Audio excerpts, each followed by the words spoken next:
In today's story, The Secret of the Silver Car by Clarence Young, we delve into a thrilling mystery involving a secret car and an unexpected crime. Follow along as a group of young detectives work together to uncover the truth behind a series of puzzling events. Will they solve the case before it's too late? Stay tuned and immerse yourself in this classic adventure. Chapter 1. The Puzzling Passenger. "Stop him!" the second officer yelled. "He's going to jump overboard." The man who dashed past him and through a group of passengers waving hands at friends on the deck below was too quick for those who sought to stay him.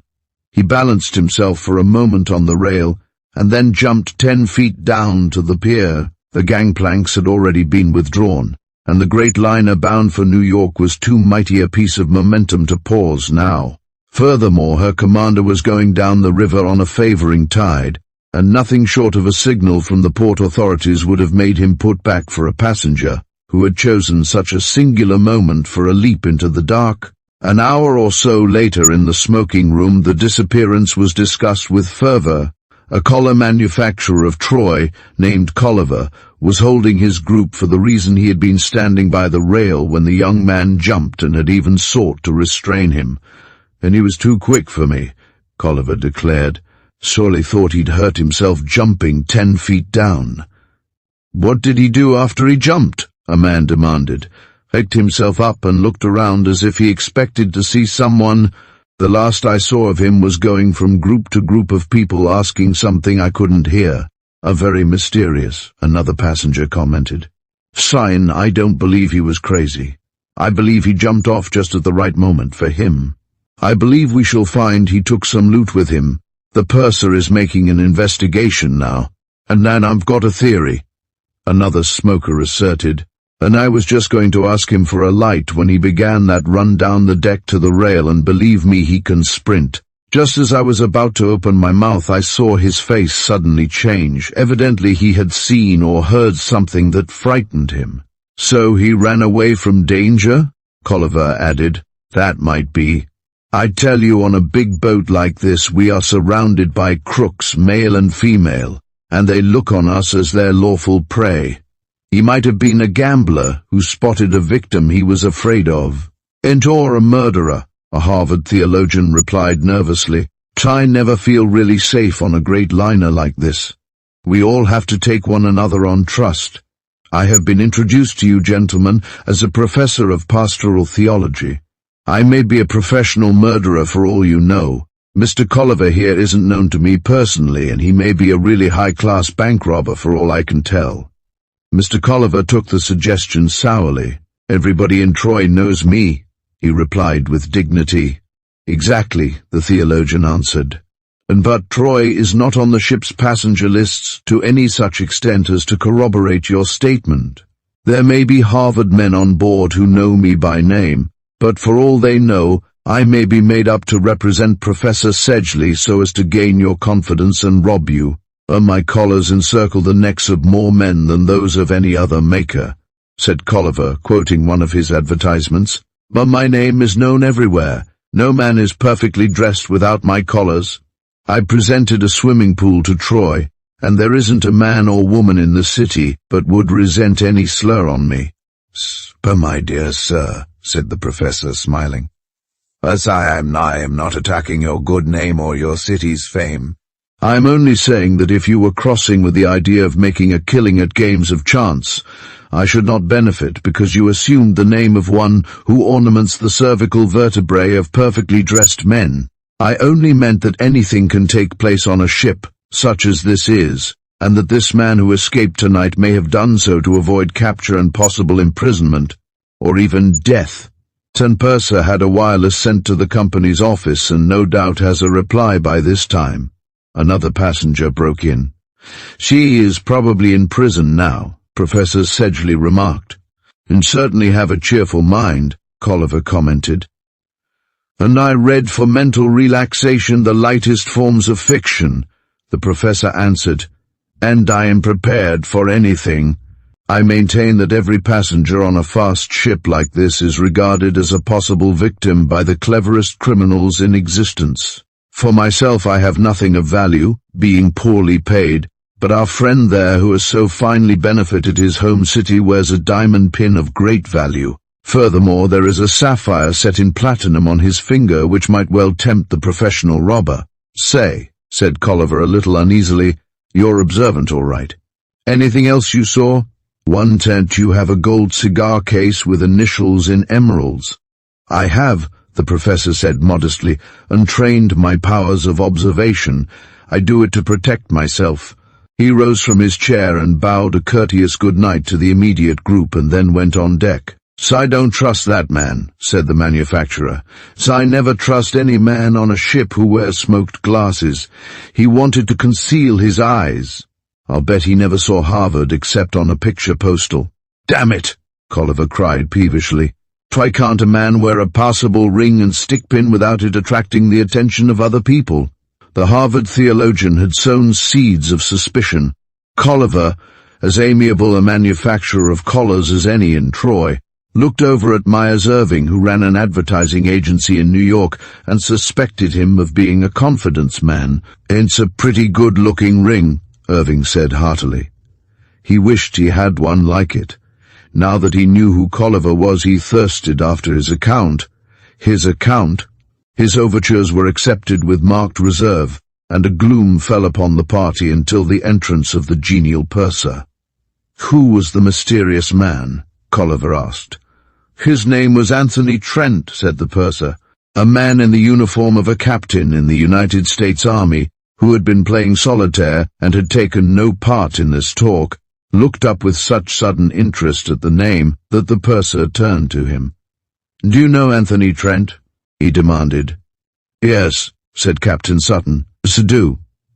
Can you think of any reason why he should jump ashore just as we were starting for the Hudson River? He might have been saying goodbye to his best girl and taken no heed of the warning to go ashore." "And that won't do," the purser declared. "On all his kit is in his stateroom, and he had already seen his table steward and arranged about his seat. He went off on the impulse of the moment, and I'd like to know what that impulse was." "Has anyone missed anything?" Colliver asked. "Don't know," the purser said. "Haven't heard of anything so far. I wirelessed the office and the pier superintendent, and they have lost all trace of him. The last they heard of him was that he was seen offering a taxicab driver double fare to drive fast. Son he saw someone on the ship he was afraid of," Colliver said with the air of one called upon to solve a deep mystery. The purser was determined not to let Captain Sutton get back to his solitaire. "I'm afraid I'll have to ask you more about your friend," he said, smiling, "and the whole thing is so unusual that the old man wants a thorough investigation. In confidence, is there anything fishy about this Anthony Trent?" "In confidence, I may tell you," Captain Sutton answered, "and my confidence will be in the captain's cabin, and not here." "And you think we'd say anything to anyone about it?" Colliver demanded. He feared he was to be robbed of interesting details. "I'm a lawyer by profession," Captain Sutton returned, "and I know how people talk even when they mean to be silent. Anthony Trent is a friend of mine, and I shall constitute myself his counsel. He served under me in the war, was recommended for a commission, and won the Croix de Guerre. He is an American with enough money to play golf and fly fish for trout all he wants to.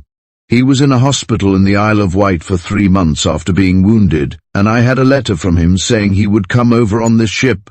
I came by Liverpool just because I wanted to see him, and when I didn't see him at dinner I thought he had changed his plans. I can give no reason why he should have left the boat in the manner he did, but as a lawyer I can assure the company that it is his affair and not theirs." The purser was skilled in the ways of human beings. He had not straightened out difficulties for his company on 1,000 trips across the Atlantic for nothing. He could see plainly enough that Captain Sutton knew something about Anthony Trent that he would not tell the captain or anyone else unless process of law compelled. There had been a quick look of fear on his face when he realized Trent was the man of whom the group about him had been speaking. Whether Captain Sutton knew the reason why his friend had leapt from the ship's rail was doubtful, but that the act had conjured up sudden fear gave the purser food for thought. And the company certainly does not want to bring suit against a passenger who has paid for a high-priced stateroom and a number of excellent meals and refuses to benefit by them. The old man was annoyed that everyone was talking about it at his table, and he wasn't able to get off his little crop of chestnuts as usual. He'd appreciate it if you would tell him what you know about Mr. Trent. Since if I see him it will be as Mr. Trent's lawyer, Sutton retorted. The purser looked at him keenly. So you admit, he said genially, that this mysterious Anthony Trent needs a defender? Son, I admit nothing of the sort, Sutton replied quickly. But he felt he had not conducted the affair with his usual skill, and there's been a lot of hot air talked about crimes on board ship, and I'm not going to have my friend's name linked with that sort of thing. And of course not, the purser agreed. And I can understand why you come to the rescue. Still, there is bound to be some misunderstanding about a man who leaves all his baggage behind and takes a desperate jump as he did. And Sosani saw someone on this ship he was afraid of, Colliver insisted. It might have been you for all I know. Oh, what do you mean by that? Sutton demanded and flushed dusky red. Colliver was amazed at the sudden heat. The purser was more interested than ever. He would have been even more amazed if he had known that Captain Sutton honestly believed that it was because Anthony Trent had seen him face to face that he had escaped. The letter of which he had spoken was non-existent. He had lied because of the man whom he had, for the first time, claimed as his friend. Sutton had been the officer, Trent the enlisted man, and the discipline of the service prevented a friendship that would have been possible in other days, and now war was finished, might again become practicable. The space of an hour was the time the officer had been with the man, and yet he was determined to fight for his interests. And he suddenly realized that he had begun his fight by antagonizing a very shrewd purser. "But my dear sir," the purser said gently, "I am sure you are taking this too much to heart. Nobody is accusing your client of anything more serious than risking a broken leg, which after all is more his affair than even his counsel's. Captain Kingscote will ask you a few questions which you must understand as a lawyer, a ship's commander ought to ask. There is such a thing as a log, and it has to be written correctly. Tomorrow morning, perhaps, you will be offered an excellent cigar and a drink that you can't get in all the length and breadth of your native land." "And any time at all," Sutton answered with an effort to be as genial as the purser. "And I only resented the idle chatter that centered around a man who fought very gallantly." "If you mean me by that reference," Colliver said angrily, "and like to say that I have as much right to talk as anyone on board." "And certainly," said Myers Irving, and I can't see why anyone wants to get excited about it." It was that professor who began it. "Mr. Colliver, what do you say to a little smile?" Colliver looked at the card Irving handed to him. He did not like advertising men as a rule, but he felt this debonair head of a big agency was an exception. He had come to the aid of big business. "There must be the salt in the air," he confessed, "so I don't mind if I do."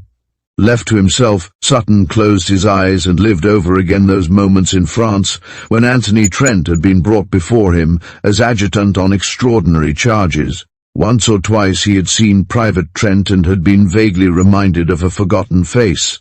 It was only when Anthony Trent had been recommended for promotion and had declined it that he remembered the name.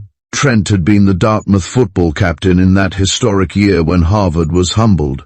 Sutton, a graduate of 10 years previously, had shouted himself hoarse at the great run by which Trent had passed the Crimson's score. Private Trent had been chosen on very dangerous business, and the adjutant had no chance to speak to him as he had determined to do.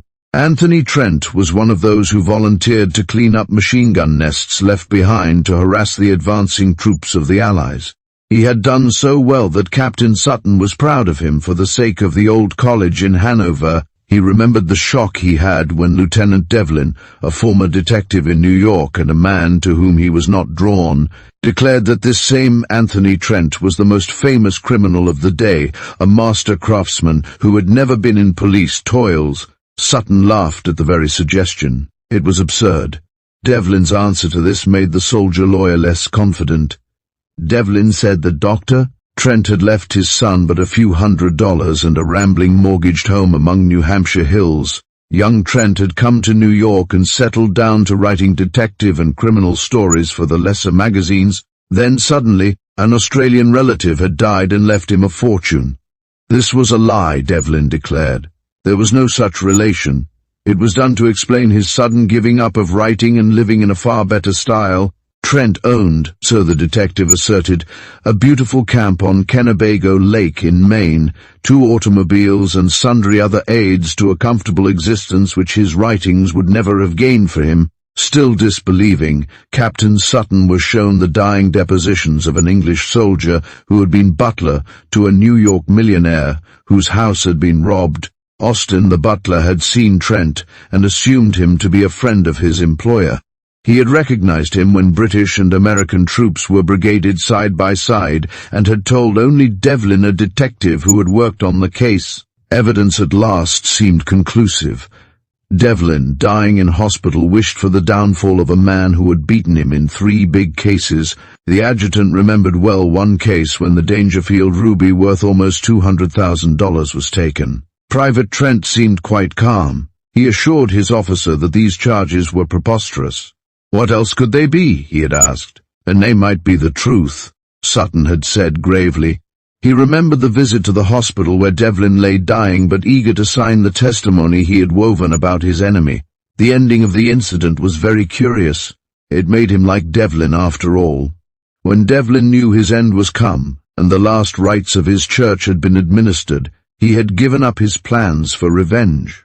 He had looked into the fearless eyes of the master criminal, and he had seen there an unconquerable spirit which he admired. And so, with his last effort, he had torn up the written evidence and declared that Anthony Trent was not the man, that it was all a mistake. Sutton remembered the relief with which he had put his hand on the shoulder of the younger man, and that he had said, "Oh, Trent, you were in luck this time. Don't take a chance again." After the signing of peace, he had determined to look up the old athlete and see if he could not offer him such opportunities that he could go straight. Sutton was a man of immense wealth and had mining properties in South America which needed supervision, and now to find that Trent was aboard the ship and at the last moment had risked a broken limb in order to escape. It was not likely that a man who feared detection so much dare rely on the generosity of a man who knew his secret. There were probably rewards for his capture which, in the aggregate, offered immense inducement to deliver Anthony Trent to justice. How was Trent to know that Sutton the adjutant was financially secure enough to make the sacrifice? Undoubtedly he had seen Sutton and made the desperate leap. Sutton determined to safeguard his interests. The baggage, for instance, that should not be searched. There might be in it evidence as damaging as that which the brothers of Joseph put into the younger's sack. It would be far better to see the captain and make a friend of him. Why had not Trent been a better reader of character and recognized that in Captain Sutton he had a friend? Sutton did not know that long ago Trent had seen that in the rich lawyer there was one whom he need not fear. Few were more skilled than the master criminal in the reading of those signs by which men reveal for a second or so the depths of their natures. Anthony Trent had not jumped from the rails of the big ship because he had seen Sutton. He had no idea his old adjutant was on board. He had not jumped ashore because of any person on the liner. He took his reckless leap because among those who waited on the pier he heard the voice of the one man he feared, the man he had been trying to find since that day in France when death seemed at last to have claimed him. Chapter 2. To Man in the Dark. One day late in October, when the Allies were moving with such speed against the enemy, Private Trent had been struck with a piece of shrapnel. There was the recognized noise of the flying fragments, and then a sudden flaming pain in his left arm followed by black unconsciousness. He came back very slowly to the realization that he was not seriously hurt. His wounded arm was bandaged. He was still rather weak and lay back for some moments before opening his eyes. Then he opened them to meet only a wall of unrelieved night. "I'm blind," he thought. Groping about him, he felt dank earth, the earth he had been accustomed to in the trenches, slimy, sweating clay. With his undamaged hand he felt the bandages that were about his head. There was no wound near his eyes, but that would not be necessary, for he had seen so many cases of blindness due to the bursting of high explosives. It might be temporary blindness or it might be permanent. There was a great silence about him. gone with the myriad sounds of war that had enveloped him before his injury. Perhaps he was deaf too. Oh my God! He groaned, thinking of this new infliction, and then grew a little less miserable when he recognized the sound of his own voice. Well, blindness was enough, never again to see the green earth or the morning sun stealing down the lake where his home was. At a little past 30, to see only through the eyes of others. No more golf, no more hunting and fishing trips, and of course no more of those taut-nerved nights when he, a single human being, pitted his strength and intelligence against the forces of organized society, and won. There was small consolation in thinking that now, at all events, Anthony Trent, master criminal, would not be caught. He would go down in police history as the most mysterious of those criminals who have set the detectives by the heels. A little later he told himself he would rather be caught, sentenced to a term of life imprisonment if only he might see a tiny ribbon of blue sky from his cell window, than condemned to this eternal blackness. Then the miracle happened.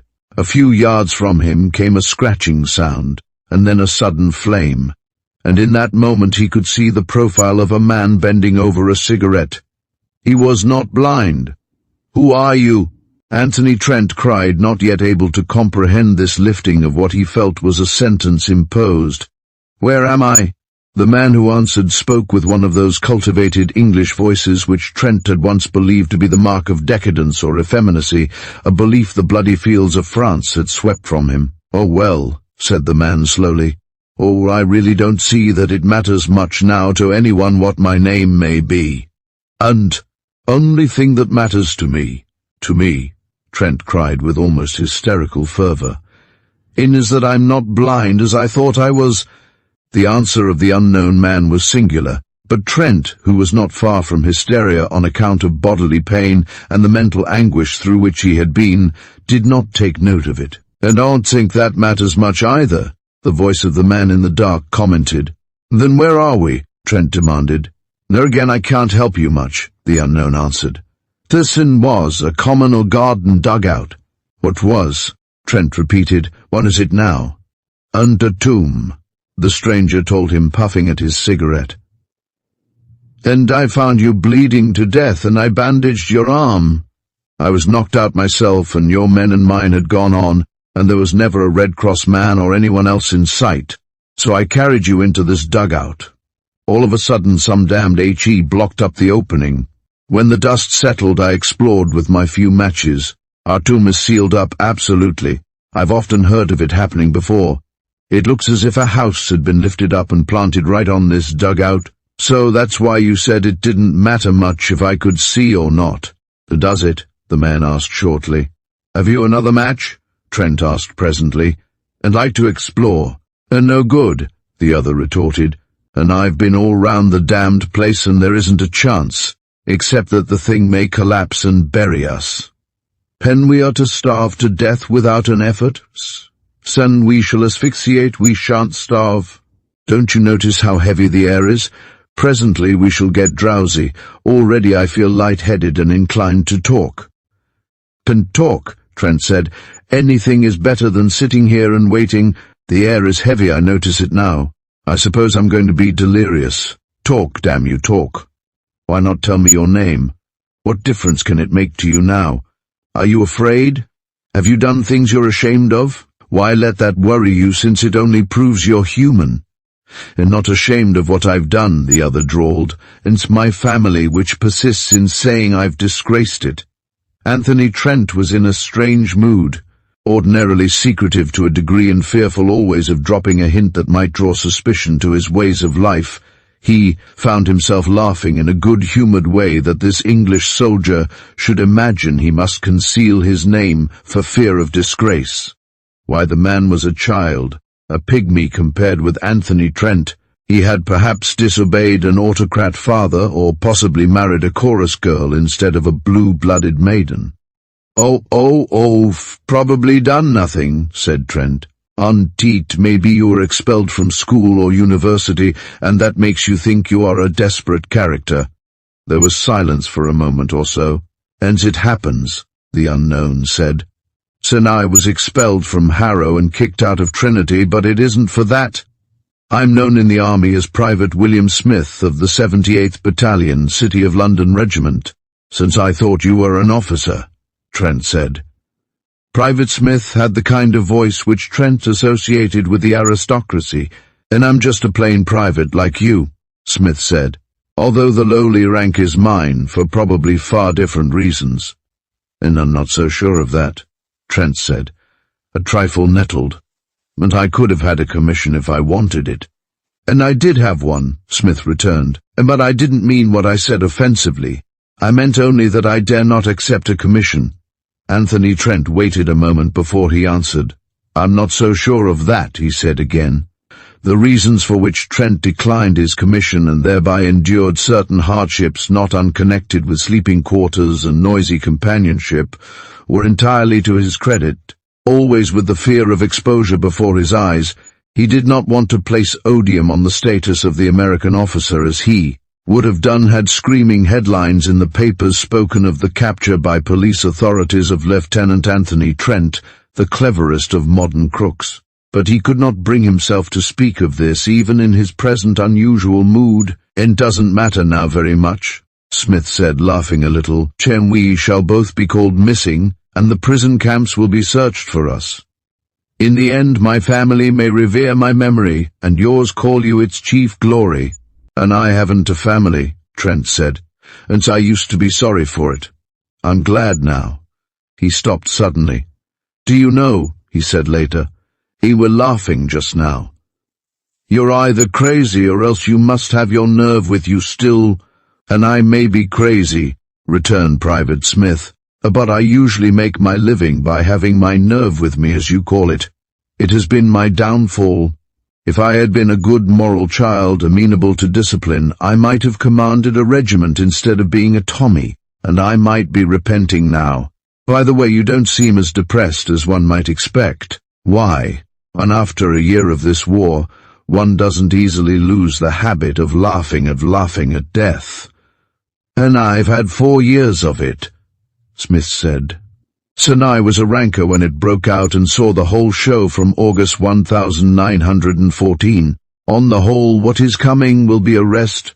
I don't know how they manage these things in your country, but in England, when a man has been, well, call it unwise, there is always a chance of feeling a heavy hand on one's shoulder and hearing a voice saying in one's ear, 'I arrest you in the King's name.' Very dramatic and impressive and all that sort of thing, but wearing on the nerves, very." Private Smith laughed gently. "I'm afraid you are dying in rather bad company, and we have something in common, perhaps," Trent said. He grinned to himself in the covering blackness as he said it. "And tell me, did you ever hear of Anthony Trent?" "Oh, never," Private Smith returned quickly. "Sorry. I suppose I ought to know all about him. What has he done?" "He wrote stories of super crookdom for one thing, and that explains it," Smith asserted. "See, those stories rather bore me. I read them when I was young and innocent, but now I know how extremely fictional they are, written for the greater part, I'm informed, by blameless women in boarding houses. I like reading the real thing." "What do you mean by that?" "Set reports of actual crimes as set forth in the newspapers, cross-examinations of witnesses and all that, summing up of the judges' and coroners' inquests." "Was this Trent person really good?" "Son, you shall judge," said the American. "And he wrote of crimes and criminals from what such actual practitioners had told him. He was for a time a police reporter on a big New York paper and had to hang around Mulberry Street. After that he tried the magazines, but as editors are so remote as a rule from actual knowledge of the world's play and work, he didn't make much money at it. Finally his pet editor, a man with some human attributes, said in effect, 'I can't raise your rates, the publisher won't stand for it.' If I paid decent prices he couldn't buy champagne and entertain his favorites." This was in the era before Prohibition. The human editor went on giving advice and wound up by saying, "Why don't you do what your super crook character does and relieve the dishonest rich of their stolen bonds? Conway Parker gets away with it, why shouldn't you?" "And of course he was rotting?" Private Smith asked. "Yes," the American said, "and he didn't really mean it, but the thought germs fell into the right sort of broth, Anthony Trent wasn't naturally a crook, but he hated having to live in a cheap boarding house and eat badly cooked meals and play on a hard-mouthed, hired, upright piano. Some ancestor had dowered him with a love of beautiful things, rugs, pictures, pottery, bronzes, music, and a rather secluded life. Also, he had dreams about being a great composer. He was a queer mixture. On the whole, rather unbalanced, I suppose. His father died and left him almost nothing. All he could do was newspaper work at first. So mean he actually followed the editor's advice? Yes. He had certain natural gifts to aid him. He was a first-rate mimic. It's a sort of gift, I suppose. He had gone in for amateur theatricals at his college and done rather well. He pulled off his first job successfully, but the butler saw him and did not forget. That was the trouble, the butler remembered. It wasn't a big affair. It didn't make any such stir as, for example, as when he took the Mount Auburn ruby. So I read of that. Smith returned eagerly.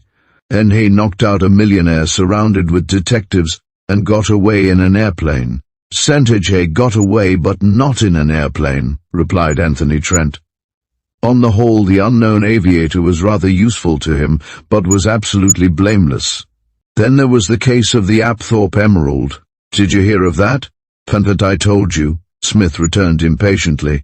And I read all about things of that sort. How could I have missed that, even though I was in the trenches when it happened? It was the delight of my hospital life to read about it in Reynolds' journal. It was said a woman murdered old Apthorpe for it. She did, Trent admitted, and she took the emerald, but Anthony Trent got it from her and fooled them all. His last big job before the United States got into the war was getting the blue-white diamond that was known as the Nizam's diamond. Unche 100-carat stone, Smith said reverently. By Jove, what a master! As I never heard of him, of course he was never caught. They are all caught in the end, though. His day will come. For a moment the thought that Anthony Trent's life was coming to an end before many hours had passed took the narrator from his mood of triumph into a state of depression. To have to give up everything and die in the darkness. Exit Anthony Trent for all time. And as he thought of his enemies, the police toiling for the rich rewards that they would never get for apprehending him, his black mood passed and Smith heard him chuckle. And they all get caught in the end, Smith repeated, and to best of them. The doctrine of averages is against them. Your Anthony Trent is one lone man fighting against so many. He may have the luck with him so far, but there's only one end to it. They got Captain Despard, and he was a top-hole marauder. They got our estimable Charles Peace, and they electrocuted Regan in your own country only last month. And he was clever, God knows. I think I'd back your Trent man against any single opponent, but the odds are too great. The pack will pull him down and break him up some day. Again, Private Smith of the City of London Regiment heard the man he had rescued from danger to present him with death laugh a curious triumphant laugh.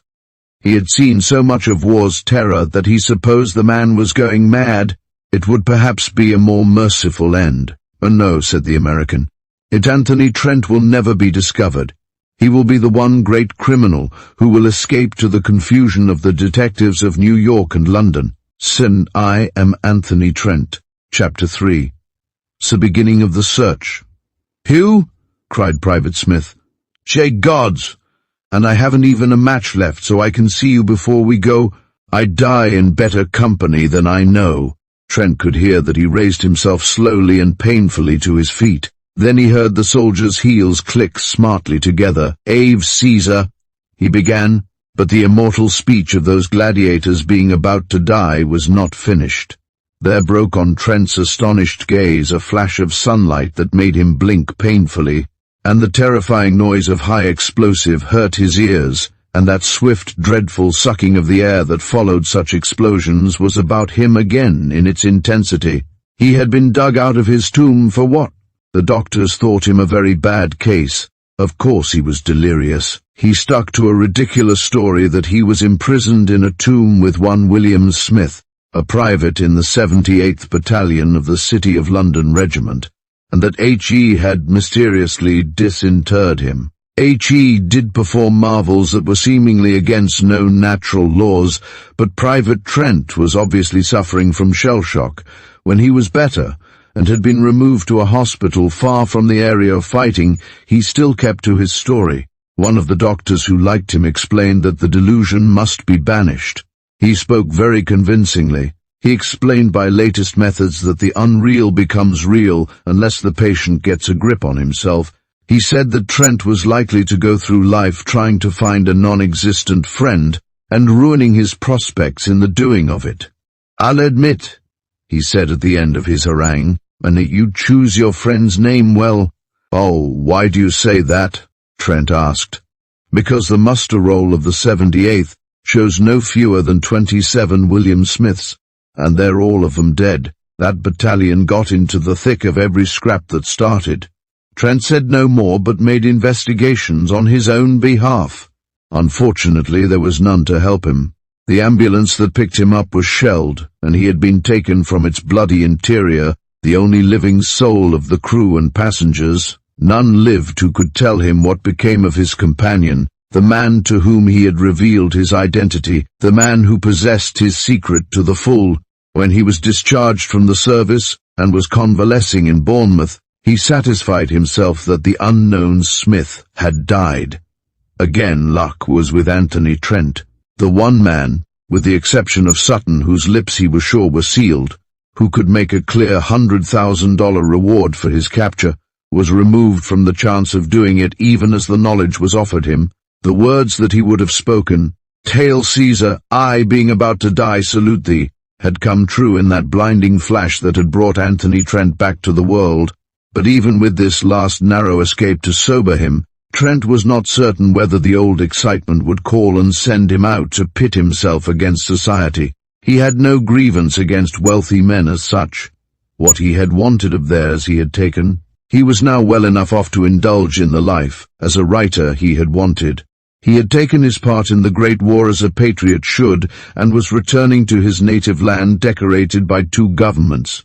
Again and again, as he sat at the balcony of his room at the Royal Bath Hotel and looked over the bay to the cliffs of Swanage, he asked himself this question: was he through with the old life or not? He could not answer, but he noticed that when he boarded the giant Cunarder, he looked about him with the old keenness, the professional scrutiny, the eagerness of other days. He tipped the head steward heavily, and then consulted the passenger list, and elected to sit next to a Mrs. Colliver, wife of a Troy millionaire.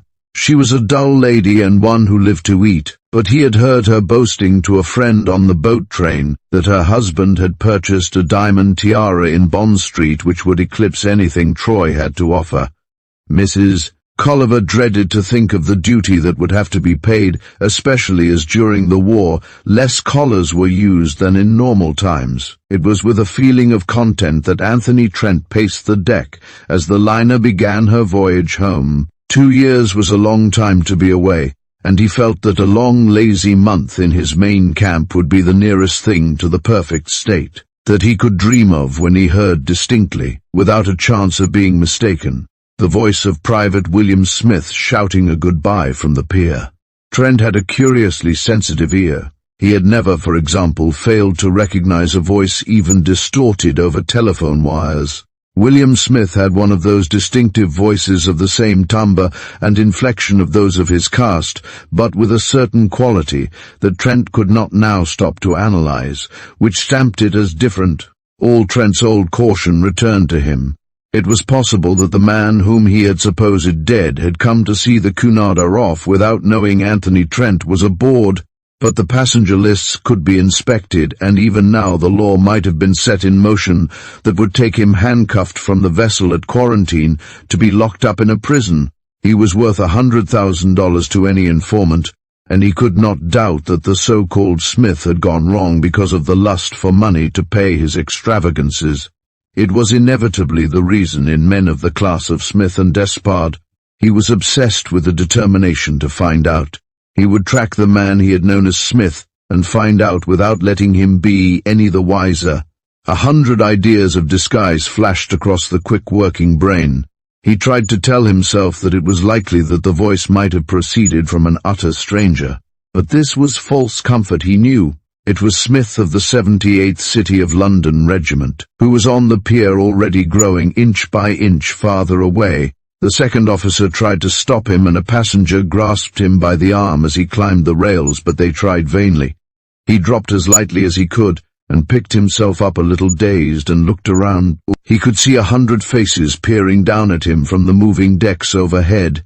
He could see a crowd of people streaming down the pier to the city, and among them was the man he sought. "And one moment, sir," said a policeman, restraining him. "What's the meaning of this? One just come ashore." Trent smiled. The policeman loomed over him, huge, stolid, ominous. The man looked from Trent in evening dress and without hat or overcoat to the shadowy ship now on her 1,000-league voyage, and he shook his head. It was an irregular procedure, he told himself, and as such open to grave suspicion, but he was courteous. Trent was a gentleman, and no look of fear came to his face when the officer spoke. The man remained close to Trent when he approached the few groups of people still on the pier. To every man in the groups the stranger contrived to ask a question. Of one he asked the time, of another the best hotel in Liverpool. "It may seem very strange," said Trent pleasantly to the perplexed policeman, "but I did an unaccountable thing. I thought I saw a man who was in the trenches with me in France during the war and saved my life, and I sprang over the side to find him, and now he's gone." The policeman waved a white-gloved hand to the people who had already left the landing stage. "A friend may be there, sir," he said.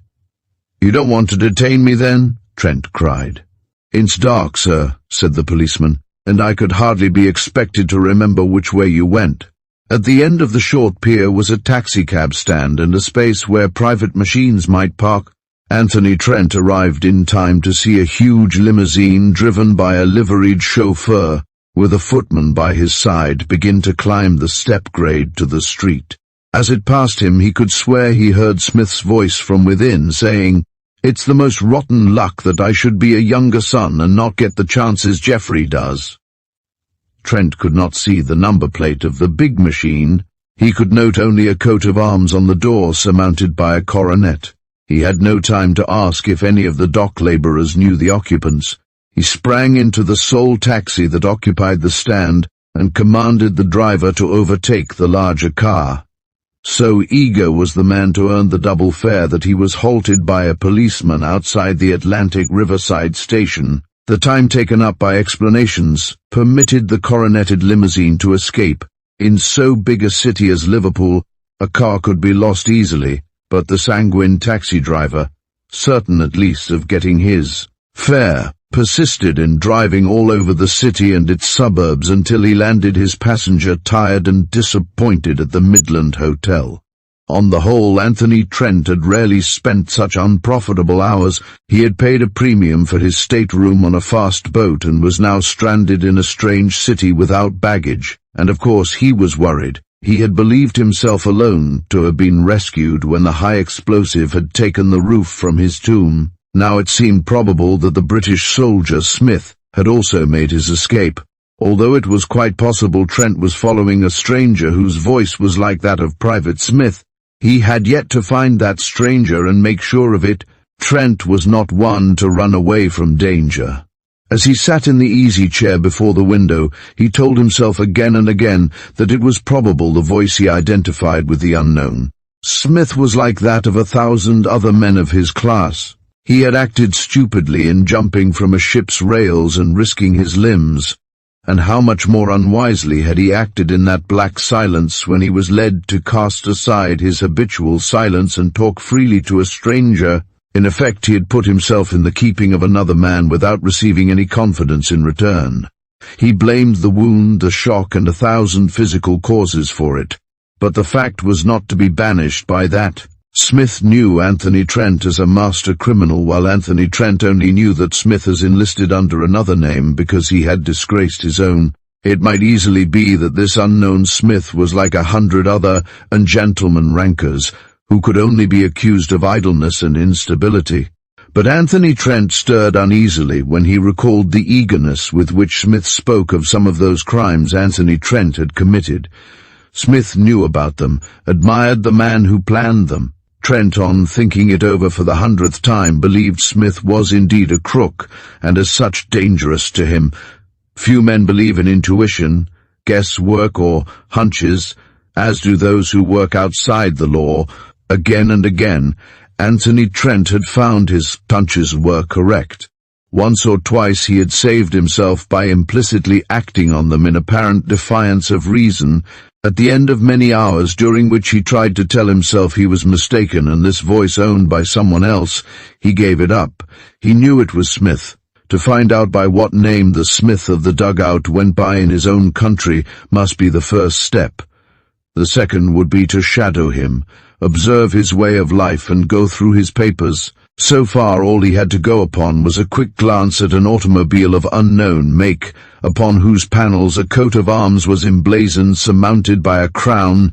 Had he possessed a knowledge of heraldry, he could have told at a glance whether the coronet was that of a baron, viscount, earl, marquis, or duke, and so narrowed down the search. And had he observed the coat of arms and motto, he could have made certain, for all armorial bearings are taxable and registered. To try to comb the counties of Lancashire and Cheshire for the occupants of an unknown car would take time, and might lead to police interest in his activities. Before he retired to his bed, a courteous agent of the Cunard Company had called upon him to inquire at what he was dissatisfied that he left the ship so suddenly. To this agent he told the same story, the true one, that he had told the policeman. The purser was able to inform the group in the smoking room ere it retired.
"Don't believe that for a moment," Colliver declared.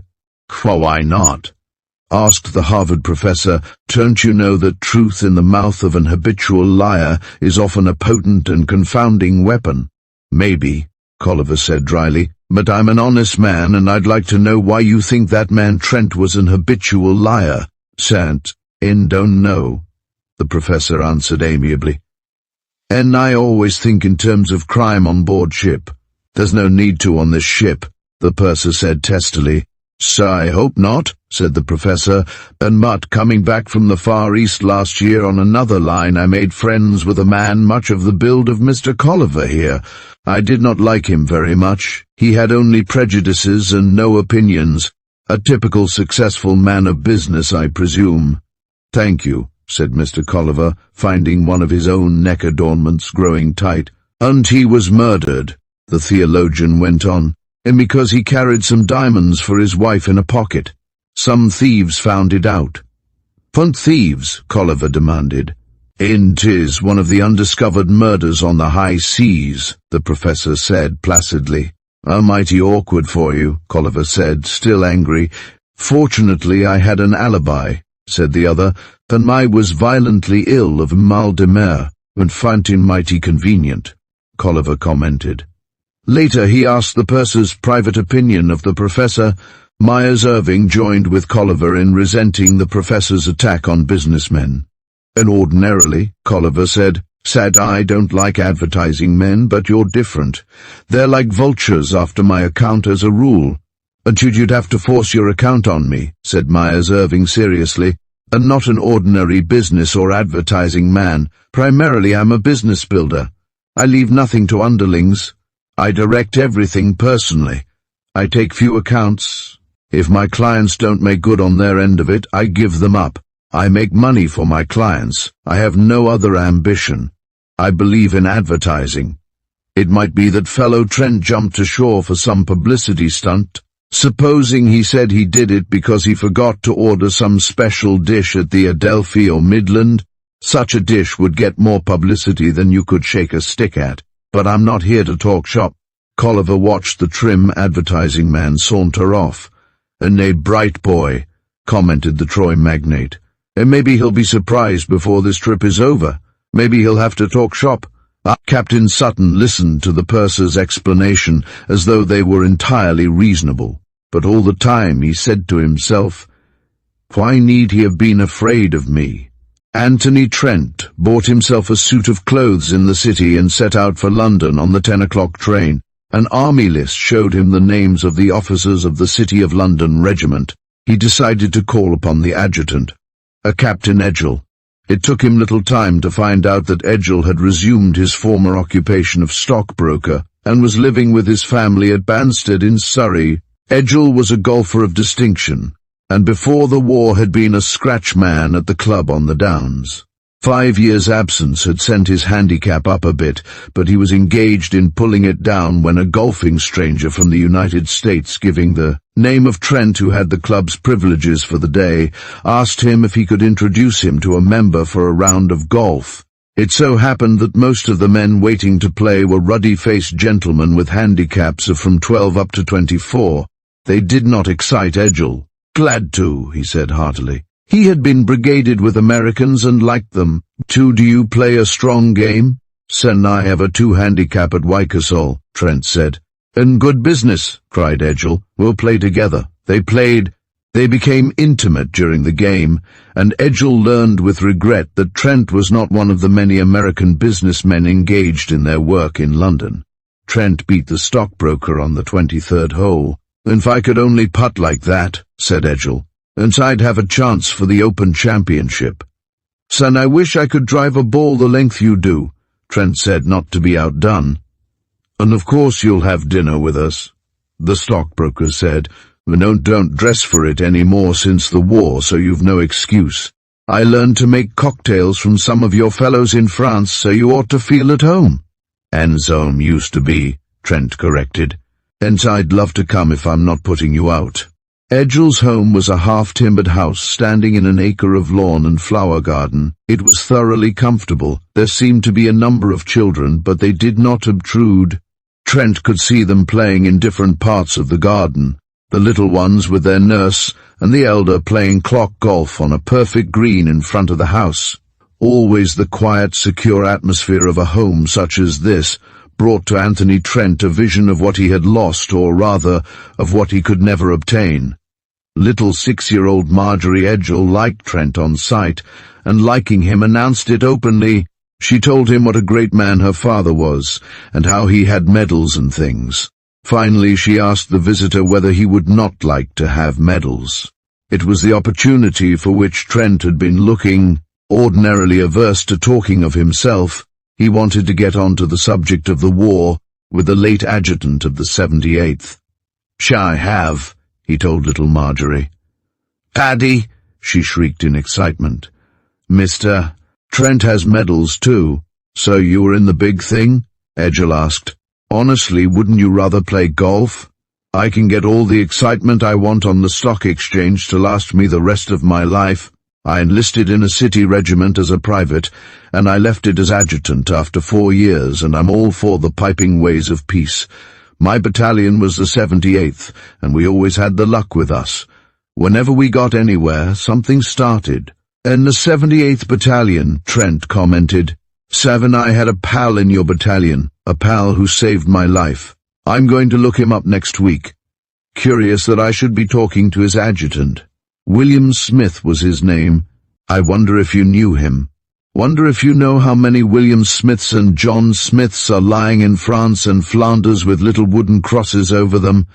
"'Tis one came through all right," Trent said. "And at least 10 William Smiths came through," Edgell asserted. "I think I remember them all. Which was your man? Describe him." Trent lighted his cigarette very deliberately. To be asked to describe a man he had claimed as a pal and yet had never seen face to face was not easy. "And I think you would recognize my William Smith," Trent answered. "If I told you he was not really William Smith at all, but a man who had assumed that name as a disguise." "I understand," Edgell exclaimed, a slight blond man, very erect and rather supercilious, with what the other men called a la-di-da voice. "I remember him well. I had him up before me for punishment many times. Little infractions of discipline which he constantly committed used to rile me by his superior airs. Quite a mysterious person. Saved your life, did he?" "Well, he had all the pluck a man need have. I want to thank him for it," Trent said. "But I've only known him as William Smith. The War Office people tell me he was demobilized 3 months back and they have no address. If you'll tell me in confidence his real name, I can find him out." "But my dear chap," said Captain Edgell, "I don't know it. None of us knew it. My sergeant major swore he'd been a regular and an officer, but that's mere conjecture. He was a regular, now I come to think of it, and sent to us when his own regiment was wiped out in the autumn of 1914. "Oh, would be able to tell me?" Trent asked eagerly. "And the colonel knew," Edgell declared. I sent him up to the old man for punishment once." The colonel looked at him as if he could not believe his eyes. "You are down here as William Smith," he said. "That is my name, sir," said Smith. "And the colonel knew him?" Trent asked. "Undoubtedly. I was told to leave them alone. I should like to have asked Colonel Langley, but he is one of those men it's hard to approach. Doesn't mean to be standoffish, but gives that impression. One of those very tall men who seem to be looking through you and taking no interest whatsoever in the proceeding. So I want to find out," Trent said. "Could you give me a letter of introduction?" "And glad to," Edgell replied, "but he's like that native song bird of yours, the clam. He is a silent fighter. The men respected him and went to their deaths for him, but they would have felt it disrespectful to love him. He lives at a place called Dereham Old Hall in Norfolk, a great county swell with magnificent shooting. One of those places royalty stays every year for a week at the Partridges. Always thought it a funny thing he was given the command of a lot of cockneys, considering he was Sandhurst and 10th Hussars till he married and chucked the service, but he made good, as you fellows say." While Captain Edgell was writing the letter, Trent had leisure to reflect that the identity of Private William Smith might remain permanently veiled in obscurity if Colonel Langley refused to talk. If the colonel was not to be lured to disclose what Trent needed to know, the American would be left in a very unpleasant position. Until he knew whether his punch-hunch was right or wrong, he could never again sleep in peace with the name Anthony Trent as his own. He was in danger every minute. Smith might have tracked him to the liner to have him arrested in America. That he had left the boat might easily be known. Therefore, in order to win 20,000 sovereigns English money, or 500,000 francs in the coinage of the country where the two had spent weary months, Smith had only to start the hue and cry in England. The ports would be watched. In the end they would get him. There was no escape over the borders to Mexico or dash to safety over the Canadian frontier, as he had planned to do under similar conditions of peril in his own country. Here on an island they had got him. He was weaving evidence that could be used against him by making this display of interest in Private Smith. Captain Edgell could give testimony that would not help his case. "Here you are," said Edgell genially, "and I've taken the liberty of calling you an old golfing pal. I've done all I could, but Colonel Langley is not easy of approach. I'm not at all hopeful." "Aunt isn't really serious," Trent explained after thanking him. "But I'd like to see him again. He did undoubtedly save my life and carried me into safety. Quite a physical feat for one of his weight." "What do you suppose he weighs?" "About 10 stone 7, the other answered. "That was 147 pounds. Trent was gradually building up a portrait of the man he feared. "And about 5 feet 7 in height," he hinted. "That's the man," Edgell asserted. "Quite a good-looking chap, too, if you care for the type. Rather too effeminate for me, although God knows he is a man." It was not easy to see Colonel Langley. DSO Trent knew that county magnate such as he was did not see everyone who desired an interview. He stayed at a good hotel in Norwich, and enclosed Captain Edgell's letter in one of his own. The answer came back in the third person. It was favourable and punctiliously polite. Colonel Langley would be happy to see Mr. Anthony Trent at 11 o'clock on a certain morning. Dereham Old Hall was a dozen miles from Norwich, city of gardens, city of Norman cathedrals, and many quaintly named parish churches. Trent hired a motor car and drove through the leafy Norfolk lanes. Colonel Langley's residence was the work of Inigo Jones, and a perfect example of the Renaissance style. It stood at least a mile from the high road. The lodgekeeper telephoned to the house, and Trent's driver was permitted to drive through the deer park and pull up before the great front doors. The room in which Anthony Trent waited for the colonel was evidently a sort of smoking room. Trophies of the chase adorned the walls. It was evident Langley was a hunter of great game, and had shot in all parts of the globe from Alaska to Africa.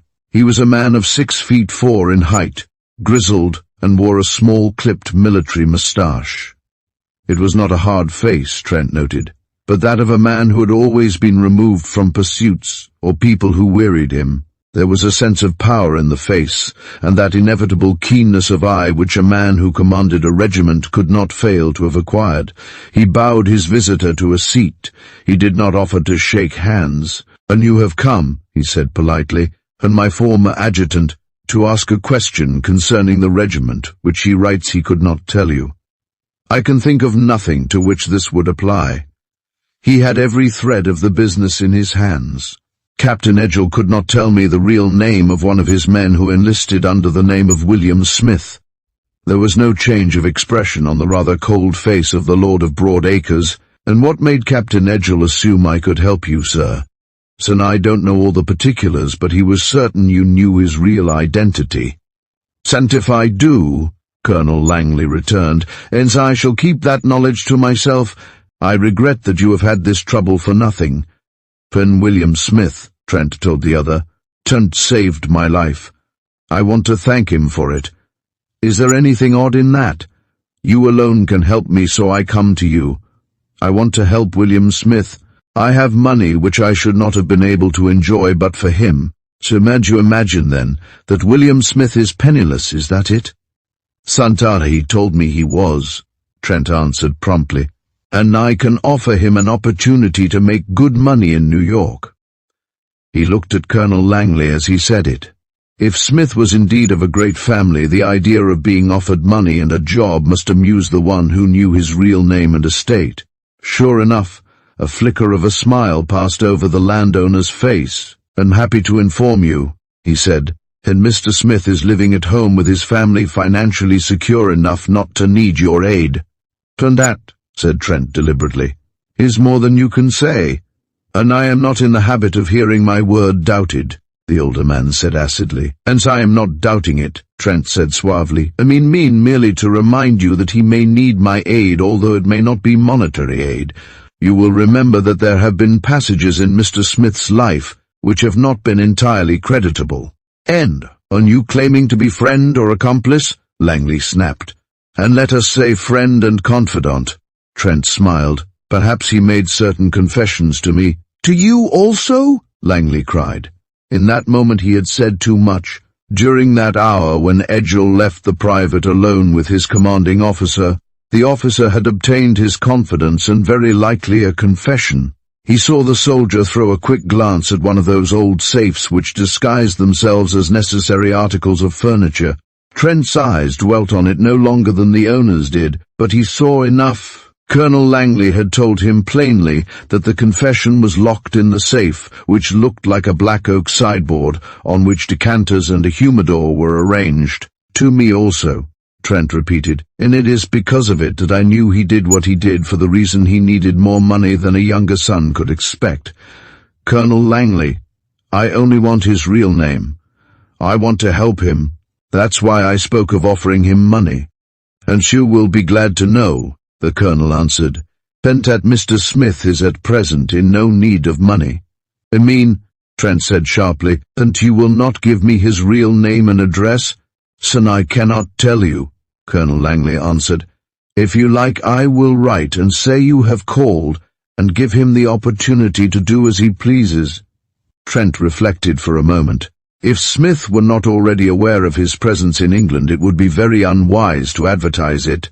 He was beginning to see he had been less than cautious in calling upon Edgell and Colonel Langley under his own name, and need not trouble you to do that, he said. If you wish to conceal his name, it is no doubt your privilege, and he will do well enough without my thanks. He made his chauffeur drive home at a temperate speed. The man knew all about the Langleys, and was glad to tell the affable stranger. As they passed through the gates, several carriages laden with men, and some station carts filled with baggage passed into the gravelled drive. "Gentlemen, come for the shooting," the chauffeur volunteered. "And tomorrow is September the 1st, when partridge shooting commences. The colonel is a great shot, and the king comes here often, and the German emperor has shot over those turnips in the old days. This is supposed to be the best partridge shoot in the kingdom, and the birds are fine and strong this year, not too much rain in the spring. Suppose there'll be a regular banquet tonight," said Trent. "And tomorrow night's the night," said the chauffeur, grinning. "Tonight they all go to bed early so as to be up to an early breakfast and have their shooting eyes. The colonel's terrible man if any of the guns only wound their birds. They've got to shoot well tomorrow if they want to come here again. I know because my uncle is one of the keepers." The man was surprised at the tip his American passenger handed him when they reached the Maid's Head Hotel, and charmed with his affability. He told his fellows that Trent was a real gentleman. He did not know that his unsolicited confidence had given the American a hint upon which he would be quick to act. As Trent had been driven along the Dereham Road approach to Norwich, he had seen a little cycle shop where gasoline was sold and repairs made. The war had sent English people of moderate circumstances back to the bicycle again, and only the wealthy could keep cars or buy petrol at 75 cents a gallon. In his drive he had seen several people of seemingly good position pedaling cheerfully through the lanes. The chauffeur had touched his hat to one, and spoken of him as rector of a nearby parish. Cycles were to be hired everywhere, and the prevailing rate seemed to be 6pence an hour or 3 and 6 for the day. After dinner, Anthony Trent found his way back to the little shop in the Dereham Road. "St. Wensum Garage," it proudly called itself. Here he said he wished to hire a bicycle for a day. As dusk fell, he was pedalling along to Dereham Old Hall. Few people were about, and those he passed evinced no curiosity. Avoiding the main road which passed in front of the lodge and gates by which he had entered, he hid his wheel between two haystacks, which almost touched. Then he made his way through the kitchen gardens to the rear of the house. It was now 10 o'clock, and the servants' part of the big house seemed deserted. Already the lights in the upper stories were evidence that some guests were retiring to rest well before the glorious first. From the shelter of the rose garden he could see a half-score of men and women on the great terrace in front of the splendid house. He could see that they were all in evening dress. In a mosquitoless country, this habit of walking up and down the long stone terraces was a common practice after dinner. Trent came so near to the guests that he could hear them talking. The conversation was mainly about tomorrow's prospects. He learned there was little disease among the birds, that they were phenomenally strong on the wing and hadn't been shot over to any extent since 1914. Some guests deplored the fact that dancing was taboo on this night of nights, but it was the Langley tradition, and they must bend to it. "Think of it," he heard a woman say, laughing. "Lights out at 12. How primitive and delightful." She yawned a little. "I'm looking forward to it. We all stay up too late." "And good night, Duchess," he heard the man say. "Sleep well and pray I may be in form." Searches.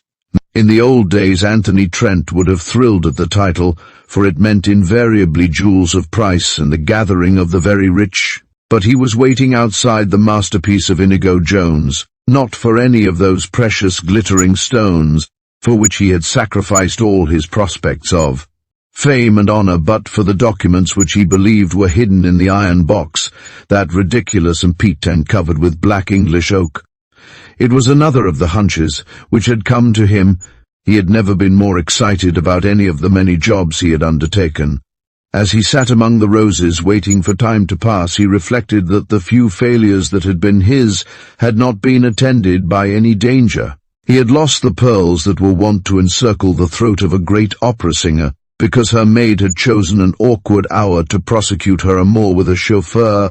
The diamonds of the Mexican millionaire's lady were lost to him because the house took fire while he was examining the combination of the safe. But they would wait. He would yet have them both. The booty for which he had come tonight was more precious than anything he had ever tried for. It was probably the key to safety that he sought. Trent did not doubt that there was a document in the safe which would enable him to hold something over the head of Private William Smith.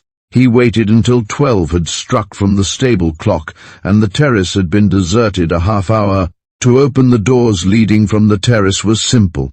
Anthony Trent always carried with him on business bent 2 strips of tool steel with a key blade at each end. With these 2 and T patterns, he could open the world's locks.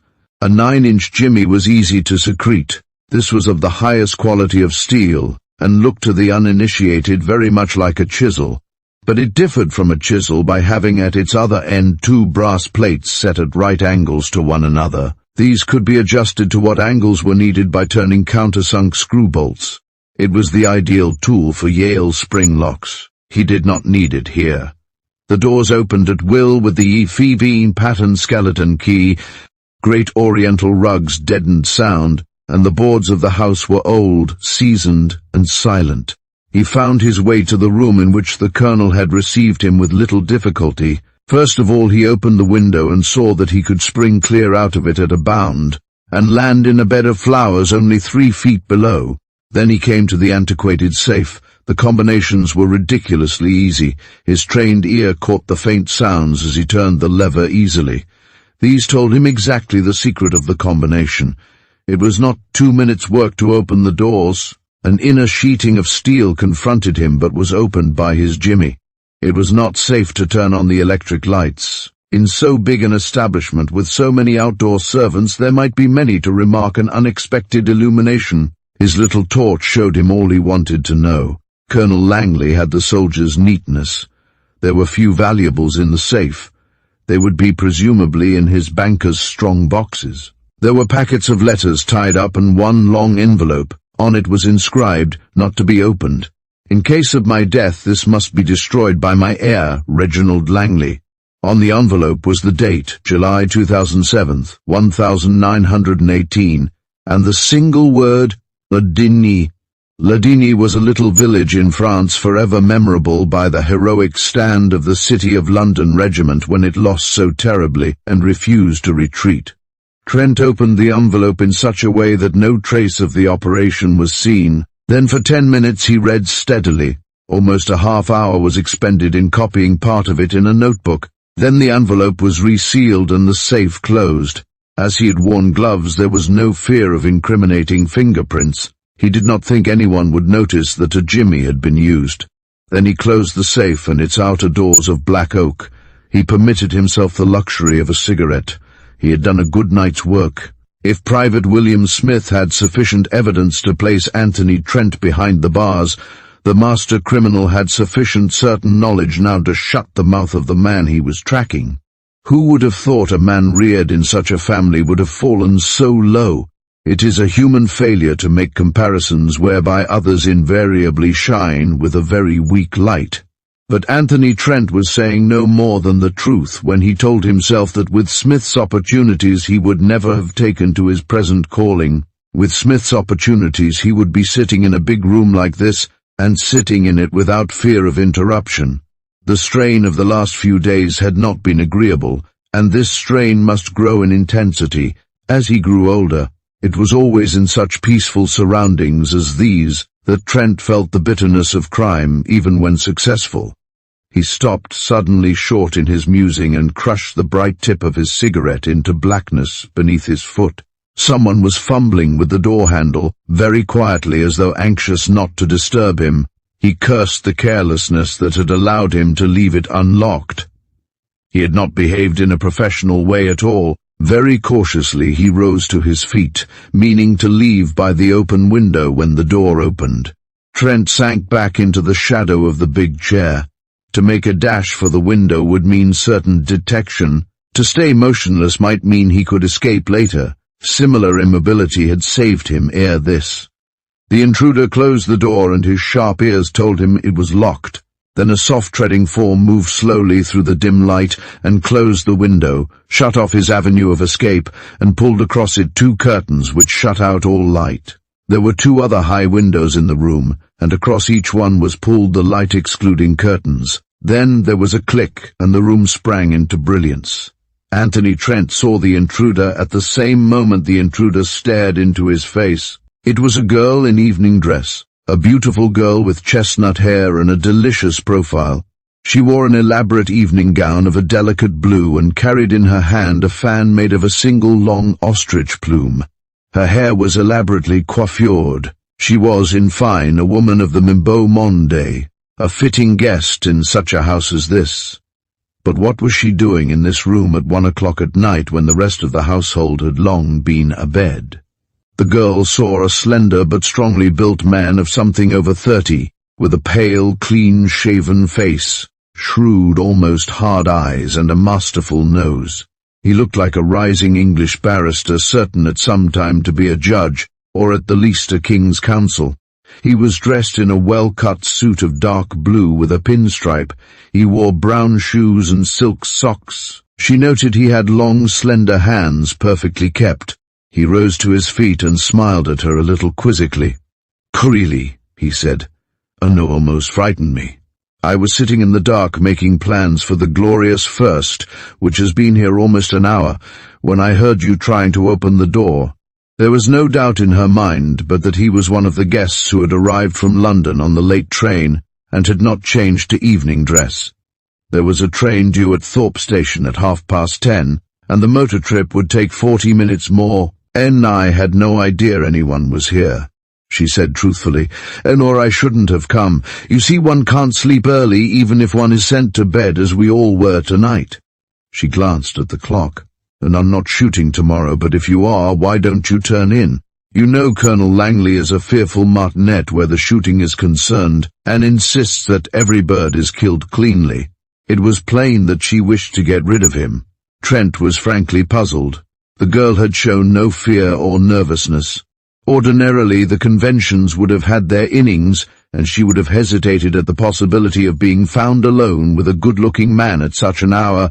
She would have excused herself and left him in the belief that he was a guest she would meet tomorrow at dinner and dance with after it. But she showed no such intention.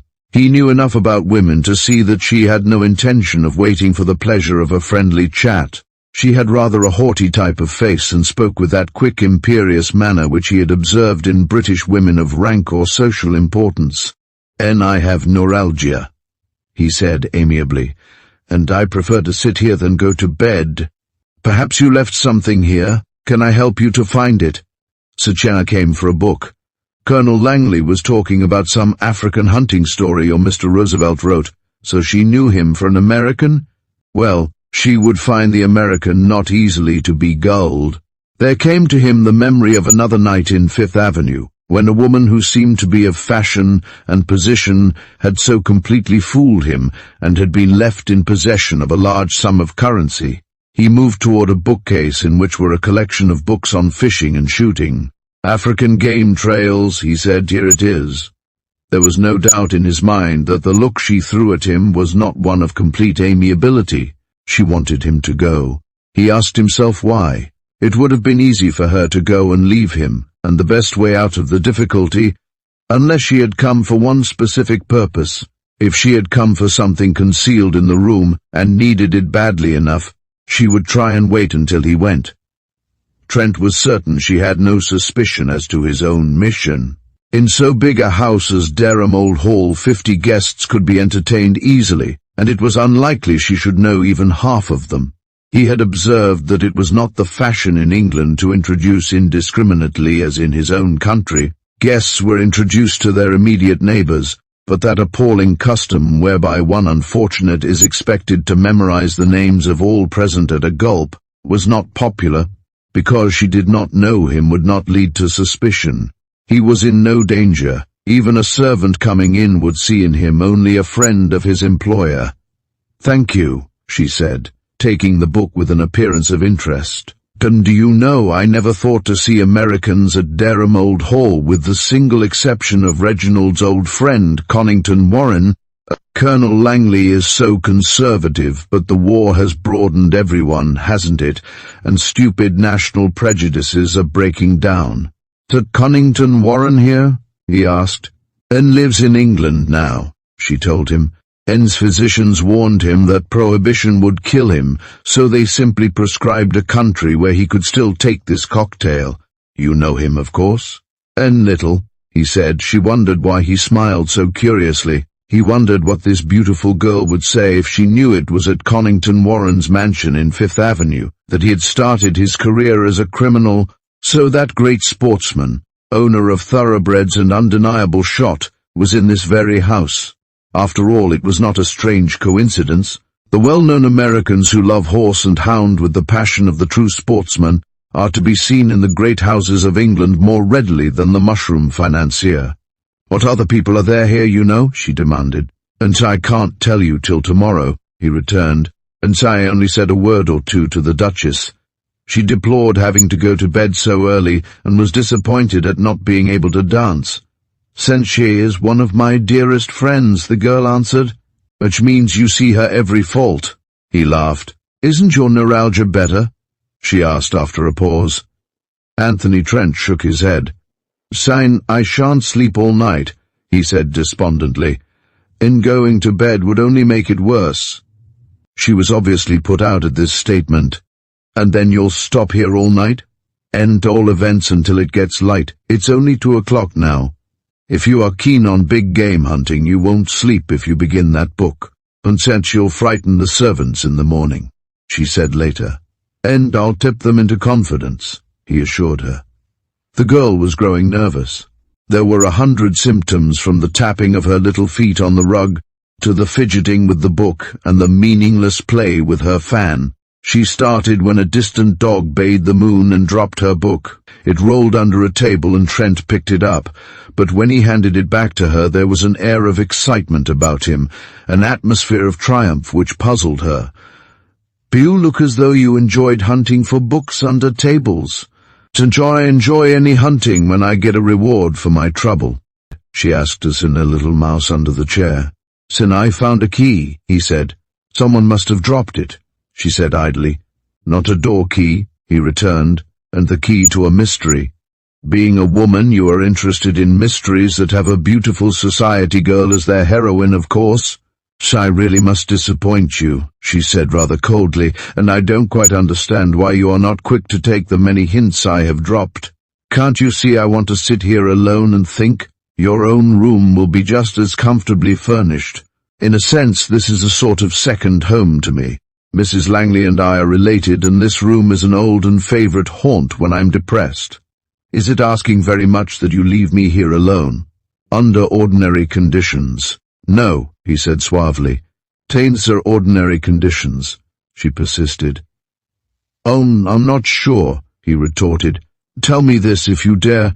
Why have you the combination to a safe written on a little piece of mauve paper and concealed in the book on your lap? She turned very pale, and the look she gave him turned his suspicion into a desire to protect her. The woman of the world air dropped from her, and she looked a frightened, pathetic, and extraordinarily lovely child. What shall I do? She cried helplessly. Oh, you are a detective? Oh, not yet, he said smiling, although later I intend to be. But I'm not here even as a great amateur. Consider me merely a notoriously good shot suffering equally from neuralgia and curiosity. You have the combination of a safe concealed in this room, and you want me to go to bed so that you may take out wads of banknotes and pay your bridge debts. Is that right so far? Punch, you are absolutely wrong, she cried with spirit, and I need no money and have no debts. There are no jewels in the safe. And letters, of course, he said easily. She did not speak for a moment. He could see she was wondering what she dare tell him. She could not guess that he knew of the 3 packages of letters, each tied with green ribbon. It was, he supposed, the old story of compromising letters, innocent enough, but letters that would spell evil tidings to the jealous fiancé. They might have been written to Colonel Langley, Men of that heroic stamp often appealed to sentimental schoolgirls, and the colonel was undeniably handsome in his cold, superior way. His heart ached for her. She was suffering. What had seemed so easy was now become a task of the greatest difficulty. "Yes," she said deliberately, "and letters. Letters I must have. And do you suppose I can stand by and see my host robbed? And if you have any generosity about you, you can in this instance. I only want to destroy one letter, because if it should ever be discovered, it will hurt the man I love most in the world." Anthony Trent groaned. He had guessed aright. There was some man of her own class and station who did not love her well enough to overlook some little silly affectionate note sent to the Beau Sabreur, Langley, perhaps a half-dozen years before. It was a rotten thing to keep such letters. He looked at the girl again and cursed his luck that she was already engaged. Then he sighed, and remembered that even were she free, it could never be his lot to marry unless he confessed all. And he knew that to a woman of the type he wanted to marry, this confession would mean the end of confidence, the beginning of despair. "I shall not stop you," he said. She looked at him eagerly. "And you'll never tell?" "Not if they put me through the 3rd degree." "But oughtn't you to tell?" she asked. "Of course," he admitted. "But I won't. I can see you are wondering why. I'll tell you, I've been in just such a position, and I did what you are going to do." Without another word, she went swiftly to the concealed safe and began to manipulate the lock. For 5 minutes she tried, and then turned to him miserably. "It won't open," she wailed. "Ain, I'll have a shot at it," he said gaily, and went down on his knees by her side. He soon found out why it remained immovable. It was an old combination. She did not understand his moves as he went through the same procedure which had opened it before. She only saw that the doors swung back. She did not see him pry the iron sheathing back with the jimmy. It was miraculously easy. Then he crossed the room to his chair and lighted another cigarette. "Help yourself," he cried, and picked up the book which had held the combination. The girl's back was to him, and he could not see what she was doing. He heard the scratch of a match being lighted and saw her stooping over the stone fireplace. She was burning her past. Then he heard her sigh with relief. "And I shall never forget what you have done for me," she said, holding out her hand. "And 'twas little enough," he said earnestly. "You don't know just how much it was," the girl returned, "nor how grateful I shall always be to you. If I hadn't got that letter, I shouldn't have got it but for you. And to think that tomorrow we shall be introduced as one stranger to another. I'm rather glad I don't know your name or you mine. It will be rather fun, won't it, being introduced and pretending we've never met before. If you are not very careful, the Duchess will suspect we share some dreadful secret." "The Duchess is rather that way inclined, isn't she?" he said. He held the hand she offered him almost uncomfortably long a time. She would look for him tomorrow in vain. He supposed she would begin by asking if there were any other Americans there except Connington Warren. After a time she would find he was not a guest of the Langleys. She would come at last to know what he was. And with this knowledge there would come contempt and a deliberate wiping his image from her mind. Anthony Trent had no sentimental excuses to offer. He had chosen his own line of country. He looked at her again. It would be the last time. Perhaps there was a dangerously magnetic quality about his glance, for the girl dropped her eyes. "Faustus," he said abruptly, "sold his soul for a future. I think I'd be willing to barter mine for a past." "Au revoir," she said softly. When she had closed the door, he walked across the room to shut the safe. What secrets of hers, he wondered, had been shut up there so long? He found himself in a new and strange frame of mind. Why should he be jealous of what she might have written in the letter that was now ashes? She had probably thought hero worship was love. She had a splendid face, he told himself. High courage, loyalty, and breeding were mirrored in it. He wondered what sort of a man it was who had won her. He looked at the neatly tied bundle of letters. It seemed as though they had hardly been touched. Suddenly he turned to the compartment where the long letter had lain, the letter from which he had made so many extracts, the letter it was imperative Colonel Langley should believe to be intact. It was gone. In the hearth there were still some burned pages. He could recognize the watermark. Anthony Trent had amiably assisted an unknown girl to destroy a letter whose safety meant a great deal to him. If Colonel Langley were to discover the loss, it would be easy enough to put the blame upon the bicycle-riding American who had pretended to be a friend of Private William Smith. As he thought it over, Anthony Trent saw that the girl in blue had not lied to him, had not sought to entrap him by gaining his sympathy as the Countess had succeeded in doing before another opened safe in New York. He had assumed one thing and she had meant another. What was William Smith to this unknown beauty? Trent gritted his teeth. He was going to find out. At all events, he now knew the real name of the private soldier who had shared the dugout with him. The next thing was to find out where he lived. Chapter 4. A lady interrupts. Anthony Trent told the obliging manager of the Maid's Head Hotel that he was interested mainly in the study of cathedral churches, and since he had now studied the magnificent Norwich Cathedral, would push on to Ely. He found England an exceedingly easy place to shake off pursuers despite its small size.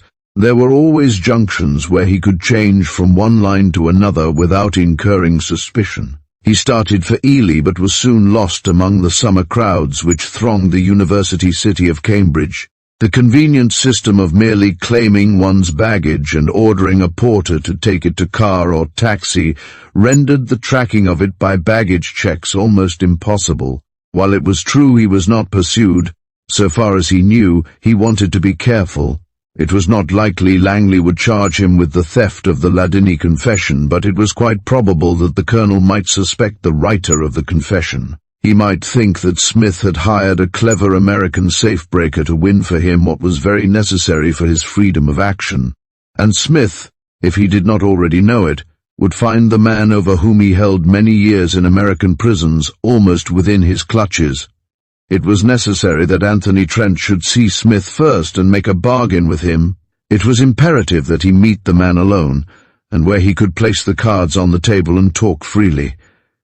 In a room of the quaint half-timbered hostelry in Norwich, Trent had come across some useful books of reference. There were, for example, such guides to knowledge as A Crockford's Clerical Directory, At Hart's Army List, the Court Directory of London, and Odge's Peerage and Baronetage. The name for which Trent sought diligently was that of Arthur Spencer Jerningham Grenville. By these names, Private William Smith had the legal right to be known. By these names he had signed a confession. A.S.J. Grenville had admitted forging a cheque for £200. The signature he had skillfully imitated was that of Reginald Langley of Dereham Old Hall in the county of Norfolk. There was a copy of a letter written by Colonel Langley to Grenville dated 6 years before. On the whole, it was a letter which impressed Trent favourably. It was written from rather a lofty altitude by a man to whom family honour and the motto, noblesse oblige, meant a whole code of chivalry. Until you went to Sandhurst you were a credit to your name and the great family from which you spring, he read. Suddenly, without any warning, your habits altered and you became a gambler. Well, many of your race have gambled, but at least they played fair and paid what they owed. You did not even do that. It was with great difficulty that your father was able to get you your commission in my old regiment. We hoped you would feel that in the presence of so many men of birth and breeding, that you must alter your habits and wear with credit your sovereign's uniform. And now you are a common forger. Of course the signature you forged will be honoured, but I require this of you, that you will confess to me your guilt, that you will leave the regiment, that you will do some honest work and re-establish yourself in my eyes. I will see to it that work of a not unpleasing kind is found for you in Australia. On my part, I will undertake to keep your secret so long as you keep away from England. Remember, Arthur, there are other discreditable things I could bring to your notice if I chose. I am anxious that my kinsman, your father, should not suffer any more from your escapades. On receipt of this letter, proceed to my lawyers whose address you know. They have instructions what to do. It was plain that the father of the man he had known as William Smith was of rank. The fact that he was a kinsman of Colonel Langley might be explained by reference to the 5th book on the shelf at the Maid's Head, Tebret's Landed Gentry of G.T. Britain. He turned to Langley of Dereham Old Hall. Langley's mother, it seemed, was the Lady Dorothea Grenville, daughter of the 9th, and sister of the present Earl of Rosecarroll. Grenville, therefore, was the family name of the Earls of Rosecarroll. In the peerage all the particulars concerning the Grenvilles were laid bare. The 10th Earl, who had been British ambassador to Turkey, was a Knight of the Garter, etc., etc., had married Elizabeth, only daughter of Admiral Lord Arthur Jerningham, and had issue, first the heir, Viscount St. Just Major in the Royal Horse Guards, 5th CGCB, 2nd and 3rd, 2 sons killed in the Great War. 4th, Arthur Spencer Jerningham Grenville, of whom no particulars were given. 5th, came the Lady Rona Elizabeth Onslow, married to the Duke of Ontario in the peerage of France, and last the Lady Daphne Villiers Grenville, unmarried. Trent reckoned out that she would be a girl of 21, Private Smith would be 26. The townhouse of the Earls of Rosecarroll was in Grosvenor Place, and their country seats were Alderwood Hall in Cambridgeshire and Rosecarroll Castle in Cornwall. Alderwood Hall was 6 miles from the university city, and the house could be seen on one of the small hills to the west of the town. A guidebook informed Trent that the house was thrown open to visitors on Thursdays at a small fee which went to the local hospital. There were to be seen some notable examples of the Norwich School works by Crome, Cotman, Vincent and Stark. The butler was distressed by the heat of early September, and dismissed the visitors as soon as possible. But he regarded the American tourist in a different light, for Trent had slipped him a half-sovereign. "And I want to take my time," said Trent. "I like pictures, and I want to examine these more closely." "Certainly, sir," said the butler. "Anything I can do to help you I shall be proud to do." Anthony Trent, who had a wide knowledge of paintings of the outdoors and possessed one of the world's missing masterpieces, none other than the Phoenician mask of Giorgione which he had taken from a vulgar and unappreciative millionaire, looked at the fresh, simple landscapes with joy. "Ends the family in residence?" he asked when he had finished. "And the Earl always spends the summer at Rosecarroll," the man answered. "Since he keeps his yacht in Fowey Harbour, I'm afraid his lordship is failing. You see, the loss of Master Gervase and Master Bevel was a terrible shock. We lost 7 out of our 12 gardeners here, and 2 of them that came back will never be much good." "What about Mr. Arthur Grenville?" Trent asked idly. "And I used to know him, and did he's back," the butler said. But the look of affection which the old family servant had shown when he spoke of the 2 who had fallen was gone. "And I'll say this for Master Arthur, he fought too and got wounded. There's none that can say aught against his pluck, and he is cool enough," Trent said, and thought of the scene in the dugout when he and Arthur Grenville waited for death, and did not give way to terror. "Is down in Cornwall with the Earl, I suppose?" "And Lady Daphne," the butler added. "Since the death of the Countess, she looks after everything." Trent visualized one of those managing, domineering young women who rule tenants relentlessly but after all exercise benevolent despotism in bucolic matters. "Or was he badly hurt?" Trent asked before he left. "I hardly knew him," the butler said. "I give you my word I was fair shocked at the difference. Isn't for the likes of me to question the ways of Providence. But why Mr. Arthur was left and the others taken, I don't understand." Anthony Trent wondered too. It would have saved him a great deal of worry if things had been reversed. On the whole, this mauvais sujet of an ancient family was a consistent troublemaker. A Bradshaw's timetable showed Trent that as Lord Rosecarroll's yacht was at Fowey, he would be wise to make a trip to the delectable Duchy, as a Fowey author has termed Cornwall, and disguise himself as a tourist and thus pave the way for a meeting with Private William Smith.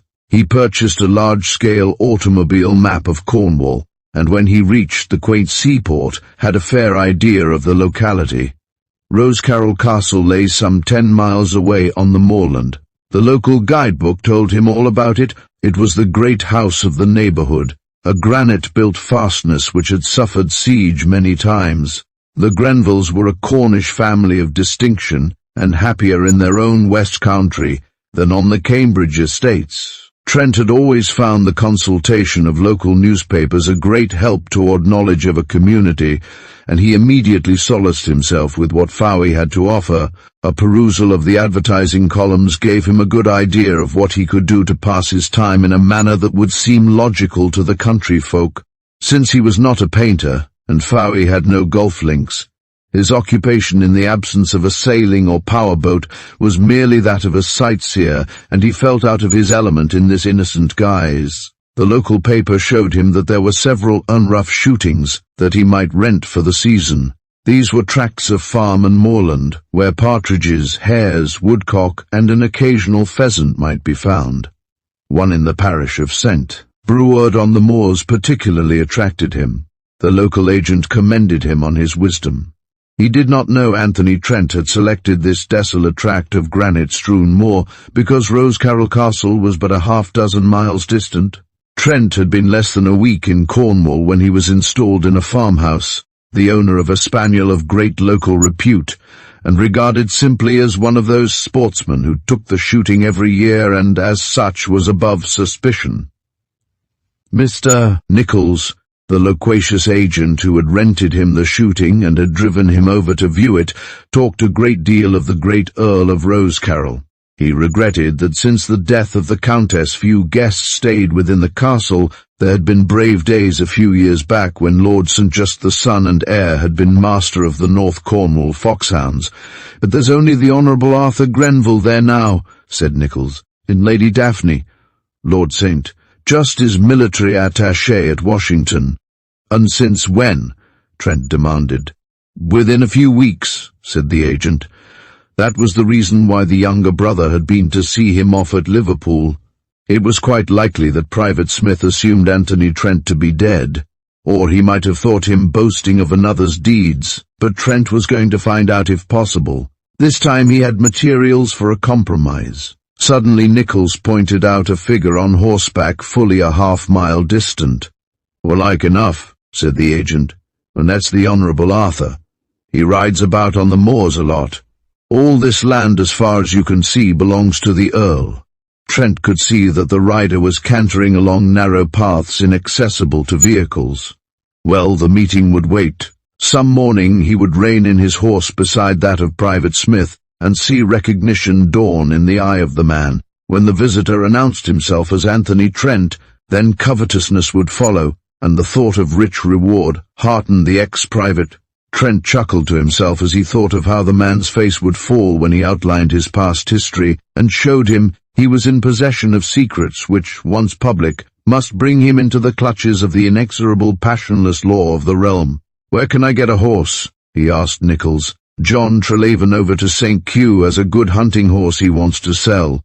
It will be a bargain at £60, Mr. Trent. I'll tell him to ride it over tomorrow if you like." "On, all right," Trent said, "and I want saddle and bridle and so on." So Anthony Trent added Treleaven's stout horse to his possessions, and when he was not shooting, rode over the moorlands purple with Cornish heather and yellow with gorse. Nearly always he rode near the castle of Rosecarroll, and was often annoyed to find his pilgrimage shared by archaeologists and other visitors. Rosecarroll Castle had begun as a fortress.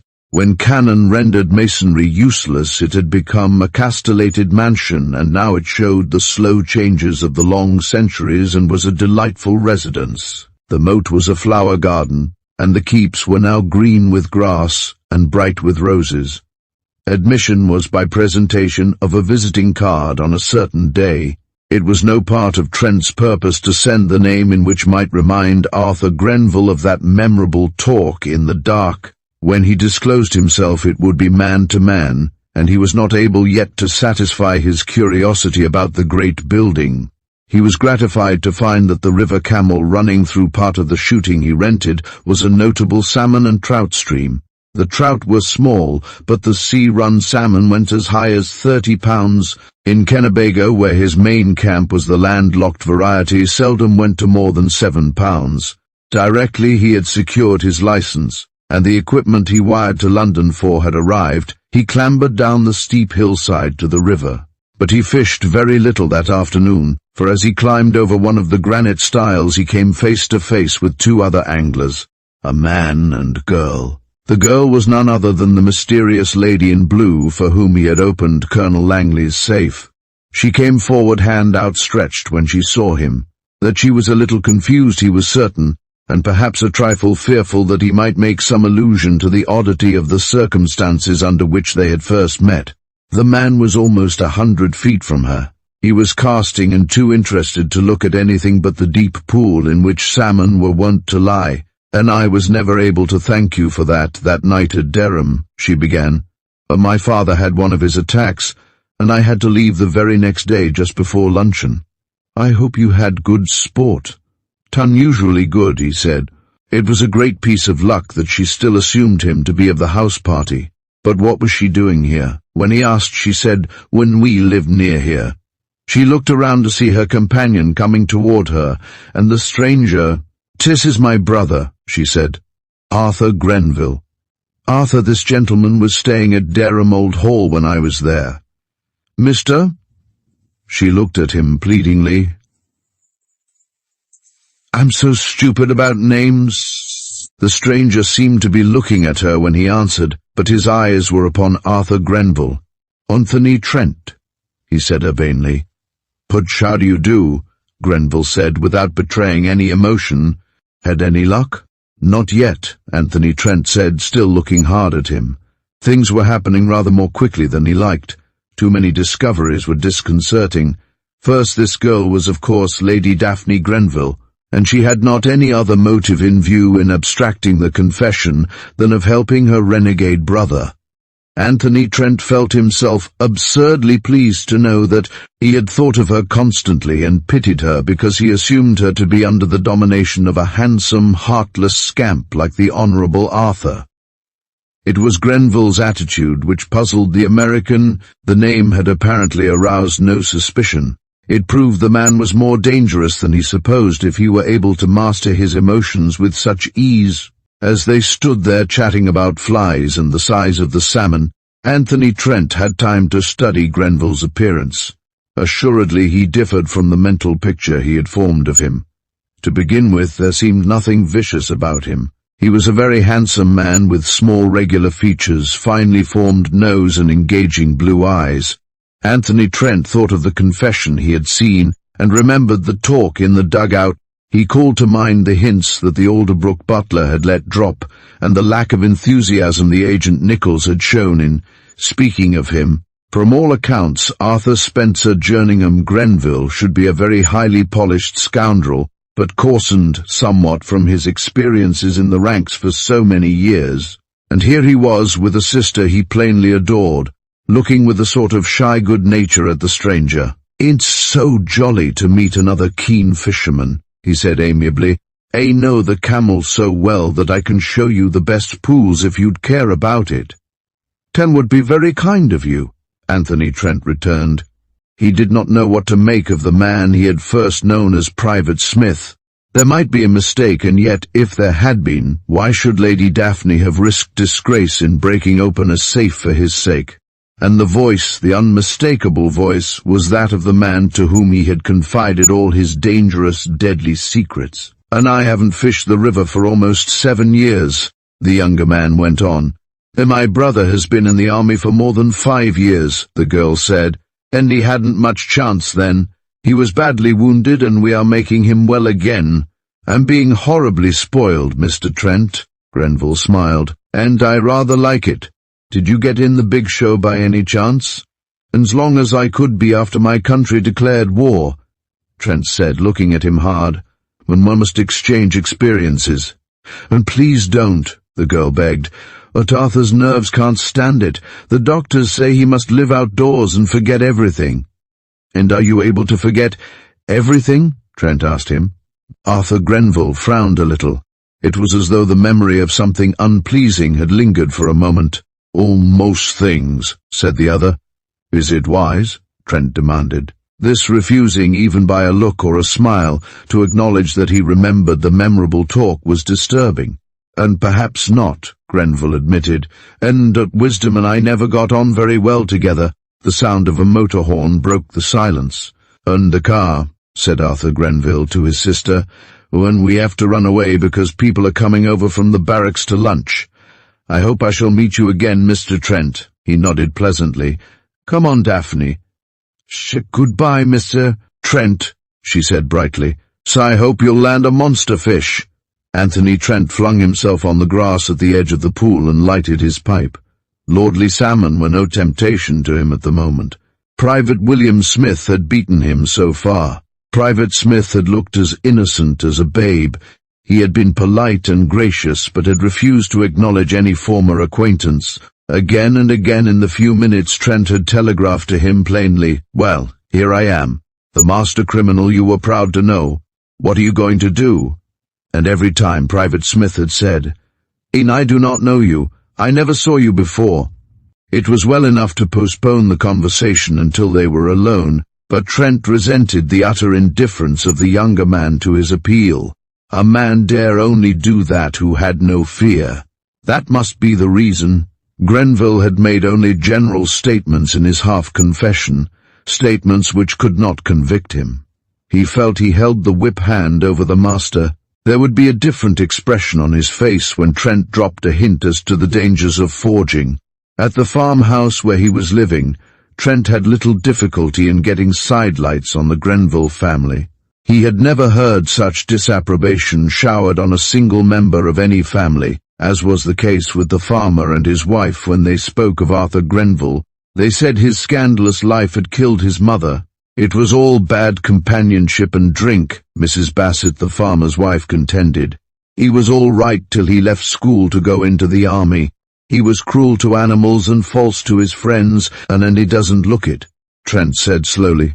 And the devil gives his own a mask to fool the righteous, Mrs. Bassett contended.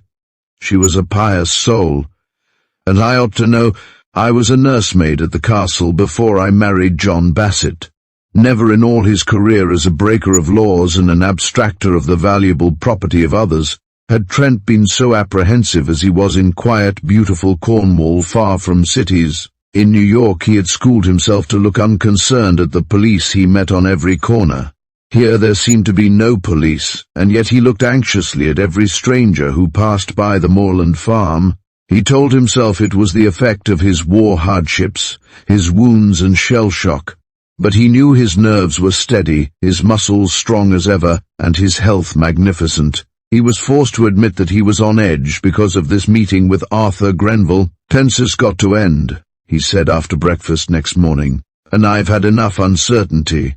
A few minutes later he was on horseback and on his way to Rosecarroll Castle. It might not be easy to see Grenville in his home surrounded by servants, but he would make the attempt. He had no reasonable excuse for infringing the etiquette of the occasion. He had not been invited to call, and he knew no common friends of the family. It would be a business call. He would send in his card and say he desired to see Mr. Arthur Grenville on a matter of importance. He was within 2 miles of the castle when he saw the man he had come to see mounted on a chestnut polo pony, cantering along and driving a white polo ball over the stretch of firm turf. Grenville pulled up as he saw the American. "I'm trying to get my eye back," he said, smiling. "Oh, corking game, polo. Ever play it, Mr. Trent?" "And I've had to work too hard," Trent snapped. "Much better for you, I've no doubt," said Grenville idly. "If one may ask it, what sort of work did you do?" "You've no idea, I suppose?" Grenville looked at him mildly. "How can I have any idea?" he asked. Anthony Trent from his bigger horse looked down at the man on the polo pony sourly. There was that bland look of irritating innocence that would have convinced any judge and jury, but it did not sway him. In just such a pleasantly modulated voice, and with no doubt just such an ingratiating smile, Private Smith had feared Anthony Trent was dying in very bad company. "And you said you were not able to forget everything? I suppose that my work might be one of the things you still remembered." At length Trent was able to observe that Arthur Grenville looked less confident. "I'm afraid I don't quite understand what you mean, Mr. Trent." "Name Anthony Trent calls nothing to mind?" "I'm sorry," Grenville retorted. "Suppose I ought to know all about you." "And that's what you said before," Trent exclaimed. "Before?" There was no doubt now as to Grenville's perturbation. "Cut that out," Trent commanded angrily. "One, you did it very well, but I'm sick and tired of fencing. What are you going to do about it?" He was sure now that the other was frightened. That the emotion of fear did not bring anger in its train amazed Trent. "And leave you to realize your mistake," Grenville said after a pause. Then with a sharp stroke he sent the willow root ball spinning in the direction of the castle, and followed it on his swift mount. The horse that Trent had bought from John Treleaven the farmer was a half-bred, a good weight-carrying nag, a fine jumper, but not equal to the task of overtaking the chestnut thoroughbred. There was nothing to do but pursue Grenville into the castle grounds or give up the chase. Angry because he could not judge in what degree of peril, if any, he stood, Anthony Trent rode back to the farm. Chapter 5. Then the Man Who Denied. Thinking things over that night as he walked along the camel banks and disturbed the otters at play, Anthony Trent determined to call upon Arthur Grenville, and force him to acknowledge that he had not forgotten the conversation, the confidence that was so fully given in the dugout. Footman and a butler barred his ingress. They were polite and filled with regrets, but the facts remained that Mr. Arthur Grenville by doctor's orders saw none. The Lady Daphne was engaged. The men servants could offer him no hope. He was able to see at close range some advantages of the many servants the rich were able to employ to hedge them about with privacy. The Rose-Carroll butler was less urbane than his brother at Alderwood, and the opportunity for private conversation was lacking. Trent saw in this rebuff another move in the subtle game Private Arthur Smith was playing. The next 2 days were spent in riding over the moors, but not a glimpse of Lady Daphne or her brother did he get. He was certain they were avoiding him deliberately. The idea possessed Trent that Arthur Grenville was not satisfied to obtain merely the rewards that were offered for his apprehension. If he followed the great thefts of the world, he would know that 4 of its most famous stones were still missing, and from Trent's confession, he would guess the master criminal still held them. They were even now in Trent's main camp, ornamenting a brass Benares lamp, as though they were merely the original pieces of glass that had occupied the spaces when Trent purchased it. Trent could sell through discreet sources the loot that was hidden in Kennebago for not less than $500,000. If Arthur Grenville chose to command him to do so and share the proceeds, what could he do? The hold he had on the other man was slight. Langley might have extorted the confession more as a warning than an instrument to use against a relative. In the 2 other cases to which Arthur Grenville had confessed, his creditors were those who had been his friends. He had embezzled the mess funds of his regiment. It was unlikely that a cavalry regiment, which had fought from Dettingen to Mons, would like a story of that sort to get abroad. On the morning of the 3rd day after his rebuff at the hands of the footman, Trent made up his mind. He would see Arthur Grenville and see him at once. "If he thinks he can keep me out," said Trent, his mouth tightening to a narrow line, "and he holds me too cheap." It happened that Arthur Grenville knew nothing of the attempt of Anthony Trent to see him. The doctors had indeed ordered him rest. Lady Daphne, when she heard of Trent's insistence, said nothing but wondered why it was that he should make the attempt. She still thought uneasily of that night at Dereham when he had discovered her with the combination to her host's safe. There was such a thing as blackmail, and, after all, what did she know of the American except that he had been a guest of the Langleys?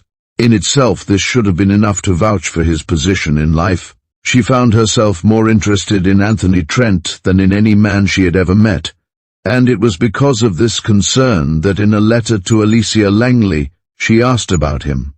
Alicia's letter was astonishing, and I can't imagine, my dear Daphne, to whom you refer. There was no Anthony Trent here on the 1st. The only American was Mr. Connington Warren, who was wafted to our shores permanently on the waves of Prohibition. I think you knew personally every other man except the Duke of Valladolid. He is, of course, a grandee of Spain, short, slight, and bald, but a first-rate shot, Reginald says, and plays polo for the Madrid team. Certainly there was no tall, clean-shaven, good-looking man here whom you don't know quite well. Alicia Langley invariably added postscripts. This time it interested the reader more than the letter. "One, I showed your letter to Reginald, and he was almost excited. He said an Anthony Trent had motored over from Norwich and wanted to learn particulars of a private in his regiment. As the private in question was Arthur, you may draw your own inferences if you can. Reginald refused to speak, so this Trent man of yours doesn't know Arthur's a nom de guerre. From anything he has learned here, Reginald wants you to tell him where you met the man. Please do, as he seems to think it very serious." While Lady Daphne read this communication, not without agitation, her brother was dressing for dinner. Some people were coming over from Pencarrow. He occupied 2 splendid rooms facing west and was looking over the moorland to the sea when the handle of the room leading to a large upper hall was opened noiselessly and admitted Anthony Trent. When Grenville remembered he had not long to make the change from flannels into evening dress, he turned about to see the American sitting in a comfortable chair. "And please don't try and ring for the servants," Trent advised smoothly. "And because I am nearest to the bell, and I shall not permit it." If he expected an outbreak of anger, he was disappointed. Instead, there was that puzzled expression which could only arise from innocence of Trent's identity or the most finished art. Don't think I am a housebreaker," Trent went on equably. "I am not. This is Visitors' Day, if you remember, and after paying my shilling, I looked at the staterooms, pictures and autograph letters and fell asleep. When I woke up, I entered this room by mistake. And you want to find your way out?" Grenville returned. "If you will ring the bell, I will have you shown. Not until I have had the opportunity of talking a little to you. In our first conversation I was indiscreet. You will admit that, won't you? When you—" Grenville answered vaguely, "I really don't remember, Mr. Trent. And then you deny ever having seen me until we met by the salmon pool a few days ago?" Trent looked at him like a hawk. "I do," Grenville retorted. "And if you do, why don't you resent my butting in like this? Why don't you call some men servants and have me flung out for a damned nuisance? Say I threatened you. Say anything an innocent man could and would say. Your attitude doesn't fool me in the least. You are playing a deep game, but I can play a deeper." Grenville shrugged his shoulders with a gesture of weariness. "There are many things I cannot explain," he said. "And you are going to begin right now," Trent said. He was not in a mood to be trifled with. He firmly believed that this man was planning to send him to Gale for a period of years so long that he would come out a white-haired broken man. He looked round, frowning, as steps sounded along the corridor, and a tap came on the door. "Don't let me in, Arthur," he heard Lady Daphne say. "And I've had a most extraordinary letter from Aunt Alicia. I must see you about it." She rattled the locked door impatiently. Her brother walked over to it. Trent could offer no objection. He was confused and annoyed that at a moment such as this the girl must interrupt. To Anthony Trent she was as one above and apart. There was no use in concealing that he himself was a crook, no matter how differently he pursued the profession from the lesser lights whom he despised. And Arthur Grenville was as crooked as he, with less excuse for it. Lady Daphne stopped short when she saw Trent rise from his chair and bow. Her greeting was so wholly different from the friendly manner she had shown ere this that he was at loss to understand it. He did not know that Mrs. Langley was the Aunt Alicia. He could only suppose her brother had hinted that he was not what he seemed. "And was not told you were here," she said. "I'm glad you've come," Arthur Grenville said. Trent could see that he only spoke the truth. From what did he expect his sister to protect him? "Mr. Trent here has an idea I'm deliberately pretending not to know who he is. So, "Sent I assure Mr. Trent, Sir Trent," she said haughtily, "that at all events I know what he is." Trent looked at her a little quizzically. "Oh, and I wonder if you really do," he commented. "I shall be very glad to prove it," she answered. But I am not anxious that my brother should have to listen. I hoped you understood that he is under the doctor's orders and must not be worried. As dinner is almost ready, and I have several things to do, will you be kind enough to put this discussion off until tomorrow morning?" "But just as you please," he said. "When and where?" "And you are staying at the Bassetts, I think. Very well, I will drive over there tomorrow at 10:30. He flushed. The inference was plain. He was not permitted to meet her within the castle. The servant who showed him out seemed to feel differently today. He felt outcast. There was a little apple orchard behind the Bassett's stone-built barns, where each day Anthony Trent used to practice short approaches with a favorite mashie. He held it as an axiom that if a golfer kept his hand in with short mashy practice, he would never be off his game. He was industriously trying to approach over a tall, spreading tree when he heard the sound of wheels outside. It was not yet time for his appointment with Lady Daphne, but he could see from the higher ground of the orchard that it was she. She was driving a dashing pair of chestnuts to a male phaeton. By her side sat a man with a powerful, unscrupulous face, who was evidently amusing her by his conversation. Trent supposed he was a guest at the castle, some man who had the right to meet her by reason of being on the right side of the law. Almost jealously, Anthony Trent saw him help her to alight. He was a heavily built man, but not an ungraceful one, and he was exceedingly well dressed. Trent judged him to be 45 and used to dominating men. He had noticed often that men most ruthless with their fellows have the most charming ways with women. "And I shan't be very long," Lady Daphne said, laughing. "And you will be able to smoke just 2 cigarettes, Mr. Castoon." Castoon? Of course it was Rudolph Castoon the banker, the English-born member of the great continental firm of bankers and financiers. One of the brothers was a leader among New York capitalists. It was said that each Castoon was loyal to the country where it had been arranged he should be born. It was in the sweet-smelling sitting room of the Bassets that Trent found her. She was standing up and refused to be seated. Her enmity now was hardly concealed. "As I find," she began, "and you have deceived me.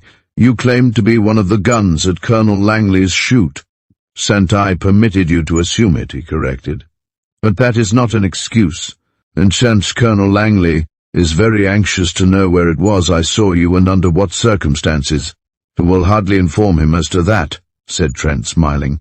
"As if it becomes necessary I shall," she replied. "At all events I was in the house of a relative while you were there, and a thief in the night." "Thank you. So were there as a detective." She had never seen him lose his calm before. He flushed red and a look of hatred came over his face. "A detective, I. If you knew how I loathed them, you would never suspect me of being that. So if not, why are you down here hounding my brother? Hasn't he told you? Then he says you persist in pretending to know him." "Lady Daphne," Trent said earnestly, "was your brother a Private William Smith, a gentleman ranker in the 78th Battalion of the City of London Regiment?" "Yes," she answered. "And wasn't this same man under his own name expelled from Harrow School and Trinity College, Cambridge?" "And you are a detective!" she cried. "On my honor, no," he exclaimed. "And Lady Daphne, your brother saved my life, and when I wanted to speak about the very terrible and unusual experience he denied knowing me, not telling me everything," she said after a pause. "And I am glad you are not a detective, even though you may be not what I thought you, but is it reasonable? You should try to force yourself on a man who quite evidently wants to be alone with his thoughts just to thank him for doing something every soldier was glad to do for any other Allied soldier? And there was something else," he admitted. "Then I may as well tell you what. We were, as we had every reason to think, dying. We told each other part of our past lives. Why, I don't pretend to understand. Nerves, I suppose, and the feeling that nothing mattered in the least. I told him part of my past, which in effect put a club in his hand to use over me. When I got better, I assumed he was killed. I found he wasn't and followed him here to ask what he was going to do with his knowledge. You wondered what errand I had at Dereham Old Hall. It was to read through the confession which you burned. I had read it and replaced it before you came in." "Then you know all about him?" she gasped. "And I know what was written there," he answered. "And I wanted to know so that I could tell him I too had a weapon with which to fight. I am not his enemy, far from it." "I mean, you don't want to threaten him, or hold your knowledge of what he did over us?" He looked at her gloomily. To think that this was the impression she had of him hurt. "So that's what you think of me," he said slowly. "Indeed it isn't," she answered quickly. "So I didn't think it in the beginning, and I don't want to do so now, but what was one to think?" "So it was your brother's behavior that puzzled me," he said, "and still puzzles me. Don't you see I only want to be sure that he won't use what I told him?" Lady Daphne looked at him curiously. Here was a man whose manners were perfect, who seemed to have the same sports and occupation of the kind of men she knew, hinting that he had done things of whose consequence he was afraid. She supposed there were many temptations into which a man might fall, lapses of which he might repent and still go in fear of discovery. "I don't wonder you were bewildered," she said presently. "And I understand far better than you how it was. Mr. Trent, you need never be afraid that the man who was Private Smith will ever say a word to any living souls of what you said to him." "Ah, how can I be certain?" he demanded. "And you don't know the rewards that a man might gain for speaking the truth about me. Saint Private William Smith and my brother Arthur are two different people." He looked at her in astonishment. Was the weary chase, the long uncertainty to begin again? There was never a doubt in his mind, but that what she told him was true, even if it was hard to be believed. "And where is Private Smith?" he asked. "Where is the man who knows the real me?" "Unt at the castle," she said. He made a gesture of despair. "Indeed is incomprehensible. So now I am going to tell you about them, about the two utterly different men." She said nothing for a full minute. Then she went to the door and called Mrs. Bassett into the room. "Please tell Mr. Castoon I shall have to keep him waiting rather longer than I thought." "Certainly, my lady," Mrs. Bassett said. Later she told her husband that Mr. Castoon looked very black at the news. "And he's not the kind to like being kept waiting," she explained. "And princes of the blood ought to be glad to wait for Lady Daphne," the tenant farmer cried. "Sen you learned somehow that Arthur was expelled from Harrow. It is true. He managed to get into Trinity but lasted only a term. Then came Sandhurst and a commission finally, and black disgrace. Mr. Rudolph Castoon, who is a friend of my eldest brother, took pity on him and made him one of his secretaries. He's in Parliament, you know, but even he couldn't do anything. Then a little while in Australia and failure there. The last thing he did was to enlist just before the war broke out. Colonel Langley was given the command of a London regiment and found Arthur under the name you knew." "But you said he wasn't Private Smith," Trent broke in eagerly. "So you will see later what I mean." "How did you meet him?" Trent explained in a few words. But what confessions or boasts he had been betrayed into making he said nothing about. "Well, my brother was expelled from Harrow when he was 18. Until he was 17 he was one of the sweetest-natured boys you could imagine. He was full of fun and mischief, but all his tutors loved him, and there wasn't a particle of vice in him. Suddenly he seemed possessed of devils. He drank, he gambled, and cheated. He was insolent to his teachers. It broke my mother's heart. It helped to make my father the silent, broken man he is today. It was the same when he went up to Trinity and the same when he was at Sandhurst." There was a long pause. Trent could see she was struggling against tears. There welled up in him an almost divine pity. He wanted to soothe her, comfort her, and let her cry on his shoulder. It was in this moment that Anthony Trent knew he loved her and would always love her. Those passing affections of adolescence were pale, wan emotions compared with this, and it was an hour of grief to him. He realized that his ways of life had cut him off irremediably from marriage with such a woman as this. "What happened?" she said at last. "And you came too after being blown from that dugout?" "And I was badly hurt," he answered, wonderingly. "Hence high explosives play the strangest tricks with one. And here's what happened to my brother. He was unconscious for a very long time, and his head was fearfully mangled. When he came out of ether, he said very distinctly, 'Oh, Bingo, how rottenly clumsy of you.'" "The time who was Bingo?" Trent asked. "And the time nobody knew. Arthur's uniform was torn off in the explosion and his regiment unknown." "And he could have told them," Trent asserted. She shook her head. "And you are mistaken. He could not tell them. They thought he was, malingering. They thought he wanted to be sent back and get out of the fighting. Then he complained of the dreadful noise. By degrees they found that he did not even know of the war. They thought of course he was pretending. My father heard of the wound, and although he had disowned him, he had him brought to our house in Grosvenor Place. We had specialists, those new sorts of doctors who don't depend on medicines. Arthur thought he was still at Harrow 8 years or more ago. Then I remembered a boy who shared a study with him there, a boy who had stayed here, a son of Sir Willoughby Hoskin, who has a place near Penzance. Bingo was somewhere in the Struma Valley with his battery, and in answer to a letter said that the only act of clumsiness he could call to mind was when he accidentally hit Arthur with an Indian club in the gym at school. One of the doctors went over to Harrow and found Arthur had been hit like this and was in the infirmary for 3 days. Mr. Trent, it was after that accident he altered entirely. And I've heard of such cases, Trent said quickly. Pressure of some sort on the brain, they call it. There was quite an epidemic of such incidents in America a few years ago. It was supposed to be a cure for bad boys. Then you think, So no, she said emphatically. And he is now exactly as he was when he was a boy, gentle, thoughtful and clean. Our specialists saw the army surgeons, and they supposed that in dressing his dreadful wounds they removed the portions of depressed bone, and so made this extraordinary cure. They say the war has proved this sort of thing again and again. The news which spelled salvation to Anthony Trent seemed too tremendous to believe.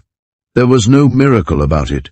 It was a simple fact demonstrated by surgery and accepted now by the laity. The years in which Arthur Grenville had sown wild oats and disrupted friendships and relationships was wiped from his consciousness. Trent now understood the half-diffident, almost shy manner so inexplicable in a man of the type William Smith had been. My father thinks, the girl went on, and as he will have to find out some of the things he did, it will be as well to prepare him for it, and shield him against consequences. Consequences? He hazarded. I'm afraid, she said gravely, and it will not be easy. His creditors, for example, have learned that my father has forgiven him, and they are coming down on him. Fortunately, my father can afford to pay, but there is always the dread of some adventurer turning up and letting us into some dreadful secrets. For men like me, he asked. Only no, I didn't mean that, she said. And I think it most wonderful that you are here, because you will be able to tell him something about the good part of his life, He is always hoping that his memory will come back, but the doctors say it won't. She hesitated a little. Poor Arthur is very much depressed at times. Could you try and remember as much about him as possible? Surely, said Anthony Trent. As it happens, I met a man out there who knew him well, and said he was a good soldier. Son, I wish my father could know that, she said. And I'm going to ask you to luncheon tomorrow and to meet a man whose life Arthur saved would cheer him enormously. We shall be alone.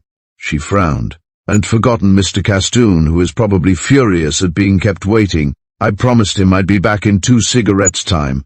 I was going to drive in to Camelford, but I don't think I will. I feel almost that I want to cry. She held out her hand impulsively. Forgive me for what I thought about you, and come to luncheon at 1 tomorrow. And you don't know how I'd like to, he said wistfully, and you have forgotten about my past, and I had no such excuse as your brother. And you are exaggerating it, she said more brightly. Anyhow, it's all over. Exaggerating. And even were it all over, which he doubted, a blacker past remained than ever she dreamed of. And I don't want Mr. Castoon to see that I've got tears in my eyes. Please tell him to wait a little longer while I talk to Mrs. Bassett. An au revoir.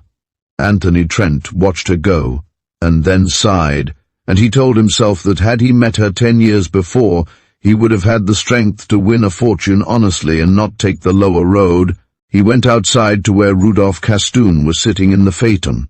The 2 horses were champing at their bits, a little groom at their heads trying to soothe their high tempers. He approached the financier with no personal feeling of any sort.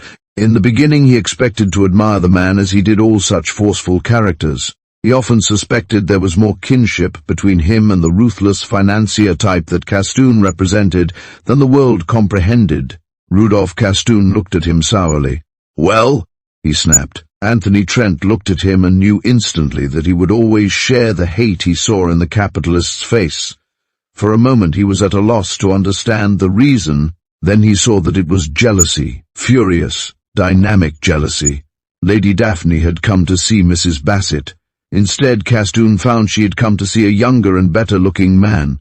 Trent did not fall into the error of underrating Castoon. In the event of a contest of any kind between them, he would walk warily. But he never expected to see the man again, and his peremptory way of speaking angered him. Well? Castoon demanded again. Thank you, said Trent urbanely. Sign, I find the air of these moorlands of great benefit to me. Formerly I slept poorly, but now I sleep as soon as my head touches the pillow. And my appetite is better. I eat 3 eggs for breakfast every morning. Do you sleep well? Send, I did not come here to sleep. Castoon frowned. But if you are here for long, you must, Trent said pleasantly. Send, I am not in the least interested in your health or how many eggs you can eat for breakfast. Castoon's manner was frankly rude. I want to know where Lady Daphne Grenville is. She said she had forgotten you, Trent answered. She also said you would probably be furious at being kept waiting. Send, I am, Castoon asserted. Would it be too much to ask the reason? Send, I expected you to, Trent said affably. The time he took to select a cigarette from his case and the meticulous manner in which he lighted it added to the other man's ill temper, just as Anthony Trent intended it should. If you are quite finished, sir, Castoon cried, then I should be glad to hear. And as an American, Trent began airily, and I like the old family servant tradition. Lady Daphne is talking over her childhood days with Mrs. Bassett. My mother was from the southern states, and I suppose I inherit a liking for that sort of thing. And will you come to the point, sir? Castoon exclaimed. Say, thought I told you that Lady Daphne was talking over nursery reminiscences with an old servant. Sin may be doing that now, but what was she doing before? I'll tell you, she was talking to you. Do you deny it? My dear man, Trent cried in apparent surprise. Deny it? I boast about it. It is the only thing I hope will be printed in my obituary notices. I'm not sure I should be desolated at reading your obituary notices, Castoon said, keeping his temper back. He could say no more, for Lady Daphne came hurrying along the hydrangea-bordered path to the gate. I'm dreadfully sorry, Mr. Castoon, she cried. I can forget everything now that you are here, he returned gallantly. I've the humor of this young man whose name I don't know. Moll. Said Anthony Trent of New York, she told him, and you'll meet him at luncheon tomorrow. Tentet will make it a very pleasant function, the financier said grimly. He could say no more because the horses reared impatiently, and for a moment there was danger. Entet's horse nearly came over backward, Castoon said when the team had settled down a little and the farm was a half-mile behind. But it didn't, Lady Daphne said calmly, so why worry? And it would have been his fault, Castoon said venomously. And you don't seem to like him, she said smiling. Said, I hate any man who looks at you as he does. And how does he look? She asked with an air of innocence. He looks at you as if he was in love with you, and I hate any man to do that. Until you have no right to resent it, Mr. Castoon, she said coldly. I have told you 100 times that you concern yourself far too much with my affairs. I'm going to marry you, he said doggedly, and never fail. Look at my life history and see where I have been beaten. I know you don't care for me yet, you'll have to later. Then my father doesn't care for you either. Rudolph Castoon sniffed impatiently. His type is dying out. He still remains ignorant that money has displaced birth. It's the one thing money won't buy, though, she reminded him. Birth can't buy power, the financier said quickly, and money means power. Your father has had both.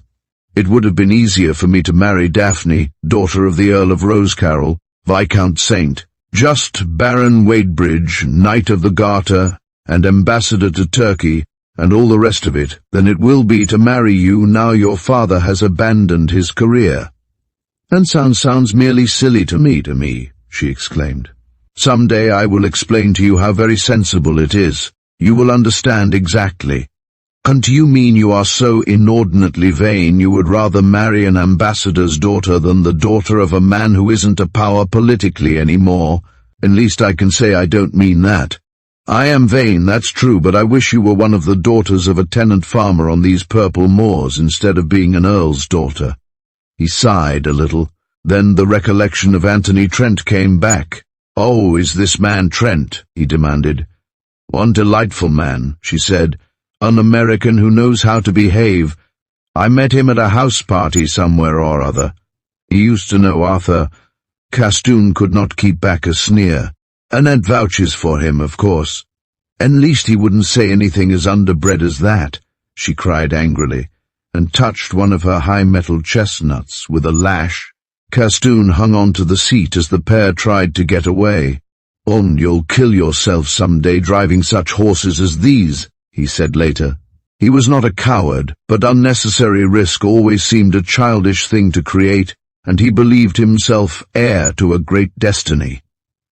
Chapter 6. Fresh Fields. If Anthony Trent thought he was to be the guest at a small luncheon party where he could meet Arthur under friendlier circumstances and talk to Daphne intimately, he was mistaken. Castoon was staying at the castle, and a number of people motored over from Falmouth, as well as the owner of a big yacht lying for the time in the Fowey River. Lord Rosecarroll was very amiable. He seemed intensely grateful that Trent gave up a morning's shooting to attend a luncheon. There was no trace of suspicion about him. He had been told that Mr. Trent, an American of means, had been a guest at Dereham Old Hall. His daughter had not informed him of Alicia Langley's letter, but he was most interested to know that his son had saved the visitor's life. It was the one good act in the black years which had given him so much sorrow. Also, Daphne had told him that Arthur liked Trent and would be a good companion. The physicians who were watching Arthur's case recommended that he should be kept interested. They desired that the apathy which threatened to take hold on him should be banished. The Earl was growing more and more to leave things to the girl. The death of his 2 sons had been a terrible blow, and he was beginning to find in solitary yachting and fishing trips a certain refreshing solace. From the deference that most of the people paid to Rudolph Castoon, it was evident that he was a man of great influence and promise. Trent sat next to a rather pretty dark girl, a Miss Barham, who had come over from her father's yacht. "Everybody seems to hang on his words," he said. "Why?" "And he's phenomenally rich," she answered. "And he has a career. He'll probably be Chancellor of the Exchequer in the next cabinet. Finance is bred in the bone of his sort. Hasn't he a brother in your country?" "And great power in Wall Street," Trent told her, "but we suspect a capitalist. And while Rudolph may get a title and much honor, Alfred in America couldn't get a job as dog catcher. And of course you've seen he's simply mad about Daphne," Miss Barham said later. "And I've seen his side of it," Trent said, frowning a little. "But what about Lady Daphne?" "Power is always attractive," Miss Barham said wisely, "and we English women love politics. One can never tell. I think the Earl would be furious, but Daphne always gets her way, and after all, Mr. Castoon is a great catch whichever way you look at it. There's nothing financially shady about him, and if Daphne should ever get bitten with the idea of making a salon, he's the man to marry." "What a brutal way to look at it," he said gloomily. "Are you young enough to believe in those delightful love matches, Mr. Trent?" the girl asked. "I did till I was almost 15. Anthony Trent should have been amused to find himself on the side of the angels. As a rule, life had provoked cynicism in him, and here he was fighting for ideals, and talked like that until I was 15. He smiled, and I meant it.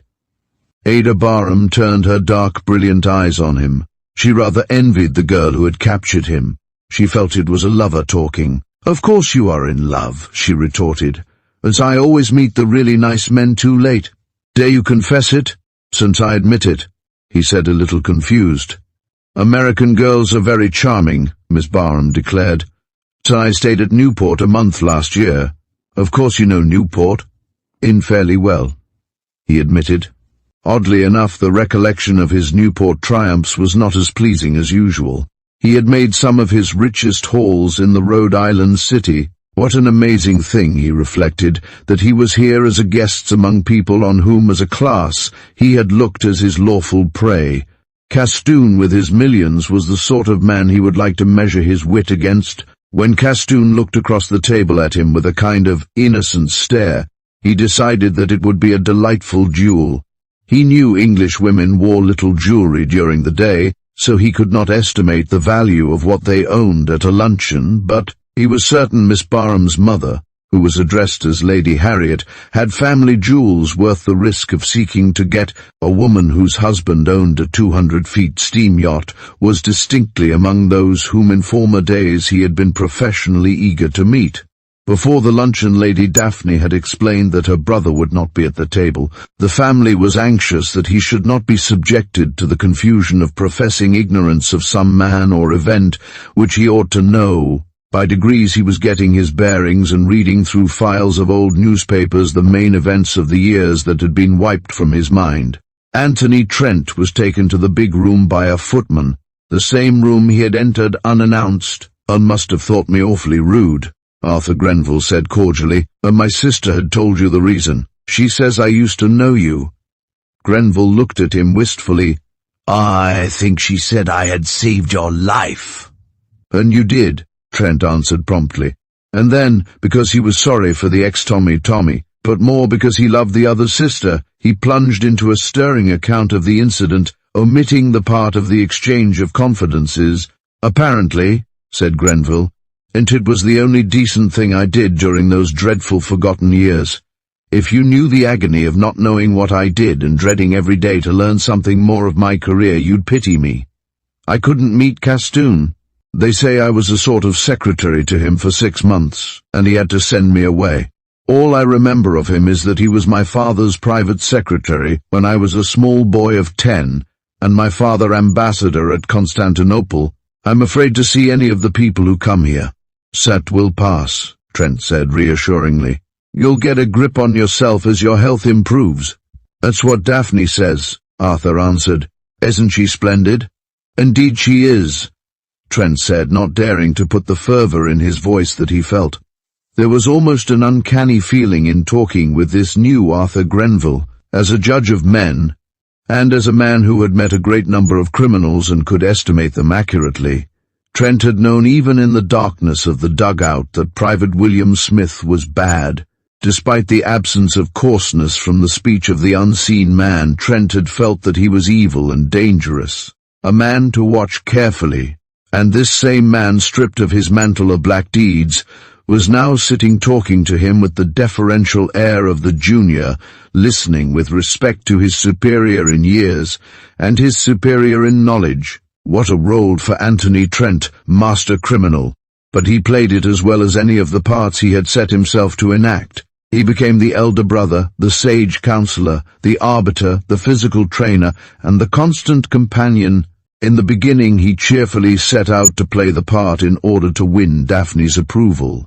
Later he really liked Arthur. He taught him to drive the high-powered Lion car that was seldom used by the Earl's chauffeurs, and discovered in him an aptitude for mechanics, which delighted his father. "And you have done more for my son than I imagined could be done by anyone," Lord Rosecarrel said gratefully. "I owe him no small debt," Anthony Trent retorted. "And it's a very pleasant way of trying to pay it." It was not often that he saw the Earl. Occasionally they played a game of billiards after dinner, but the elder man was constantly occupied with reading when he was not aboard his boat. Since he had come to Cornwall, Trent had discovered what an important personage Lord Rosecarrel had been in the political life of his country until his sudden resignation a year before the war. Every now and then Trent would see regret expressed in a London paper or weekly review that he would not place his vast knowledge of the Near East at his country's disposal. There was still considerable trouble centering about the Balkans, and since the Earl had been minister or ambassador at Belgrade, Bucharest and Constantinople, he knew the country as few could hope to do without his experience. The Prime Minister himself, snatching a few days of golf at Newquay, motored over to the castle to lunch and asked his host personally to come from his retirement. It happened that Trent was lunching at the castle and heard the Earl's decision not to leave private life. There was an incident in connection with this which made a curious impression on the American. When he had declined to represent his country finally, Lord Rosecarrel looked over the table at his son, who was talking gaily, and did not observe the glance. It was a look almost of hate that the Earl flashed at him. Then it passed, and was succeeded by the melancholy which the old aristocrat's face habitually wore. Trent was certain none had seen but he, and he had never seen an evidence of it before. He reflected that Arthur was never wholly at ease in his father's company. Again and again he had caught a certain shamed look when the Earl was speaking. Of course it was the knowledge of how in the forgotten years he had disgraced an honoured name. That was understandable.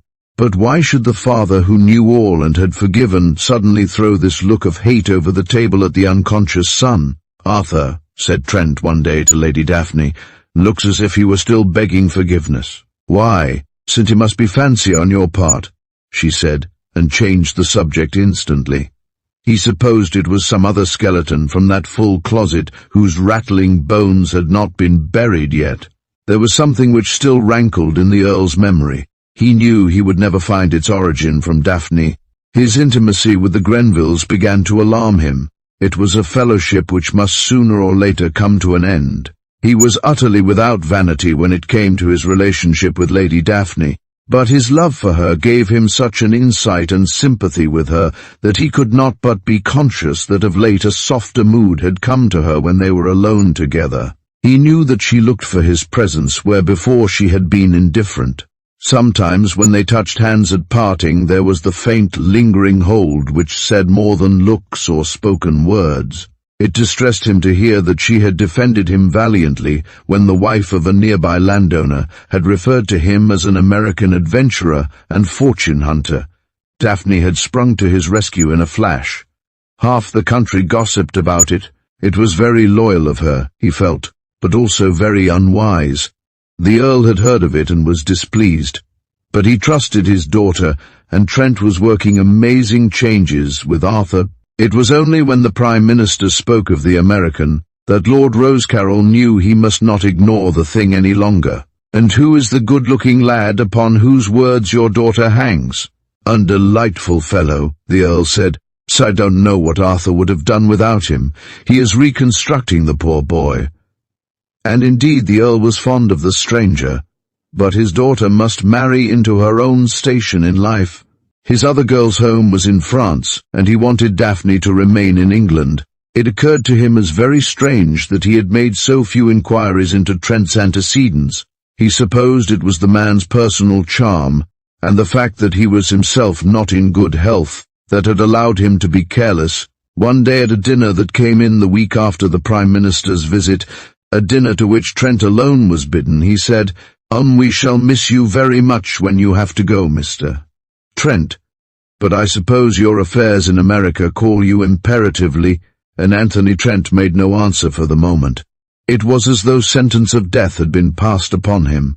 He could only admit that this was the logical, if long-delayed, end to the pleasantest days of his life. He had brought it on himself by his own weakness. For all his strength, he was in some ways deplorably weak.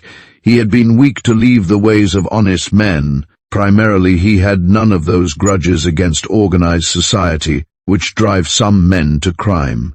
He had fallen because he was tired of narrow ways of life and a toil which offered few high rewards. And more than all, he had been weak in that he had encouraged an intimacy with a family of this type. The Lady Daphne was not for him. He called to mind a phrase that Miss Barham had said about Castoon at this very table. She had said there was nothing financially shady about him which might prevent marriage between him and Daphne.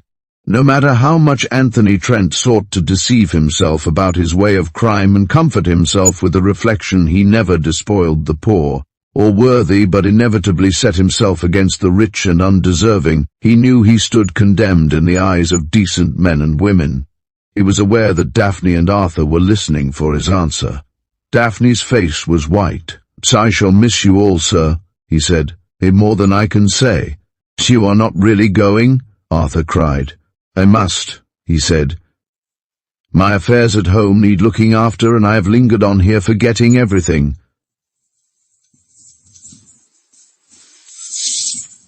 Said nothing. He did not dare to look at her. He knew she was thinking that but for her father's mention of his leaving, she might not have known until he chose to tell, and he had told another first, because he was grateful that Trent had been quick to take the hint. The Earl of Rosecarrel was particularly gracious to his guest and proposed a game of billiards. It was while the old nobleman was making a break that Daphne dropped into a chair at Trent's side. "Are you really going?" she asked. "And I ought never to have stayed so long," he answered. "Do you want to go?" "And no, I don't," he said passionately. "And is your business so important?" "Oh, wait," he said, rising to his feet when his opponent had finished a break of 53. "It's my turn." "Say, I have never," said the Earl, chalking his cue, "seen you miss that particular shot before." Anthony Trent came to the girl's side. "We can't talk here," he whispered. "The hounds meet at Michaelstowe tomorrow and draw the Trenouth covers. Will you be out?" "Ease," she said. "But what chance shall we have to talk there?" "When we can lose the field," he said, "and ride back over the moors alone." Arthur Grenville had taken the mastership of the North Cornwall foxhounds and persuaded Trent to follow them. The American had added a couple of better-bred, faster horses to his hack, and now enjoyed the gallop after a fox as much as any hardened fox hunter of them all. A fox was discovered almost immediately when the Trenouth covers were drawn and got well away, making in a westerly direction for the Wadebridge Road. Daphne and Trent made a pretense of following, but soon drew apart from the rest. The music of hounds became fainter, and they turned back to the moors. "And you might have told me," she said reproachfully. "I didn't know," he answered. "So I only realized when your father spoke that it was more or less a command." "And my father may be the Lord Lieutenant of the county," she said, "but he has no power to send a man away if the man doesn't want to go." "Can you think I want to go?" he demanded. "I only know you are not going to stay." She touched her horse lightly on the shoulder and put him to a canter. Trent saw that she was heading for Rough Tor, one of the two mountains guarding the moorlands. Once or twice they had ridden to its rocky top and looked at the hamlets through whose chimneys the peat smoke rose, and those strange hut circles of a prehistoric people.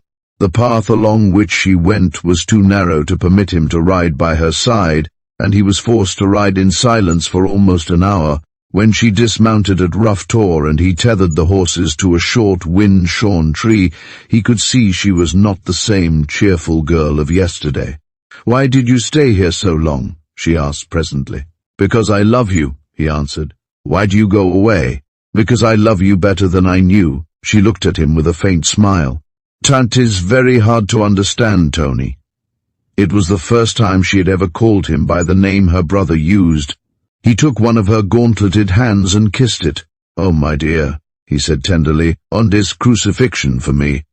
She looked at him still with the little wistful smile on her face. "And are you the only one to suffer?"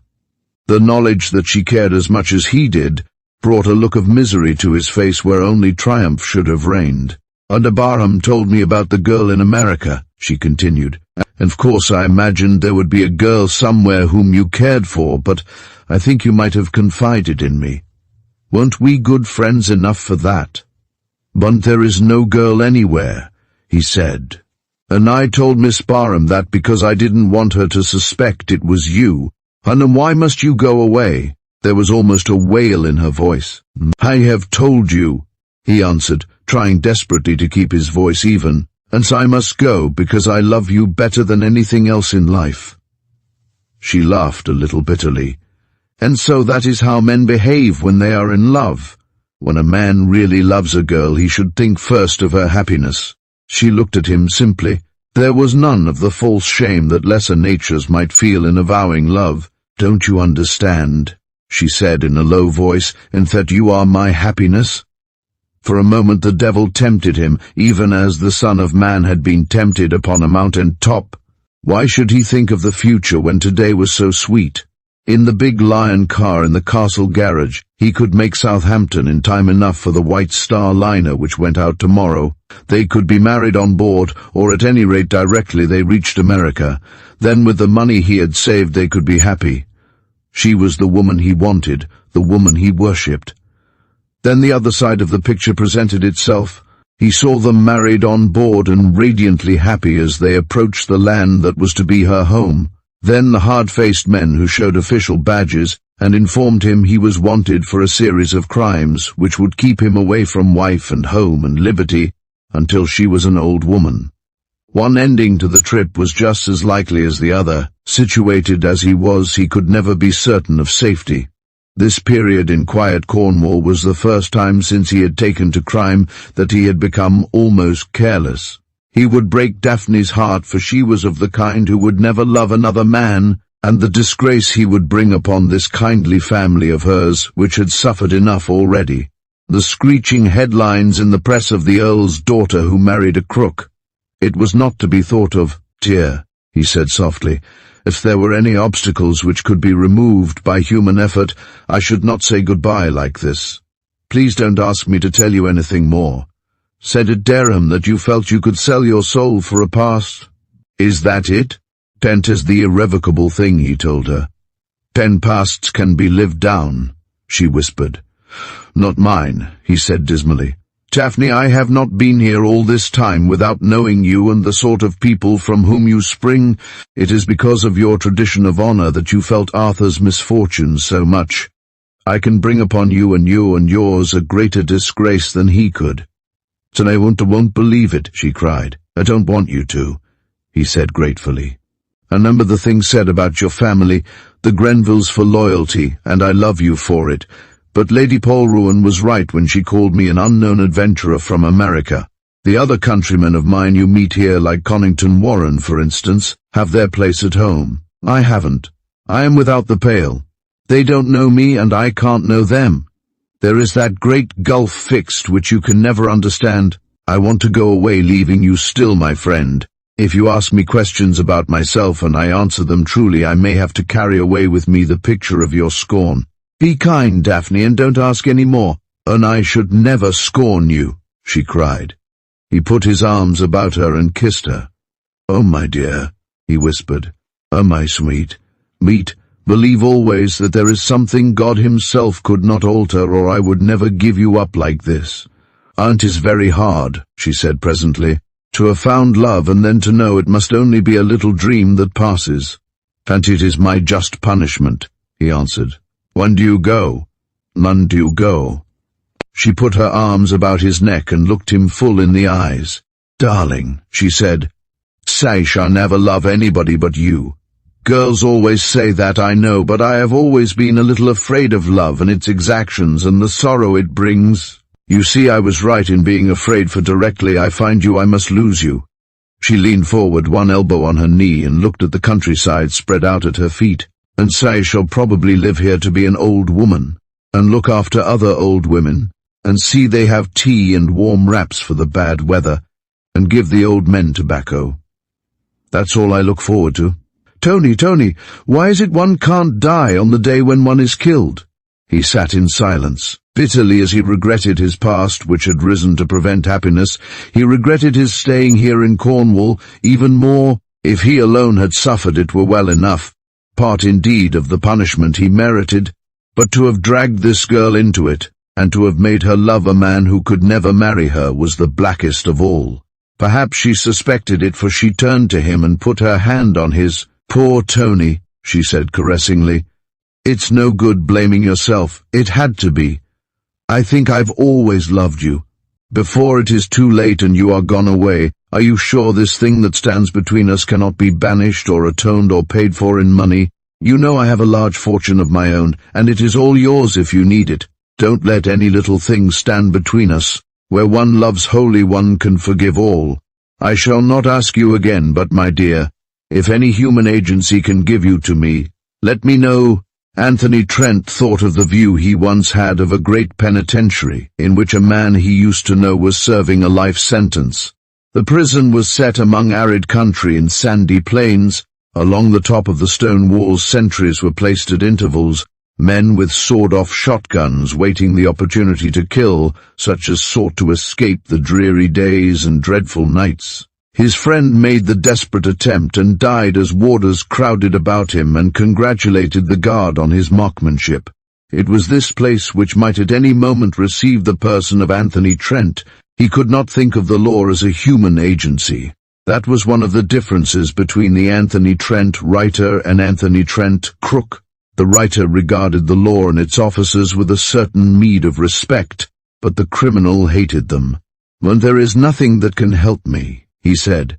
There was silence for a little.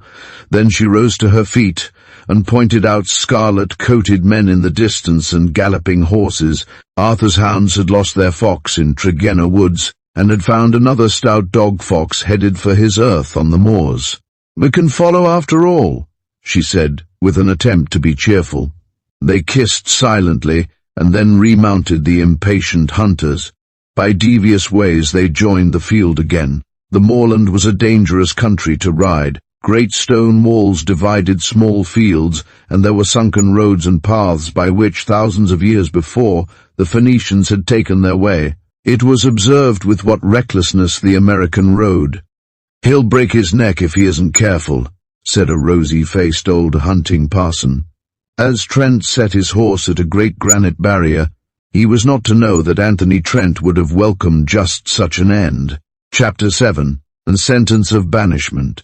Lord Rosecarroll, who was out with the hounds that day, was riding ahead of his daughter when she and her escort joined the field. He was a finely built man and looked exceedingly well in hunting costume. He wore a closely trimmed beard, now almost white, and seemed, so Trent thought, more than his 65 years. It was a fine, sensitive face, and the Earl had all his days until this strange retirement mixed with the great of the earth, and taken part in the councils of nations.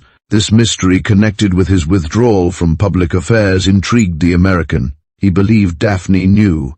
He was wondering what it was when the Earl reined in his horse. "Am told you leave no later than tomorrow, Mr. Trent. I hope you will dine with us tonight." Anthony Trent hesitated a moment before answering. "Thank you," he said. "Said I should like to." He knew it would only reopen old wounds, but the temptation to see Daphne again was not to be resisted. It would have been a dull dinner but for the Earl. Whether or not he saw Daphne's depression, the disappointment of his son, and the disinclination of the visitor to talk, he was entertaining and witty. He asked a number of questions about the United States, where his son and heir was. While he played billiards with Arthur, Trent and the girl watched them. In truth, they paid little attention to the scores or strokes. It was not easy to get back to the intimacy of the morning. There was a certain reserve in the girl's manner, and a look of sadness that immeasurably distressed Trent. "Ours is a tragic family," she said, when he tried to bring her to a brighter mood. "When we used to be so happy. My mother was wonderful. She is gone, my 2 brothers are dead. Saint Just is away, and my father simply pining away of a dreadful thing that wasn't his fault." "So I wish you would tell me what it is," he said. "Impossible," she said decisively. "It poisons his whole life." "It was Arthur's fault, wasn't it?" he demanded. "What makes you say that?" she returned. "And know it," he said emphatically. "And whatever he did can be undone, and if it's humanly possible I can do it. Is someone blackmailing him?" He could see she was startled. He must have hit on something not far removed from the truth. "Not that," she said, looking at where her father was standing apprehensively. "And I'm sure you could do nothing." "And I can try," he said earnestly. "And listen to me, Daphne. I feel that there is nothing in life for me but the memory of you. I want more than anything else to do something for you to prove my love. I have nothing in all life to lose. I have no relations, no friends to speak of. My life has been made up of—" he hesitated, "of adventures where I pitted myself against the world and won." She thought of that night in Dereham. Was that one of his adventures? Certainly he had given her the impression of great strength and resolution. Of all the men she met, Rudolph Castoon and Anthony Trent most radiated this uncommon quality. She looked across the big room to her father. Arthur was making a big break, and the Earl was not watching him. She knew he was not thinking of the game. He was thinking of that insuperable obstacle which barred him from the work he loved, the work in which he was needed. He looked a sad, broken man and reminded Trent of the portrait of Julius II by Raphael, which he had seen in Florence. "I dare not tell," she said. "Arnie touches big things and would involve many names and would lead you into great peril." "It would not be the peril for me that you think," he insisted.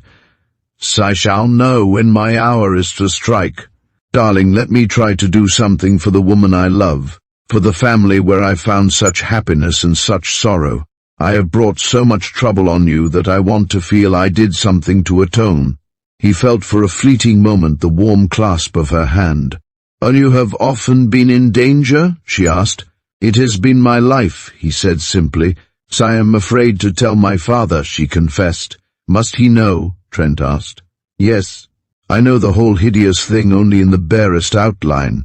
Then I shall broach the subject," he said confidently. "After all, I have nothing to lose. I go tomorrow anyway." She hesitated a moment. "And my father may think you are doing it at a price, instead of which I am offering to help you as atonement."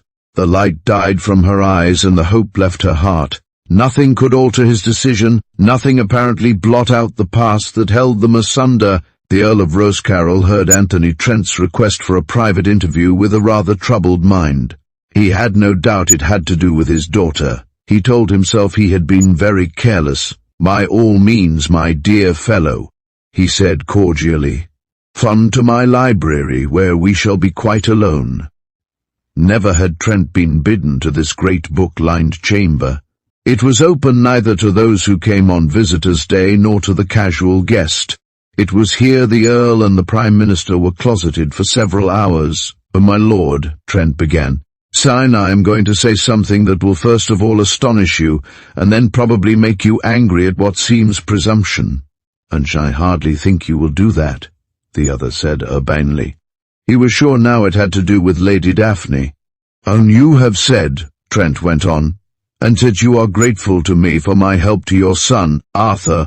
"And I am profoundly grateful," the Earl said quickly. "You have made a new man of him. Then promise me you will not interrupt me by ringing for a servant to show me out." "And I will promise that blindly," smiled the nobleman. "I owe a debt to your family. Arthur saved my life, and I am still a debtor. Since I have been here, I have found out a great deal about your life work. I found out also that at a moment when the Empire most needed you, you retired. I know at the present moment your name is being mentioned everywhere as the most suitable for one of the highest offices under the Crown. I know the Prime Minister made a golfing trip to Newquay the excuse to call on you personally. I know that in this very room you refused a request from your sovereign." There was no doubting the agitation this statement produced in the ex-ambassador, but he was mindful of his promise. "I know," the inexorable Trent went on, "and your refusal has something to do with what your son did when he was irresponsible. I saw you throw a terrible glance at him during the Prime Minister's talk over the luncheon table. It told me plainly that remotely or not, it was because of something he did that you remain here eating your heart out. Afterwards you were especially kind to him. It was as though you repented your momentary anger. My lord, am I right so far?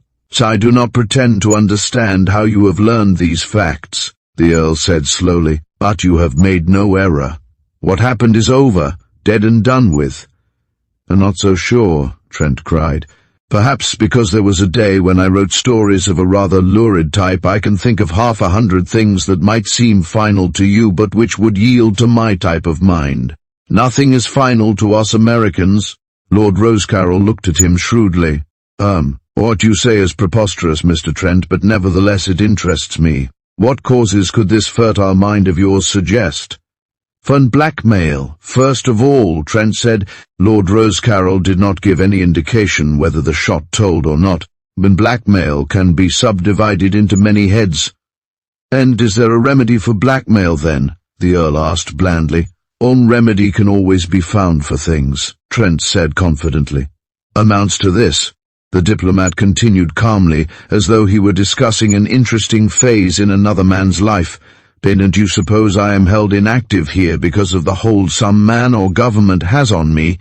Admitting for a moment that this is true, do you not suppose that I should have strained every nerve, called upon my every resource to remove the obstacle which you admit has a remedy? Once, and I think you have tried and failed," Trent said. "It is curious," said the Earl still impersonally, "at how fiction of the type you used to write has taken possession of the public mind."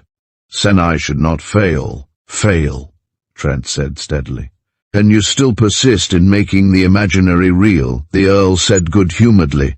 "Why do you fence with me at a time like this?" Trent said, making a gesture of despair. "Can't you see I am in earnest? One, you rate your powers so highly, then?" "And you employed amateurs, my lord. I am a professional adventurer. And what are you doing in my house? In living honest hours and learning that a past can't be undone. I know very well that you thought I wanted to see you because I love your daughter. It is true, I do love her, and it is because I love her that I am going. And it is because I want to prove that I am only truthful when I say that, I offer to undertake anything that may help you. And the reward? Want to have done something for her is the reward. The Earl was silent for a minute, then he paced the room. Trent watched his tall, bent form, wondering what was to be the outcome. Mr. Trent, said the Earl, pausing before him, you are either a scoundrel, or else the most chivalrous gentleman I have ever known. For the moment I hardly know what to think or say or do. If I give you my confidence and you abuse it, the public will share the knowledge of a disgrace which now only my enemy knows. If you set me free from my bondage, you put me under an obligation that I can never pay. If I let you make the attempt in which 2 men have given their lives and you fail, I shall never forgive myself. But, my lord, Trent reminded him, and I am a professional. I have never failed. I detest a brawl, but I love danger, and life means less to me than you might suppose. If I fail, you will never be compromised. I shall want no help nor send any plea for assistance. I work alone, always. The Earl did not answer him directly. And the hounds met at Michaelstowe this morning, he said, and I took the opportunity of sending off a wire in reply to this postcard which came last night. Trent looked at it. It was in a language unknown to him. It is in Hungarian, Lord Rosecarroll told him, and it says, "Please let me know that the report in today's Times that you have accepted office is incorrect. The telegram I sent to the writer said, the report is wrong. I have refused." There you have my secret. The man who sent the postcard, in effect, threatened me with exposure if I came out of retirement. "Then it is blackmail," Trent breathed. "So I am going to trust you," the Earl said suddenly. "And hence I am going to think of you as the chivalrous gentleman. The man who wrote the postcard is a very big figure in the politics of what used to be called a Mittel Europa. Our interests clashed. He was on one side and I on the other. It happened that I was usually able to outmaneuver him because my training had been such that no man in public life knew the Balkans as I did, and do still, the wheels within wheels, the inner hidden things that make national sentiments so dangerous at times or so valuable as the case may be.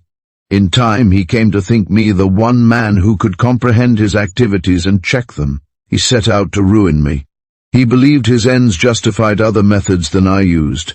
I was shot at on the Ferenc Joseph Rackpart, for example, and a companion killed.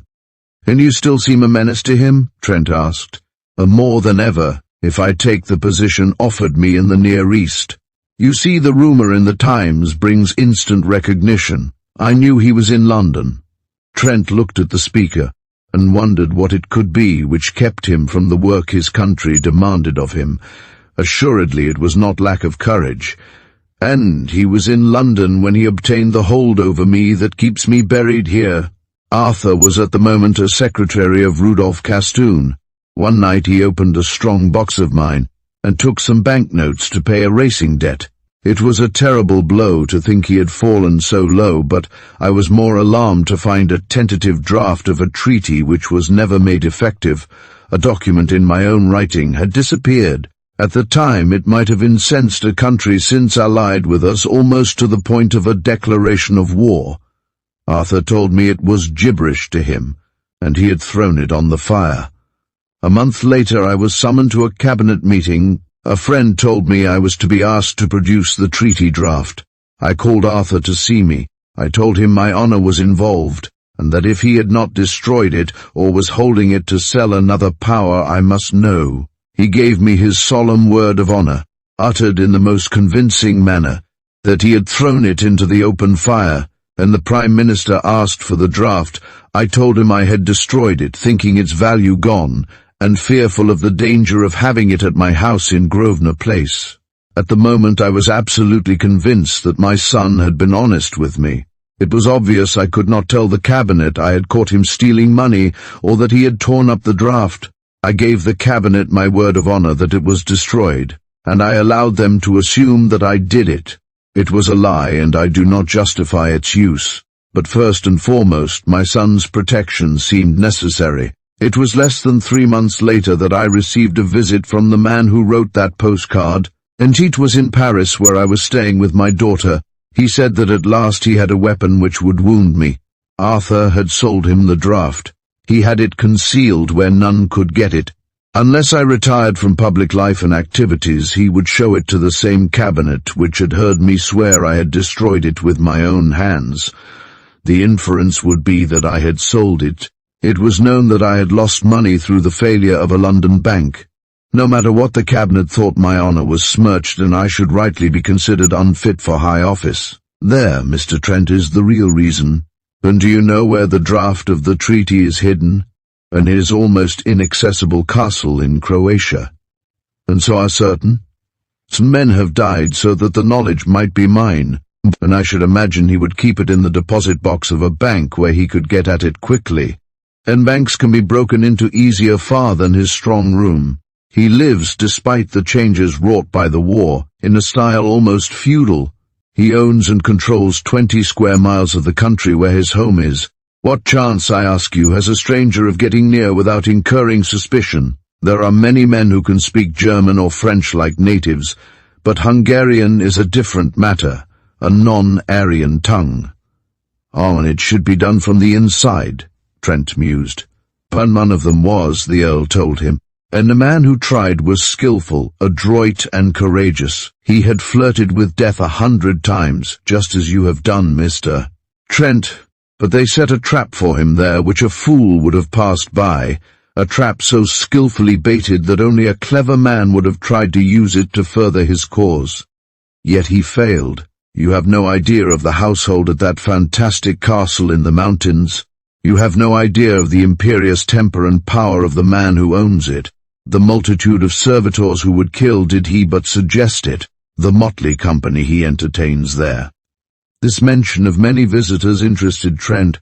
Then he entertains a great deal then? Any those he knows, men and women. The life there, as reported to me, reads like a chronicle of medieval days. Bernard, the man who failed, what did he go as? And steeplechase jockey. The Count kept a great stud and raced all over continental Europe. He owned Daliborka, the great horse which won the Prix meant a horse that was stolen. Exactly. Daliborka and 3 other thoroughbreds were missing from the stables. The man who pretended to be a jockey and was instead a man of lineage and wealth secreted the horses at intervals along the forest road that runs from the castle to the coast. It was his idea when he had obtained the draft to make his way by relays to the nearest harbour. The poor fellows never had the opportunity to throw a leg across any of them. You see, Mr. Trent, there is no chance at all. And so I will make one, the American said confidently, since I am going to enjoy this. And after what I have said you still persist? And because of it, laughed Anthony Trent. He had forgotten everything but the prospect of coming danger, the duel that was to be fought between him and this fabulous magnate. It was characteristic of Trent that he swept aside all other possible inmates of the lonely castle as beneath his notice. His business was with the superior. How do you know he is still in London? Trent demanded. I keep myself informed, the Earl said. A newspaper clipping concerned sends me every notice of him, and I want them, the younger man observed. I want everything that will help me. He read through the brief notices eagerly and wished English papers discussed personalities with the detail American periodicals employed. The only item that interested him deeply was a notice that Count Michael Temsvar had visited the automobile show at the Crystal Palace, and seemed interested in the new 12-cylinder Lion car, and rather humorous in its way, the Earl said, smiling. And since I own a great deal of stock in that company, that's why I have that inordinately high-powered car in the garage which you and Arthur seem to like. Humorous, Trent repeated. I don't know that it isn't more humorous than you know. Do you think he has any idea you are interested in the company? Few know it, the Earl said, and I don't see why he should when even my friends are ignorant. How much of it do you own? Trent asked eagerly. More probably than any one stockholder. And a letter from you to the manager would make me solid. He explained the slang. I mean, if you wrote a letter to the manager asking that I be given certain powers, would he honor it? But most certainly, the Earl answered, and there can be no doubt about it. Chapter 8.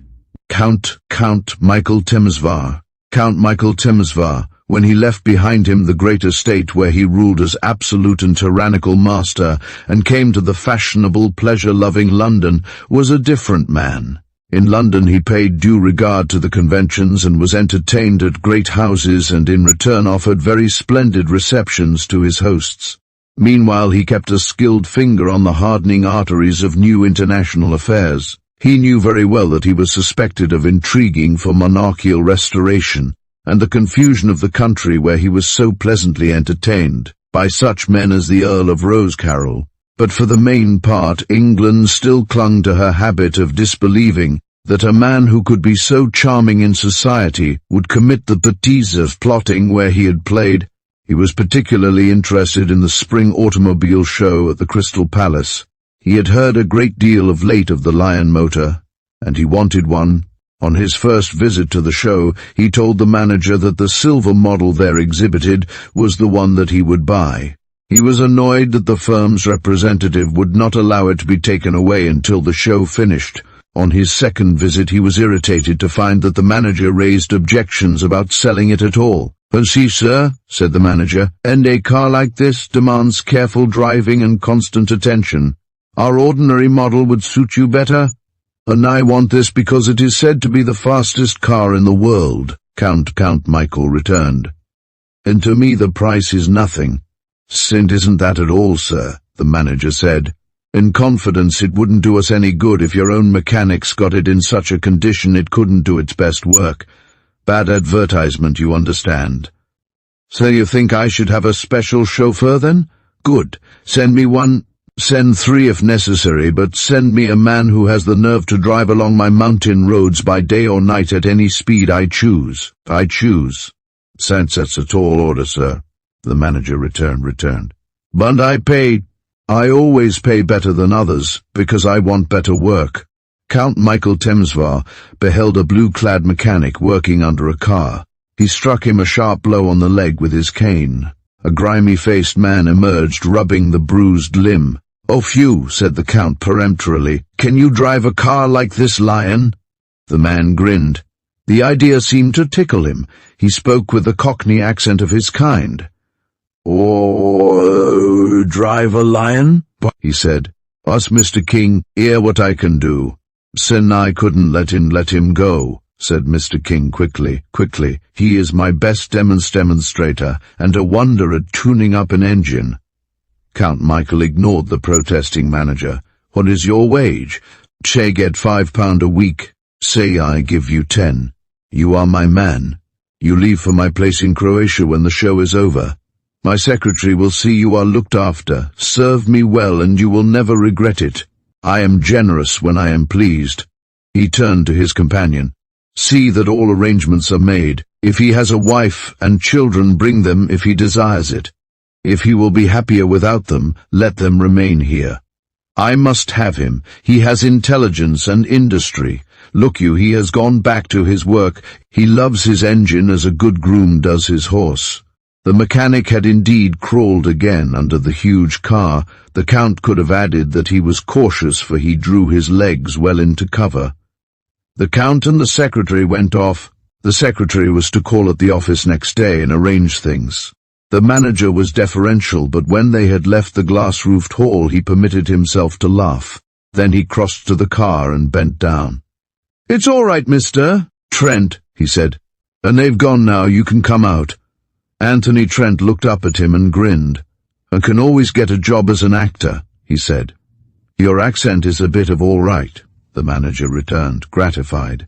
"As if it's etiquette for a manager to have a drink with a mere oil-stained mechanic as I am. Lead on to the nearest place." "Oh well," said the manager later. "What do you think of him?" Anthony Trent rubbed his leg. "Struck me," said Trent in a curious, musing way. There was something in his tone which made the manager look at him quickly. Anthony Trent's face was grim and set. "Well, I don't think he meant it that way," Mr. King replied. "He had visions of assault and battery. And some day I shall give him the opportunity to apologize," said the American. Mr. King had received personal instructions from the chairman of the Lion Motor Limited to obey Mr. Anthony Trent in every particular.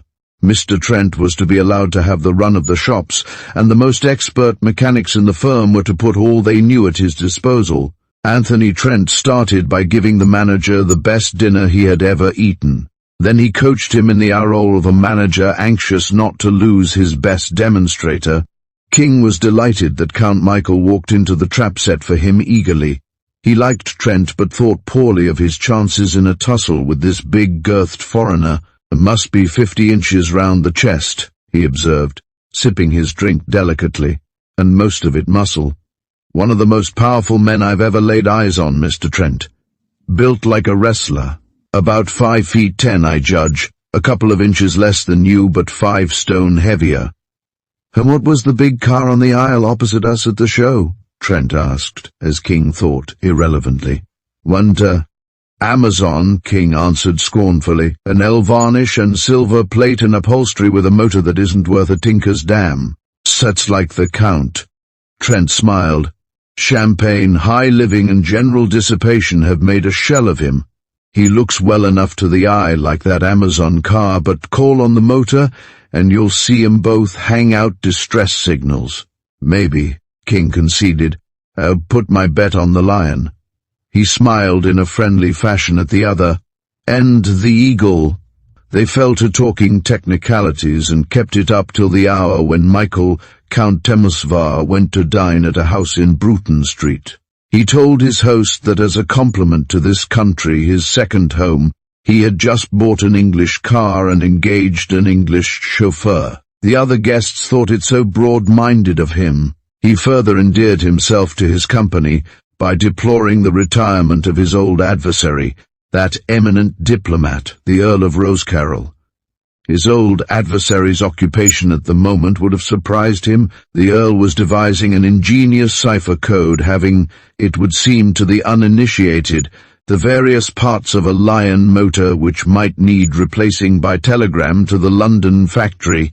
Anthony Trent would take a copy with him, carefully concealed, and any telegram sent by him to the works would instantly be forwarded to the code's inventor. "What makes you so cheerful?" his daughter asked as she bade him good night.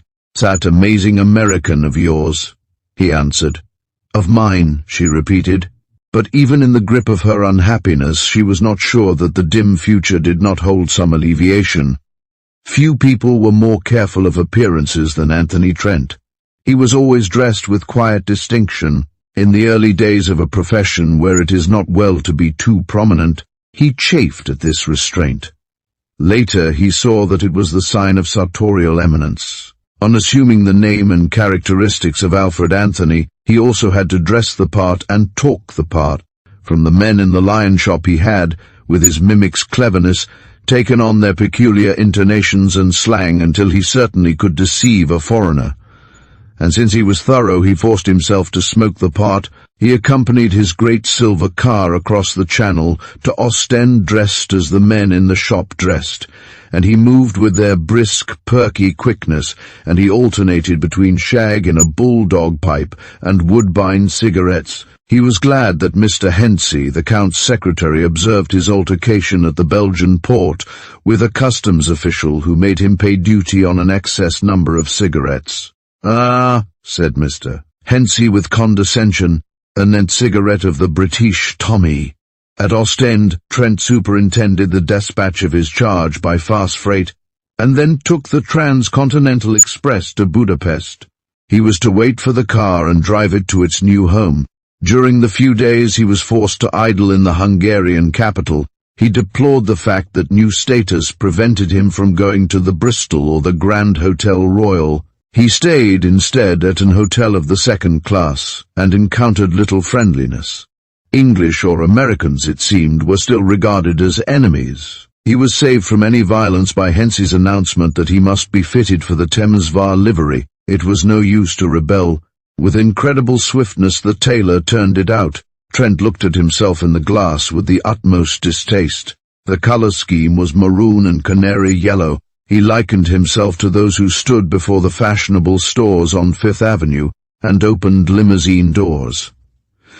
"In that livery," Hensey said impressively, "and you will be safe. You will be respected."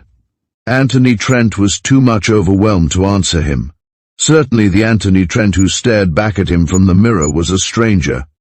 He was wearing his hair longer than usual, and a small moustache was already sprouting. The hawk-like look was not evident. He wore instead an air of innocence that was Chaplinesque. Hensey took this look of scrutiny to be one of pride. "I must have your photograph taken and send it to your best girl," he laughed.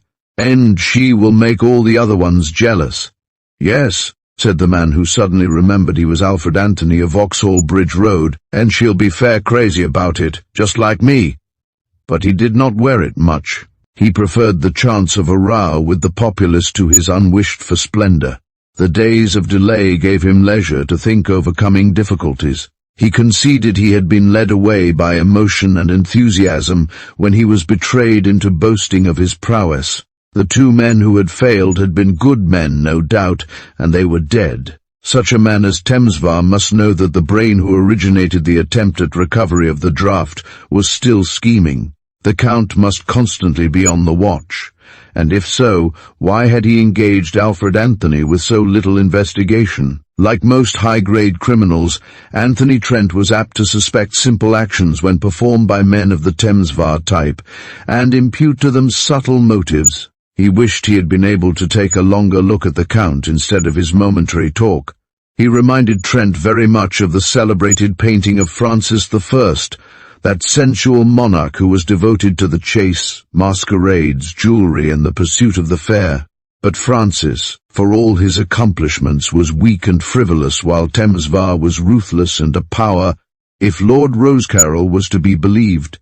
Before he left London, Trent had secured what road maps he could of Hungary, and particularly the Adriatic coast of Dalmatia and Croatia. At his hotel he spread them out on the table and spent hours poring over them. He ventured to ask Mr. Hensey some particulars of the place, and why Count Michael had gone to the expense of importing the chauffeur and the car, when he had many machines in his garage and so many men at his command. Hensey told him the Count needed a clear-eyed, temperate man, who could make great speed and make it safely. "Most of our men," Hensey declared, "can drink in Slivovica, a brandy made of plums, and there are people who visit the Count whose lives must not be imperiled by recklessness." "What about the roads?" Trent asked, thinking of the weight of the Lion and its tremendous wheelbase. "From Karlstadt to Fiume runs the Maria Louise Road, which is superb. It is one over which you will pass many times. Then there is the Josefina Road from Zeng, and many fine highways built not for the Croatian peasants, but for strategic purposes. You have seen in this war which is past what good roads mean, eh?" "Hit it on the head, governor," Trent said cheerfully. "What do I go down to Fiume for? Wanting passengers from the steamers or from the Count's yacht? It is 120 miles from Fiume to Radna Castle. What could you do that distance in? The road down the mountain to Karlstadt is good but narrow."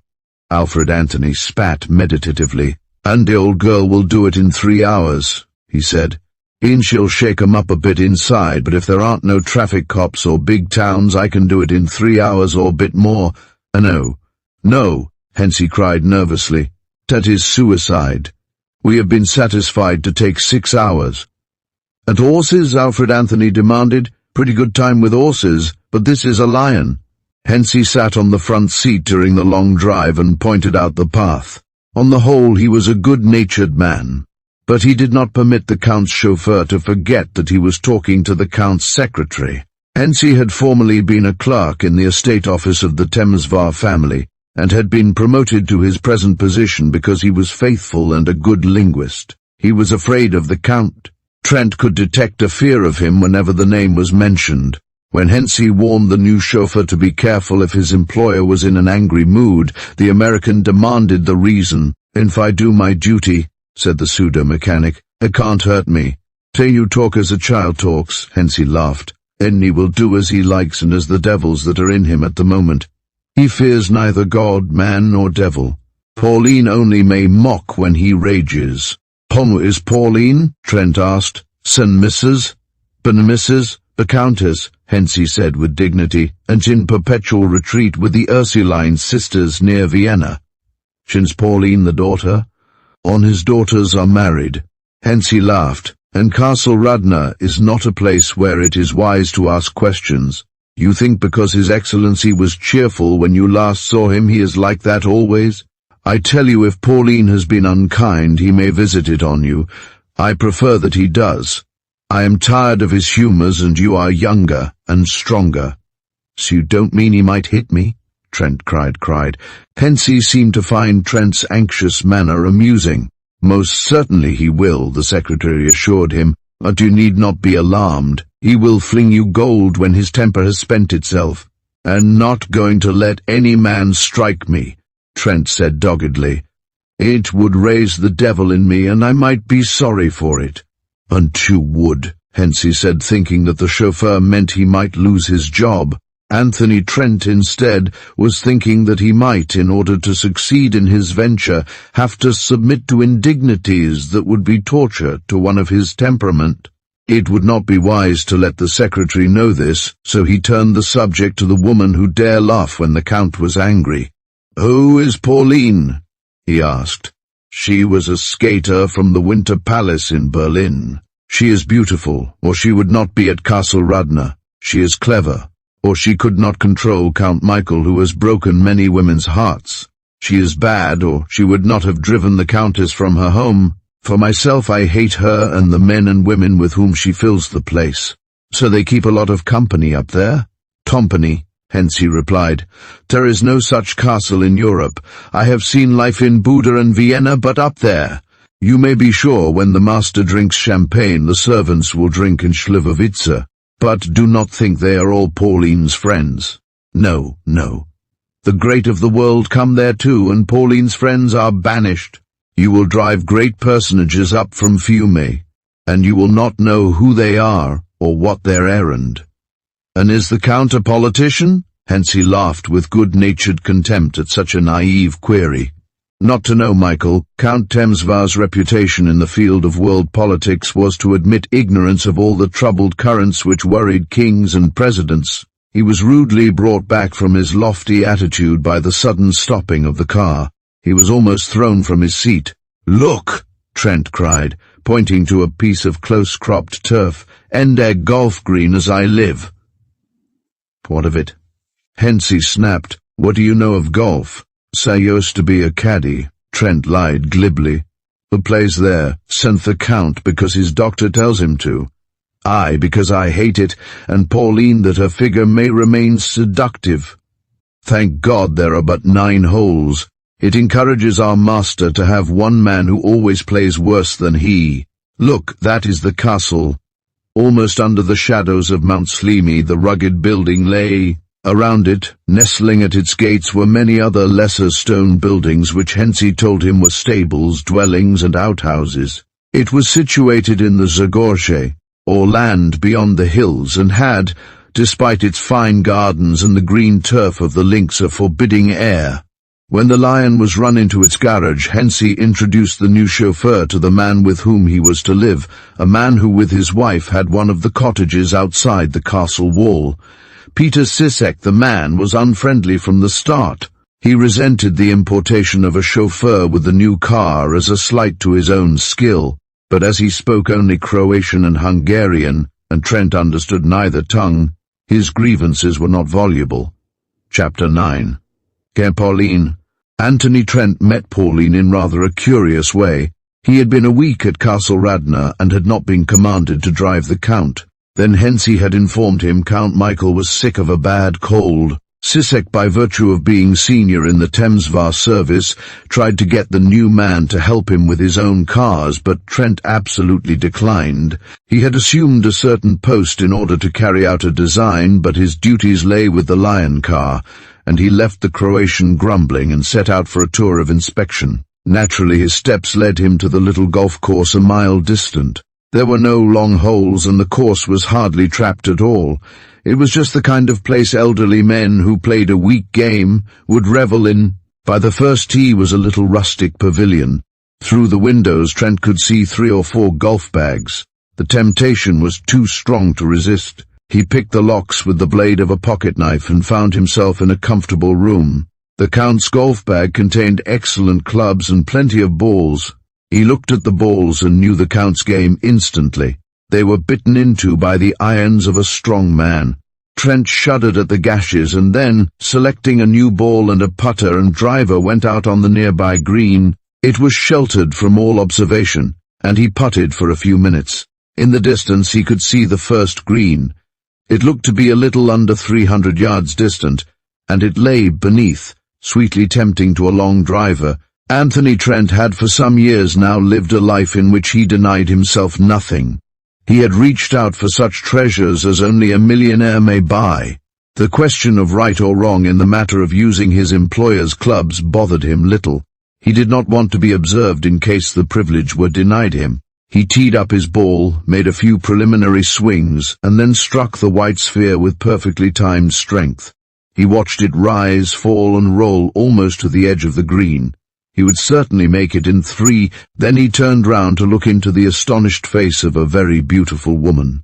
There was something in the general effect, quickly seen, which reminded him of Lady Daphne, but as he looked he saw this girl was older.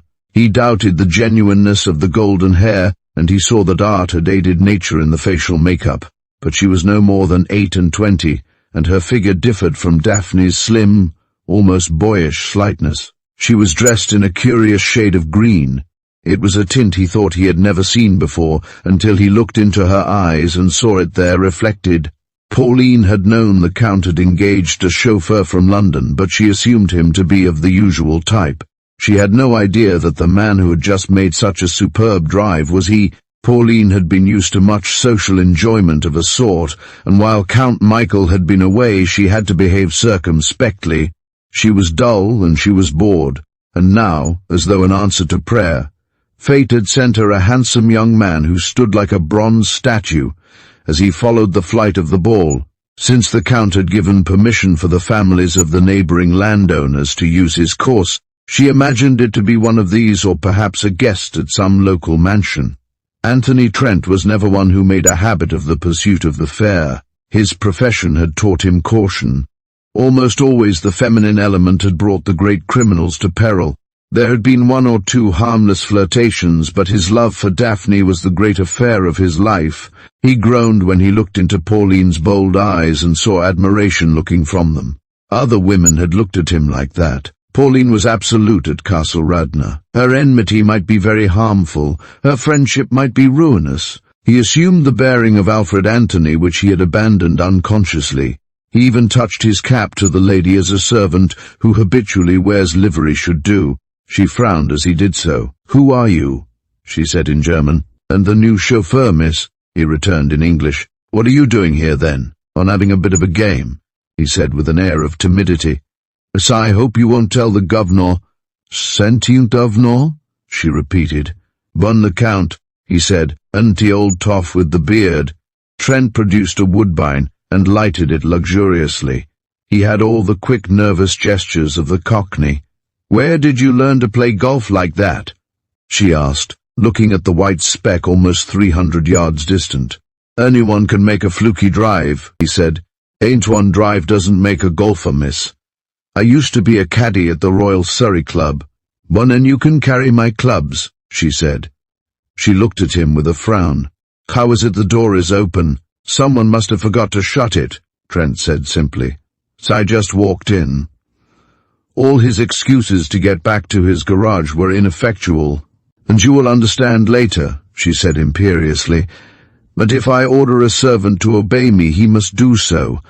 I wish you to teach me to play better golf. I shall pay you, and I'll be glad to have a little extra money to send the missus," said Trent cheerfully. "That means you are married, eh?" she said. "You've hit it," he smiled. He misjudged Pauline if he thought this would have any effect upon her. She was a specialist in husbands, an expert in emotional reactions. Pauline played a very fair game. She had not been properly taught, but she was strong and lithe, and although she had begun the game in order to keep her figure, she played it now because she liked it. When she had performed professionally in London and big provincial cities, she had seen that efficiency in some sport or another was fond de rigueur among women of importance, and she hankered after the social recognition that unusual skill at sports often brought with it. "And make another such drive," she commanded after she had driven only 100 yards. "Not like mine, but like your first."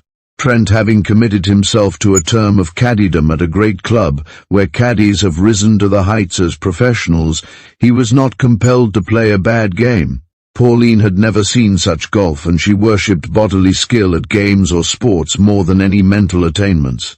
His short approaches amazed her. The skill with which at 100 yards he could drop on a green and remain there with the back spin on the ball seemed miraculous. "And you shall play every day," she decided, "and you shall tell me how to become a great player." "What about me and my motor?" He objected. "Si came to drive a car and not a golf ball." "Since I shall arrange it," she said, "so Peter Sisek can drive." Not my car," he cried. "I'm not going to have no blooming mucker like him drive my lion." Her green eyes were narrowed when she looked at him. There are 100 men who would give all they had for such an opportunity," she said slowly. "And let 'em," he said quickly. "I'm a chauffeur and mechanic." At the last hole she made a poor topped drive and the ball landed in a bad lie. It was an awkward stroke, and he corrected her stance, and even showed her how to grip the club, when suddenly he was struck a tremendous blow on the back of the head. He was thrown off his balance but was up like a cat, dazed a little but anxious to see what had hit him. He thought it was a golf ball. It was Count Michael instead. He looked more like Francis I than ever. His eyes were blazing with anger. He had stolen upon them unaware at a moment when Trent's hand was holding the white hand of Pauline as he tried to explain the grip. The Count was too angry to understand the look that Trent threw at him, or to realize how nearly the pseudo-chauffeur lost control of himself. But Trent pulled himself together, dissembled his wrath, remembered his mission, and even presented a rueful but free from resentment appearance. "Yeah, governor," he cried, "steady on, I haven't done anythink." "It is you I blame," the Count said to Pauline. He spoke in German and ignored Alfred Anthony. "Why is it unknown to me you bring my servant to play with you?" Certainly Pauline had no fear of the magnate, and because he has been a professional caddy and plays so well I can learn the game. Since your game is contemptible, with whom can I play here? "Son, I beat Hensey every time," stormed the Count. "Hensey," she laughed. "He is afraid of you." "I am not. This man is useful. I have told him he is to carry my clubs when I play. Do you object to that?" Means, the Count said, becoming more amiable. "See no objection, but as he has 2 arms he can carry mine also. He is a beau garçon. Pauline and I do not permit his filthy fingers to touch the hand I kiss." He turned to Trent. "How is it you are here and not at your work?" "And I took a bit of a walk," Trent answered. "And finding him near the pavilion, I told him to carry my clubs," Pauline added in English. "What is strange in that? Sisek with a Fiat car was waiting by the pavilion." He had driven his master down and took Pauline back as well. He did not understand why the new man was carrying golf clubs. He brightened when the Count spoke to him in rapid Croatian. "I am telling him," the Count said, "and there is plenty of work for you to do. He will find it if you cannot, and as Peter is very strong, and as short-tempered as his lord, I bid you be careful." Trent's temper was not sufficiently under control to keep a sneer from his face. His grin was superbly insolent. He forgot his Cockney accent and his acquired vocabulary. "I'm afraid," he said, "and you are not as good a judge of men as you are of women." "Prentice, what is this you say?" the Count demanded, frowning. "And mean that if your fool-faced Peter there can make me do anything against my will, he shall have my son's salary as well as his own. You came behind me when I wasn't looking and hit me. I can't resent that. Yet but warn him if he tries anything on me like that He paused, conscious of having said too much, and aware that Pauline was gazing at him with vivid interest. "I'll make him sorry." Trent felt it was a weak ending. He's funny, this new chauffeur from London. Is he not Pauline?" But Pauline had a mischievous idea. She spoke to Peter Sissek, that powerful and jealous servant, and he flashed a look of hatred at Trent. He thoroughly believed that the new man had indeed made the insulting remarks Pauline ascribed to him. "And Michael," said Pauline caressingly, "and let us see what this bold man would do if Peter threatened him. We will not let Peter hurt him, but it will be a lesson." Pauline knew men, and she saw in Trent one who could not easily be forced to do anything. Poor Peter Sissek, urged by his master to avenge himself upon this hated alien, rushed to his fate. In a way, Trent was sorry. He had no real grievance against the man. But Peter was immensely strong and spurred on by a lively hatred. It was his idea to get his long arms about the slenderer man and throw him to the ground and there beat his sneering face in. He was stopped in his rush by a stinging left jab which caught him square on an eye.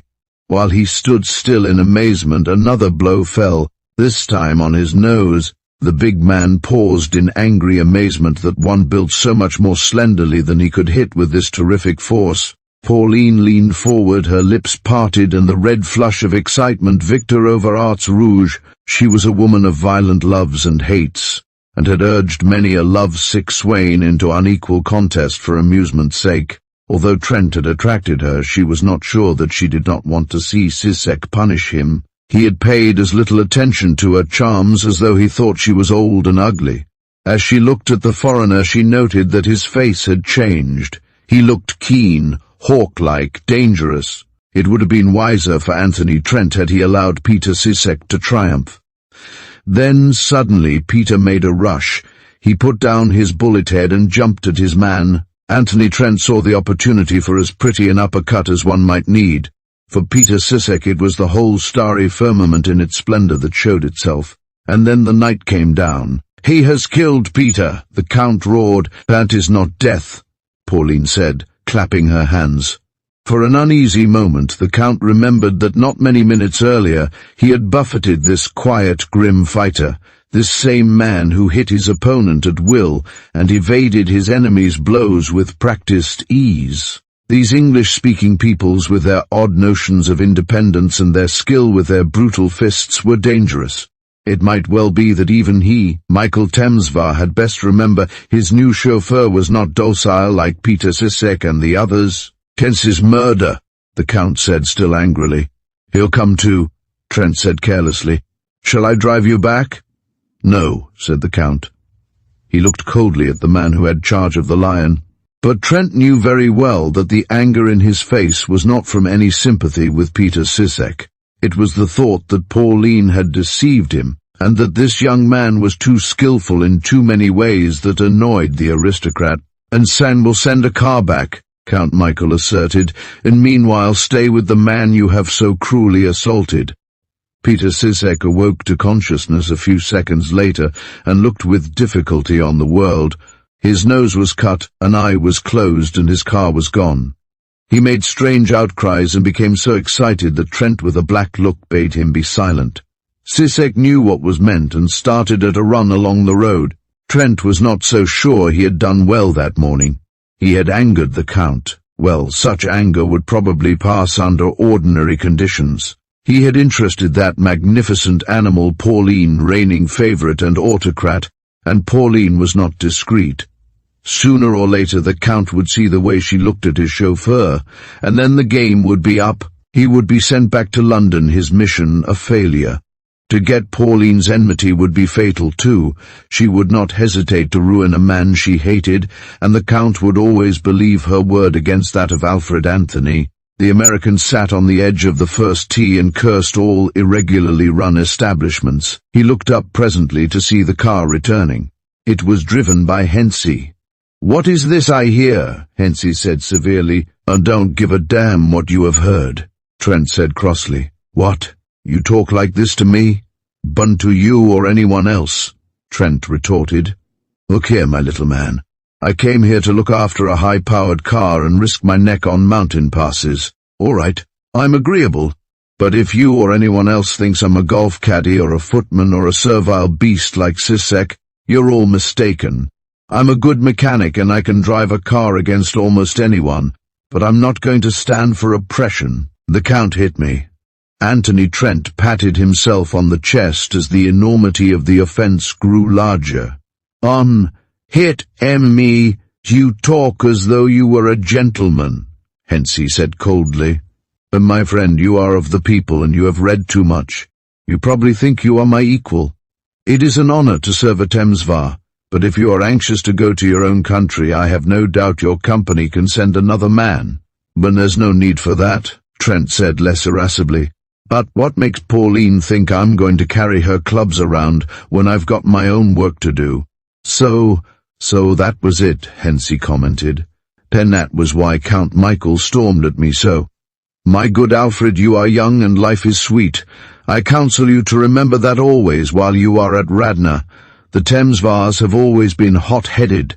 You see that steep cliff yonder? Trent looked above him to where the side of a mountain was cut so sharply that a drop of 400 feet would be the lot of one stepping from the edge. And that has been the scene of many tragedies, Hensey said. Many men have stepped into space. Murdered? Trent demanded. Accidents, Hensey assured him. Unfortunate accidents. There was one lamentable occurrence not many years ago, and he was a fellow countryman of yours, by the way, a man of great personal distinction. But these are not for you, these reminiscences of high life. What will interest you is that the Count says you can no longer live with the Siseks. He does not want two valuable servants to kill one another. Room will be made for you at the castle. That pleases you, eh? Yes, Trent said, conscious that his look of triumph had puzzled Hensey. Since I do not like Mrs. Sisek's cooking. In reality he was delighted. Here he was to be taken into the castle without having to make an effort. It was the first step. It would be strange if one as skilled and silent as he could not soon have every detail of the house at his command. He knew the servants drank their native spirits, brandies, made of cherries, apricots and plums. This assured sound sleep and unlimited opportunities. The Count was a great drinker, too, and his guests feasted well. As if in conspiracy against him, the major domo, chief of the indoor servants, put him in the least desirable of rooms, a rat-ridden chamber away from the sleeping apartments of the rest of the help. In the heat of summer it would be unbearable. There was fortunately a great bolt which barred the door from intruders. The one long, deep window opened inwards. An old square copper pipe used to drain the roof far above past his window. He took hold of it and found it immovable. It would easily support his weight. The ground lay 20 feet below. It was the windows that this copper pipe passed which most interested Trent. If they had catches similar to his own, he could open them with a hairpin. He was eager for night to fall, and because he was now assured of action, he became much more docile. He allowed Hensey to lecture him severely on his brutal behavior. During the next week he was worked so hard that he had little opportunity, apart from his long journeys to Fiume, to do aught else than make a mental plan of the windows on his side of the castle. There were 4 apertures similar to that which gave light and air to his room. The heavy copper pipe passed by them all. To a gymnast with a clear head they were all within reach. The climb was probably less difficult than it would seem to an observer looking up from the ground. There was risk, of course, but Anthony Trent was always ready to take it.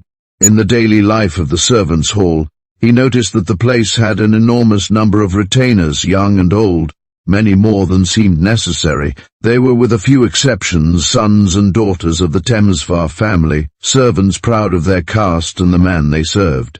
The major domo spoke German and French. He was a pompous person who ruled absolutely below stairs. He did not like the stranger, but he had been commanded not to allow any brawls, and he saw to it the chauffeur was let alone.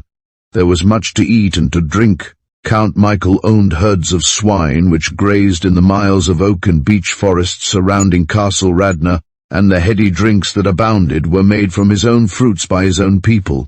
As a rule, the lower servants went early to bed. Those who remained up later were the major domo and such of his men as waited upon the Count's table.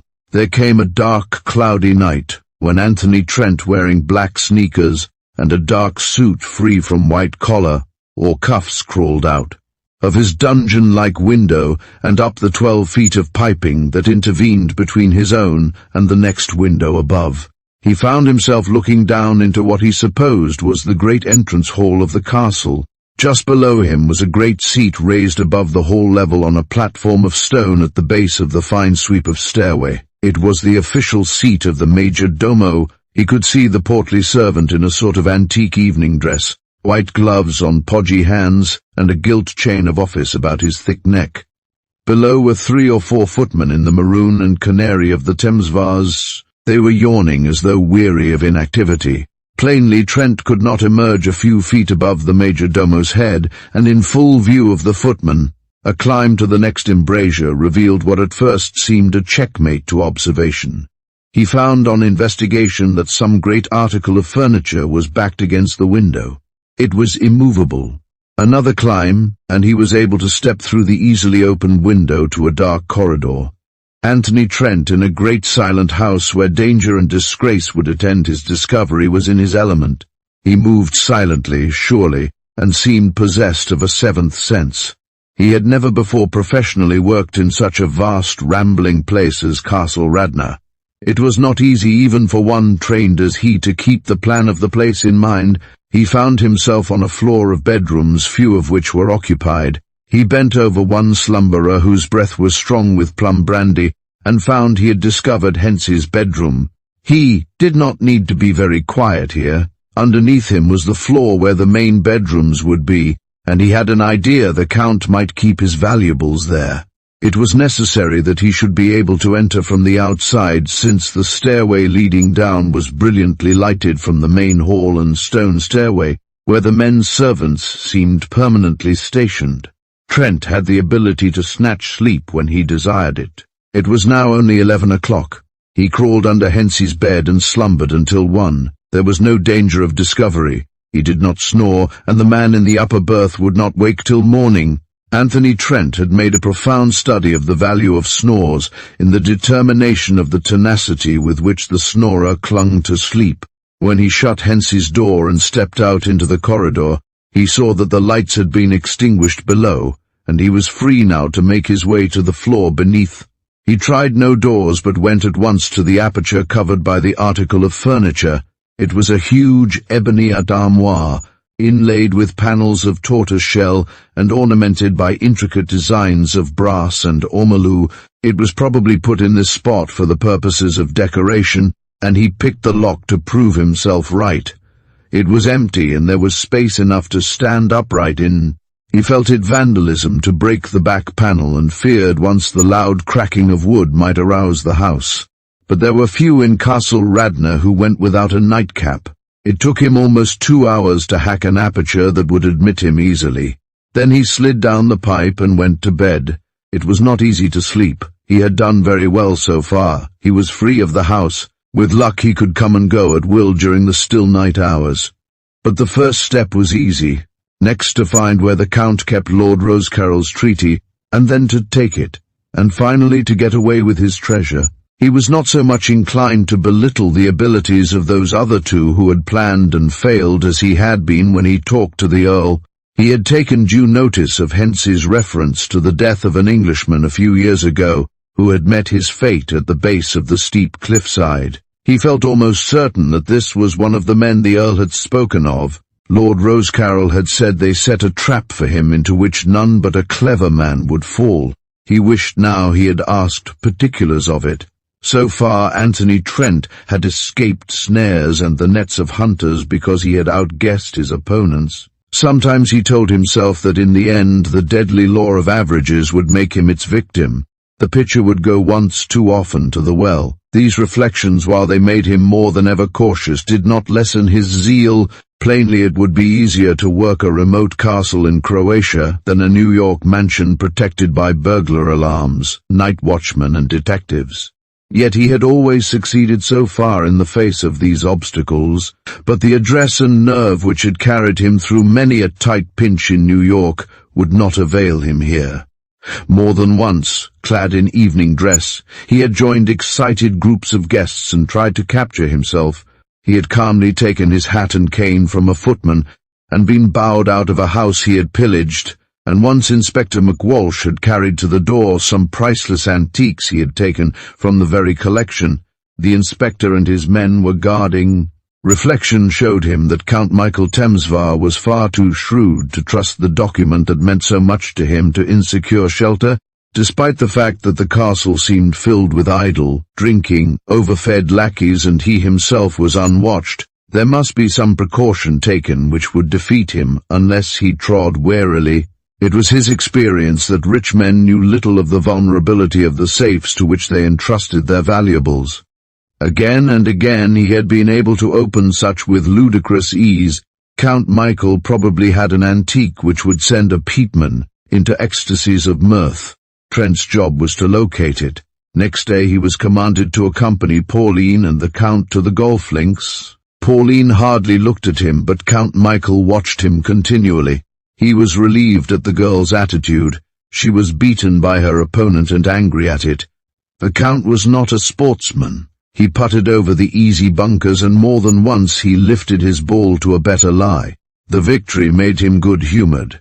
His heavy bearded face was wreathed with smiles.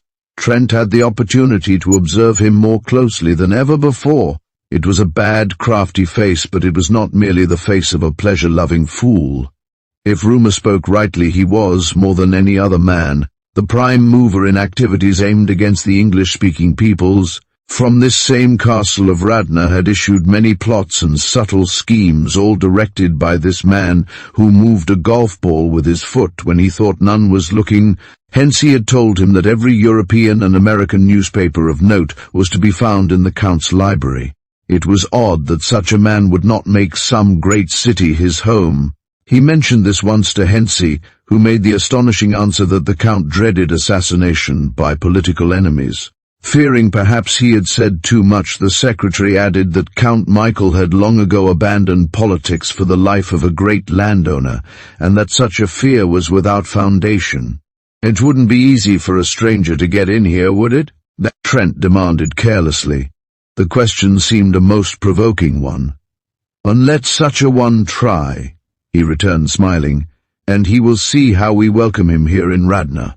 You who are of another world would not understand." "And I suppose not," Trent said, and talked of other things. But he was not reassured. He set himself to master the roads that led to safety. There might be the need to know them. He had not yet been down to Fiume alone.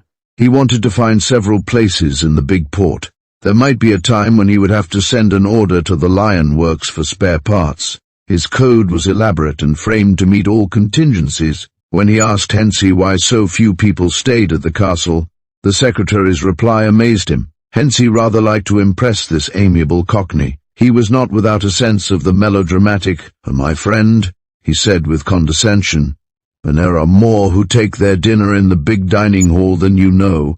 If it were your lot to be an indoor servant, you would know what I mean. Castle Radna is at one time a prison, a sanctuary, and the abode of hospitality." "So never understand what you're driving at, Mr. Hensey," Trent told him. "So I don't get your meaning half the time."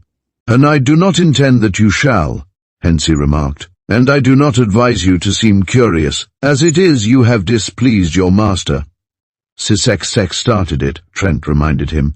"Sisek is a clod, a peasant, a man of no importance. I am not thinking of Peter Sisek. I am thinking of Madame Pauline."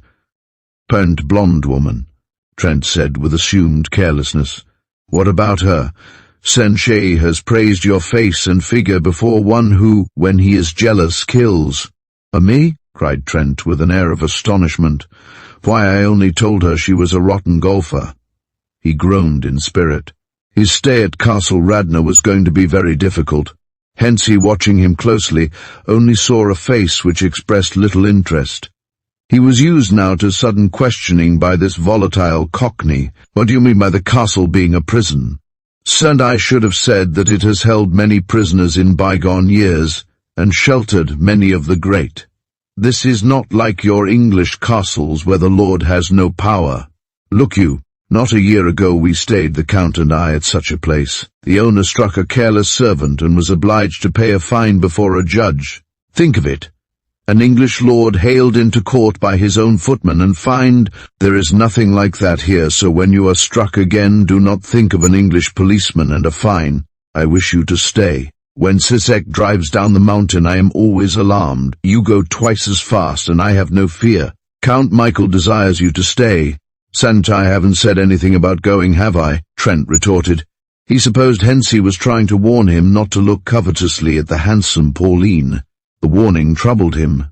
He was of a physical type to which blondes of the Pauline type were invariably attracted. And many have died for her, Hensey went on, and young officers who flocked to see her skate. There were scandals. She was sent away from Berlin. She was in America, in England and Petrograd. She is cruel. I am afraid of her. And only a blooming chauffeur, Trent said carelessly. And I wish I had never carried clubs at the Royal Surrey. And you are also good-looking, Hensey said, and of a superior type. Furthermore, you are young, and she has seen you play better than any man she has met, and she has seen you fight. I warn you. Shint, I've got a girl of my own in London, Trent said confidentially. And who is a fair knockout. My girl has the real gold on her sweet little head, and the roses on her cheeks owe nothing to a bottle, and her eyes are sometimes violet and sometimes dark blue, and she is slim, and has those long white hands one wants to kiss. And love has made you a poet, Hensey said affably. It was well that he did not notice that the Cockney accent was for the moment abandoned. Hensey was not a very close observer. He had only two profound emotions. The one, a fear of his employer, the other admiration for himself. He considered Trent to be much impressed by his superior knowledge and, here a little and there a little, imparted much valuable information as to the castle, its inhabitants and their method of life. He considerately pointed out the Count's library, the room into which no strangers had ever been bidden. Anthony Trent, therefore, at 1:30 a.m. the next morning, was better equipped for exploration than on his previous venture. Hensey had told him that so long as the Count remained up, a servant waited to attend on him, old Ferrance by name. Trent remembered him at the servants' table as a surly old man who was silent and reserved and unpopular even among his fellows. He was liable to meet this man at any time. Trent was glad the Thamesvar men servants had not the same silent ways of the Rose Carroll men. The men at Castle Radnor walked heavily, lacking the thin shoes of the Earl's servants, and talked loudly. There was little of the perfect discipline and service of the great English houses. It was due no doubt to the fact that the men were almost feudal retainers, and not highly trained servants going from country estate to town house with the seasons. Almost the moment he stepped from his tall ebony armoire, Trent heard steps coming toward him. He was at the moment passing a door. His pass-key opened it instantly, and he stepped into darkness and shut the door carefully. But he knew he was not alone. There was a heavy, unrhythmic snoring of a man far gone in sleep. As his eyes grew accustomed to the darkness, Trent saw the outlines of a big bed. He passed the foot of it on hands and knees. The professional always takes this precaution. A man waked from sleep by hearing a stranger at the foot of his bed invariably aims at a man supposed to be standing up. Although the sounds Trent detected were genuine sleep-induced snores, he could not be sure that another watchful occupant of the bed was not listening breathlessly, and even now reaching for a weapon. When he assured himself everything was quiet, he looked about the room with the light of his electric torch. The sleeping man was a stranger to him. He was a red-faced man of middle age, and on a chair nearby was the undress uniform of an officer of high rank, a light blue uniform with silver facings. Accustomed as he was to khaki uniform alone, Trent had no idea to what European service the sleeper belonged. He remembered Hensey's remark that there were more people at the dinner table than one might suppose. Trent was certain he had never seen this officer about the castle grounds, and had never driven him. From the bedroom a door led evidently to a room en suite. This was unlocked, and Trent entered noiselessly. It was a room twice the size of the adjoining apartment and furnished magnificently. So vast and splendid was the chamber he thought it must be that of Count Michael, the room where perchance the treaty lay concealed for which he had risked so much. But it was not Count Michael who lay stertorously slumbering. It was instead a prince of a great and lately reigning family, who had strangely disappeared from the world a few months earlier, and had been, so report ran, drowned in escaping from exile. Anthony Trent was looking at one, worthless in character and devoid of ability, but nevertheless a man who might by reason of his name rally about him an army which could start again the dreadful struggle, whose scars were yet fresh. A great ceremony had been made of the funeral, and a society of his former officers had been organized to perpetuate his memory by embarrassing his opponents. Trent remembered dimly, reading an article in a London paper, which spoke of the prince as being as dangerous dead as when leading his dissolute life. Anthony Trent looked at the weak, passion-lined face of the man who had sought Count Michael's shelter and smiled. He had long ago been intrigued by the idea of mixing himself in high politics. Here possibly was an excellent beginning, but the prince could wait a little while. The time was not yet ripe for his resurrection. Looking across the room, Trent saw two long French windows lighting it. One was open. Instead of the balcony upon which the intruder assumed these windows opened, they led into a large courtyard some 80 feet long and 40 feet wide. He did not understand how it was this great open space should have its being in the middle of the castle. There seemed no reason why it existed in a building of this sort. He was to find later that its origin was accidental. What was now a paved and open courtyard had been the magazine of the castle during the Turkish occupation of Croatia. The castle itself had never given in to the Ottoman conqueror. It had been shelled in the Reformation uprising in 1607, and a ball shot had exploded the ammunition. The chamber had never been rebuilt, but a century later was turned into a pleasant garden. Trent stepped through the open window and down 3 steps into the courtyard. It was plainly much used. There were lounges and chairs and tables. Pausing at one of them, he saw London and New York papers, which he had brought up from Fiume earlier in the week. There were French novels and bonbons and a feather fan. Evidently the prince was not without his feminine companionship. In one of these big chairs, Trent sat down and looked about him. The room from which he had come faced due east. To the north and south were plain solid walls without windows. Only to the west at the other end of the space could he see that the walls were pierced with French windows. As he looked, these were suddenly illuminated. He made no motion. He felt reasonably certain that he was in such a position as to be unobserved. But he grew less calm when the Count's unmistakable figure passed up and down before the 2 windows, and finally opening one, stepped out into the courtyard. Behind him came Hensey, who should have been in bed long ago. The 2 passed so close he could have touched them. They were speaking rapidly and in what he supposed must be the Croatian tongue. Twice he heard his name mentioned. The Count always called him by the assumed name of Alfred, pronouncing it Alfred. It was not pleasant hearing. They might be, for all he knew, discussing his already discovered absence from his room. It was true he had bolted the door, but someone from the outside might have detected the dark-clad climber making his unlawful ascent. Already a search might be in progress which would eventually claim him as the 3rd failure. Count Michael was often so excited about trivial things that the listener was not able to guess whether his present mood was the outcome of some small irritation or of something far more sinister.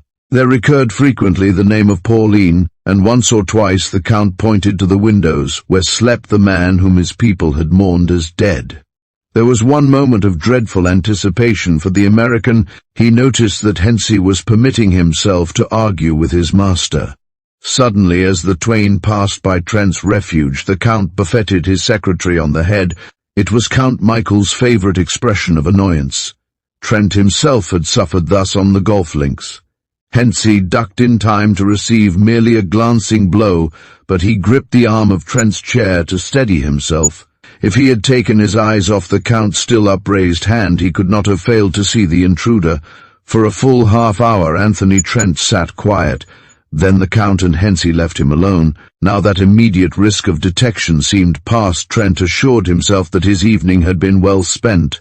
Undoubtedly Count Michael's rooms, the rooms he wanted to investigate, were those through whose windows the two had come and gone. He memorized as well as he could the position in the corridors the doors would occupy. The discovery of this courtyard 3 floors in depth helped him to understand what had baffled him in his explorations of the corridors, many of which came to abrupt, meaningless ends. In other days they had continued across the space that had once been arsenal, magazine, and strong room. He made his way through the open window and past the sleeping men without mishap.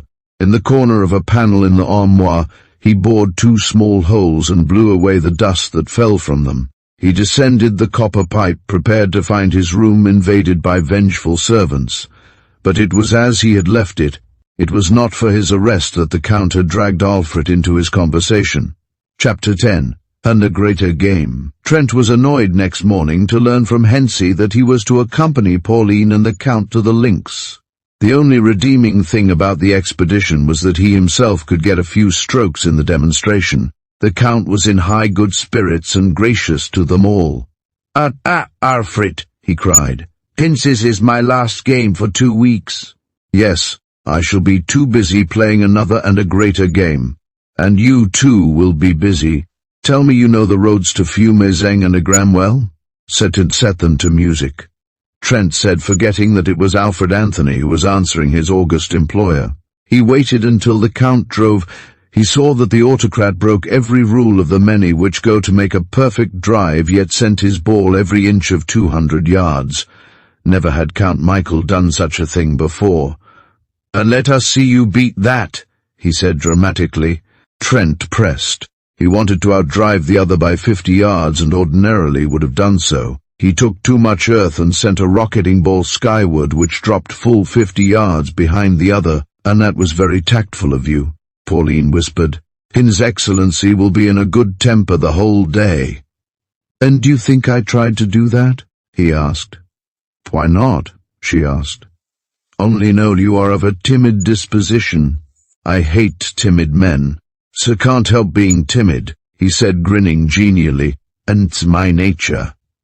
So gratified was the Count by his unusual showing at the game that he did not notice how close Pauline kept to Alfred Anthony. It was nervous work for Anthony, and he answered the girl abruptly, trying to keep her attention on the game. "And you are 2 men," she said presently, when Hensey and his employer were a little ahead of them. For a moment Trent was thoroughly alarmed. What did she know? He had always known that it was a fallacy to assume, because he had seen none on his midnight wanderings, that he had been unobserved. In a vast house such as Castle Radnor, there were nooks and crannies where frightened servants or timid guests might hide from him momentarily, only to denounce him later. "What do you mean?" he asked, teeing up a ball. He had not answered her immediately. "When you are 2 men. There may be 3 of you, but I have seen 2 already. There is the timid, servile creature accepting a coin or a blow and eating with the servants as among his equals. I hate that man. The other is a creature that every now and then looks out of your eyes like a bird of prey. It is the man who drives the great car over the mountain passes as though it were on a smooth boulevard. It is the man who beat Big Peter Sisek to the earth with tight lips and eyes that flashed. That is a man I could love." He could feel her arm brush against his own. There was a caressing tenderness in her voice. "Tell me, which is the real you?" Anthony Trent looked straight ahead of him. "If you slice your ball," he said, "you'll get into the rough. Golf, like other things, is largely a matter of self-control." "And I could kill you," she said, her eyes blazing. "Think of my wife and children," he answered with a grin. "That is why," she retorted. "And the Count is right. One should have only contempt for lackeys. I honor you too much as it is."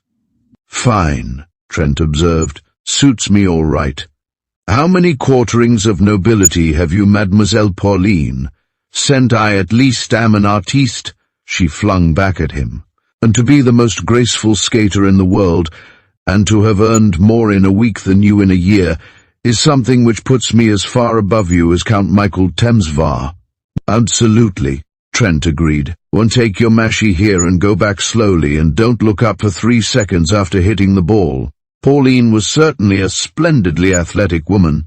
She held herself magnificently, and was at her best this morning. but merely to be with her bored the pseudo-chauffeur, who had thoughts only for Daphne.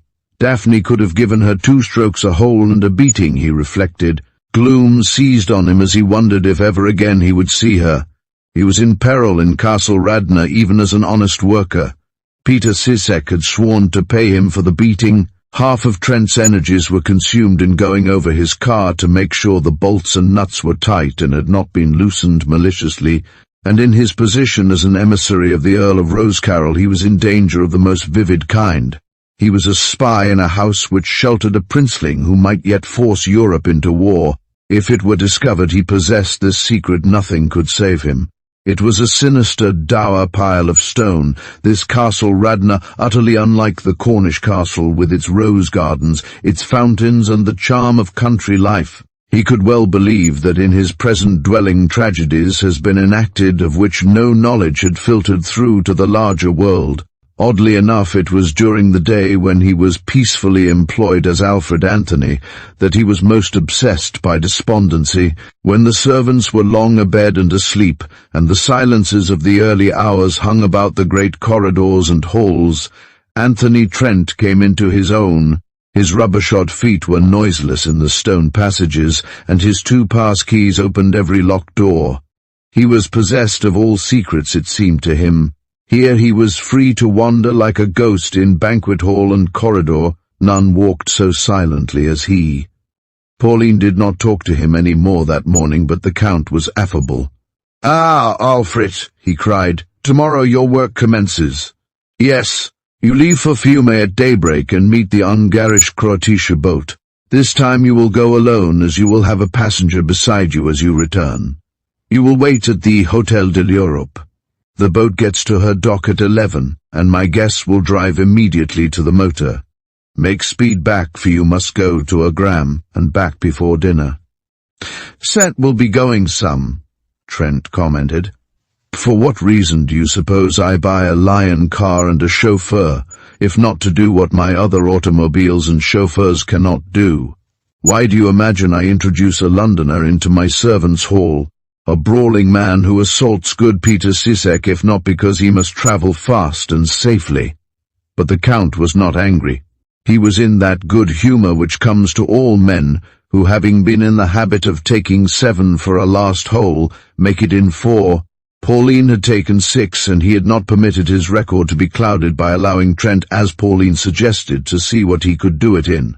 Anthony Trent started on his trip when it was as yet hardly light. He was singularly carefree. The repulsive Sisek was not at his side, and he was free to wander about the seaport town, locate the cable offices and make certain arrangements that might contribute to future safety. That he was invariably able to make such good time was due mainly to the absence of traffic along the Maria Luisa road.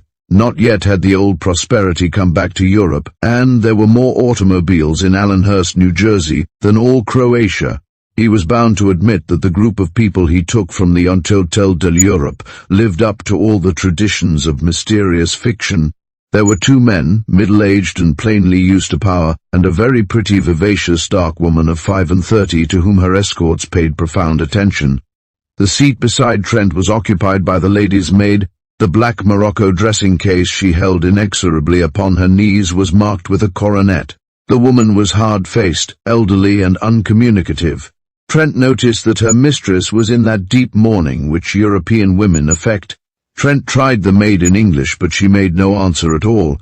He strained his ears to catch what language was being talked behind him, but the Lion was a car of tremendous wheelbase, and the passengers were removed too far from him. Once or twice in the old days, particularly in the case of the Sinn Féin plot, Anthony Trent had found his lack of knowledge of German a handicap. This linguistic failing was now remedied. He had studied the tongue carefully, and as languages were easily acquired by him, had some fair proficiency in it. He was not certain whether it was a trap or a genuine desire to know that made the woman, after a whispered talk with the lady in black, say to him suddenly, "Von wir nur nicht, und werfen die Straßen sind nicht besonders hier zu Lande." It was his first impulse to tell her that she would not be upset, and that they would soon get on to the better roads. Then he remembered Alfred Anthony knew but little of any tongue but his own. He smiled at her and shrugged his shoulders. Try it in English," he commanded, smiling. No speak Dutch." She did not take the trouble to answer. It was, he decided, a trap to find if he understood. Perhaps it was counted in his favor, this ignorance of continental tongues. At Egram he fetched 6 other people. He found that Sisek and another chauffeur had been busy also. Hensey, always desirous of impressing those beneath him in rank, told Trent he was to be guest tonight at a table which would hold some of the great ones of the country. "Will Pauline be among those present?" Trent asked. "Pauline?" Hensey sneered. "Honor will be gracious, high-born ladies at the table, and among these our Pauline has no part. She knows that." "What time do you dine?" Trent asked. It was now 7 o'clock, and Hensey was not in evening dress. "And at 8:30. There is one among us who likes the late dinners of the English, and his likings must be obeyed even by Count Michael." "An Englishman?" Trent queried. "My friend," Hensey said impressively. "If he could take all the British and all the Americans and sink them in mid-ocean, he would be entirely happy." "I do not think you understand world politics, eh?" "And follow the racing and footer news," Trent confessed. "And not so much on politics. A set of grafters, if you ask me." Trent spent an hour on his car. He filled the tanks with gasoline and saw that his spare tires were ready and made the little adjustments that only sensitive fingers may perform. As a rule, he drove the car straight into the garage and backed out. Tonight he backed into it. There might be the sudden need to utilize every moment. Hensey's news was good. A dinner of state commencing at 8:30 would be continued long after dark. Of necessity the Count would be there, and undoubtedly the officer and his royal master would grace the board. Entrance could easily be made through their room and over the courtyard to the Count Michael's apartment. There would be time for a thorough search. The kitchens were full of bustling maids assisting the cooks. There was so much confusion that Trent helped himself amply to what food he desired and strolled out to the garage to eat it. More than half was stowed away in his car. If he were able to get away that night, as he hoped, it might come in handily for breakfast. His plan was to place the treaty draft in an envelope already addressed and stamped and mail it at Fiume. After that he would take the car into Italy if possible, and make for Venice, whence he could come easily to England. The servants saw him take a candle and walk wearily to his room. They remembered he had been up before dawn broke. Not one of them had any suspicions that he was aught but what he represented himself to be. At 10:30, Anthony Trent, looking through the carved oaken musicians' gallery 20 feet above the floor of the banqueting hall, beheld a notable company assembled.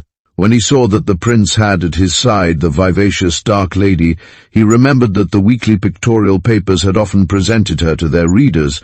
She was the daughter of a royal house lately at war with his country. To her diplomatic skill and love of intrigue was due many checks to allied plans. It was said she ruled her husband absolutely, and loved him little.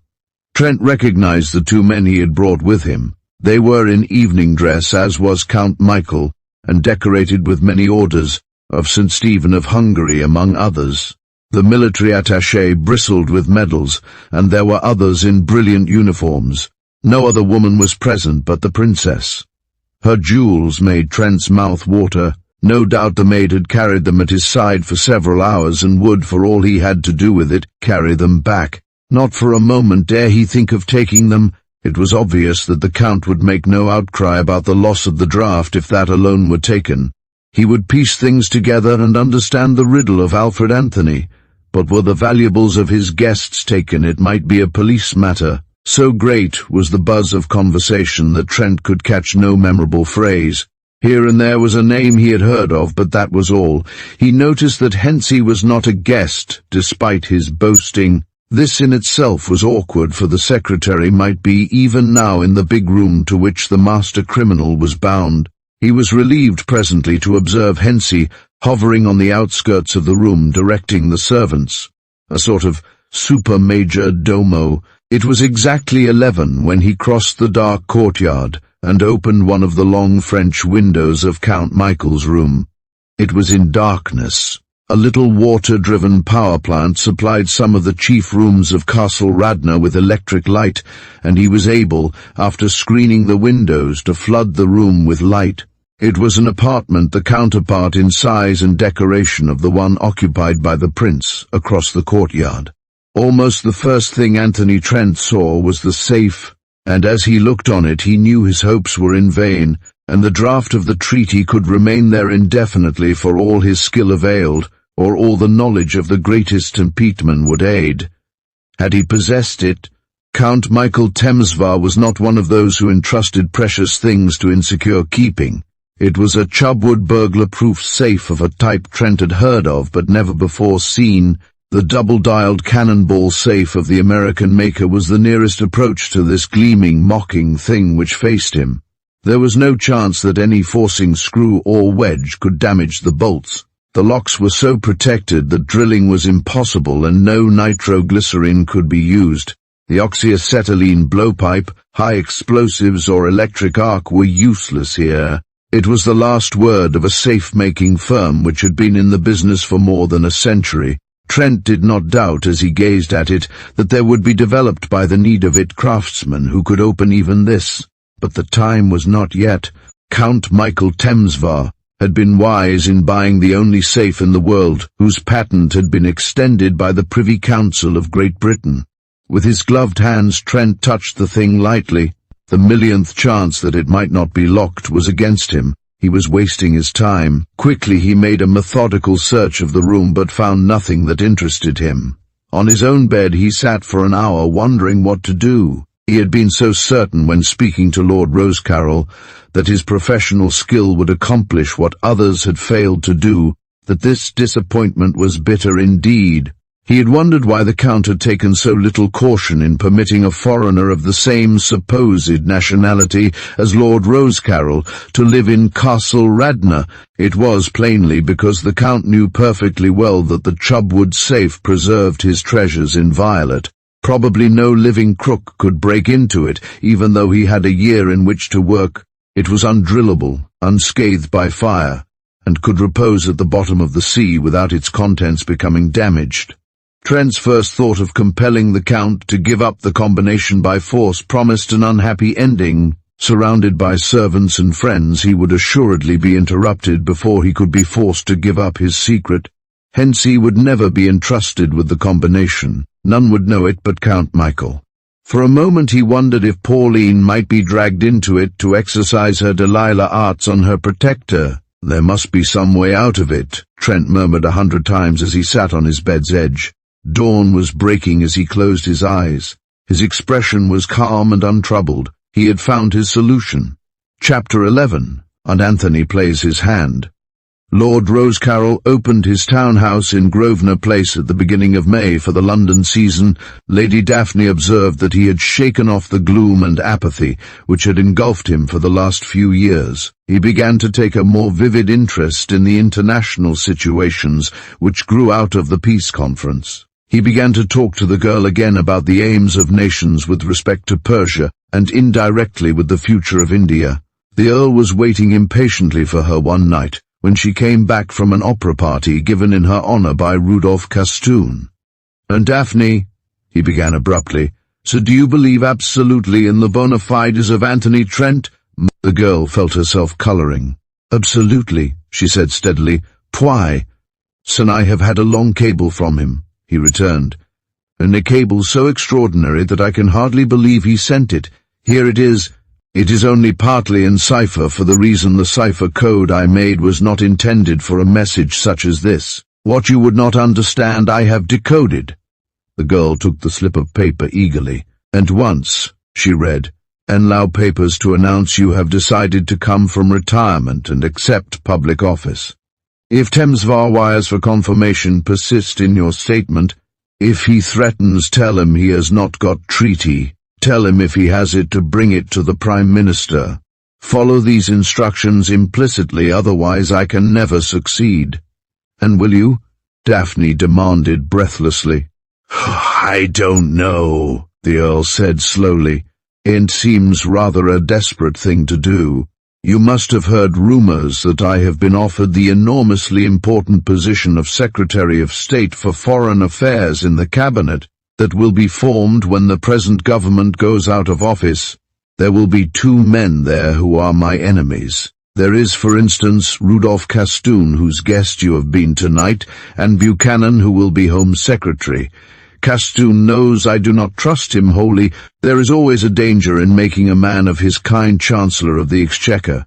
He has a brother in every great country, and some of them have been our bitter enemies in the past. Buchanan, of course, exercises enormous influence through his newspapers and seems to feel a personal grievance against me. And it was because you never would invite him here or to the castle, she answered, although he was forever spelling for an invitation. Those nouveau riches are very sensitive. Sent if I accepted office, the Earl went on slowly, and I should have these 2 men against me. And if by any ill chance it should become known that I did not destroy the draft of a treaty which was entrusted to me, Buchanan would see his opportunity and use his wretched papers to the full. I should be forced out of public life. I have always been intolerant of breaches of faith, and that would be remembered against me as a mark of hypocrisy. Mr. Trent says Count Michael Temesvar hasn't got the treaty, she cried. And that means, hint, has it? Her father shook his head. Oh, that's just what it doesn't mean, he returned. And Mr. Trent says I am to tell Count Michael he has not the treaty. If Trent had it, he would have told me so. I am to do this risky thing in order that he may ultimately succeed. You see, Daphne, my statement to the press that I have decided to take office is part of a move in the game that another man is playing. And he's playing it for you, she cried. The Earl smiled. Is he? He returned. And I'll admit at all events that I am the one most to be benefited if he succeeds. But he will succeed, she persisted. Does he look like the kind of man to be beaten? Did Captain Hardcastle look the kind of man either? Lord Rosecarrel asked. And you remember poor Piers Edgecombe, the best fencer in Europe, a man with nerves of steel? I firmly believe some of the Count's men killed him. It cost the girl an effort to say what she did. But Dad, she reminded him, Tinney had no experience at that sort of thing. And this one has. That alone comforts me. But the odds are so tremendously against him. He went there knowing it, and not sure that it would not be safer for you, for Arthur, and for me if I did go back permanently to private life. If Mr. Trent should fail, then you won't be implicated, she reminded him. And he has gone just as a Cockney chauffeur. And don't you see, the Earl said patiently, and I am here invited to throw down the gauntlet to the man who has in his power what can disgrace me. Hardcastle and Sir Piers failed, but their failure did not drag me into it as this scheme will do. And who will be Foreign Secretary if you refuse it? Daphne asked. An impossible nonconformist person, Muir, who has never been farther afield than Paris, and has no knowledge of Eastern affairs at all. He will undo everything I have striven for. He will play into Count Michael's hands as a child might. Isn't the chance worth taking? Daphne asked, pointing to the cable. I've taken it already, the Earl said, so I wanted you to reassure me. I felt a confidence utterly without logical foundation as to the ability of your Anthony Trent. "'Tis splendid," she cried. "So I am not so sure," her father returned. "Daphne, you know what I mean when I say I hope Arthur's action in saving his life was not like those other actions of the poor lad which have brought dire trouble to us all. You must know that there can be no attachment between you and him." "He'd better know it," she said quietly, "but there is what you call an attachment. As to marriage, he says like you it is impossible, so I suppose it is. That's all over." She patted his grey hair affectionately. "I'm not going to marry anyone. I shall have my hands full in looking after the Secretary of State for Foreign Affairs." "Well, my dear," he said, "you are taking this wonderfully well. I'm grateful. I ought never to have let the thing drift along as I did. I blame myself." "And glad," she whispered.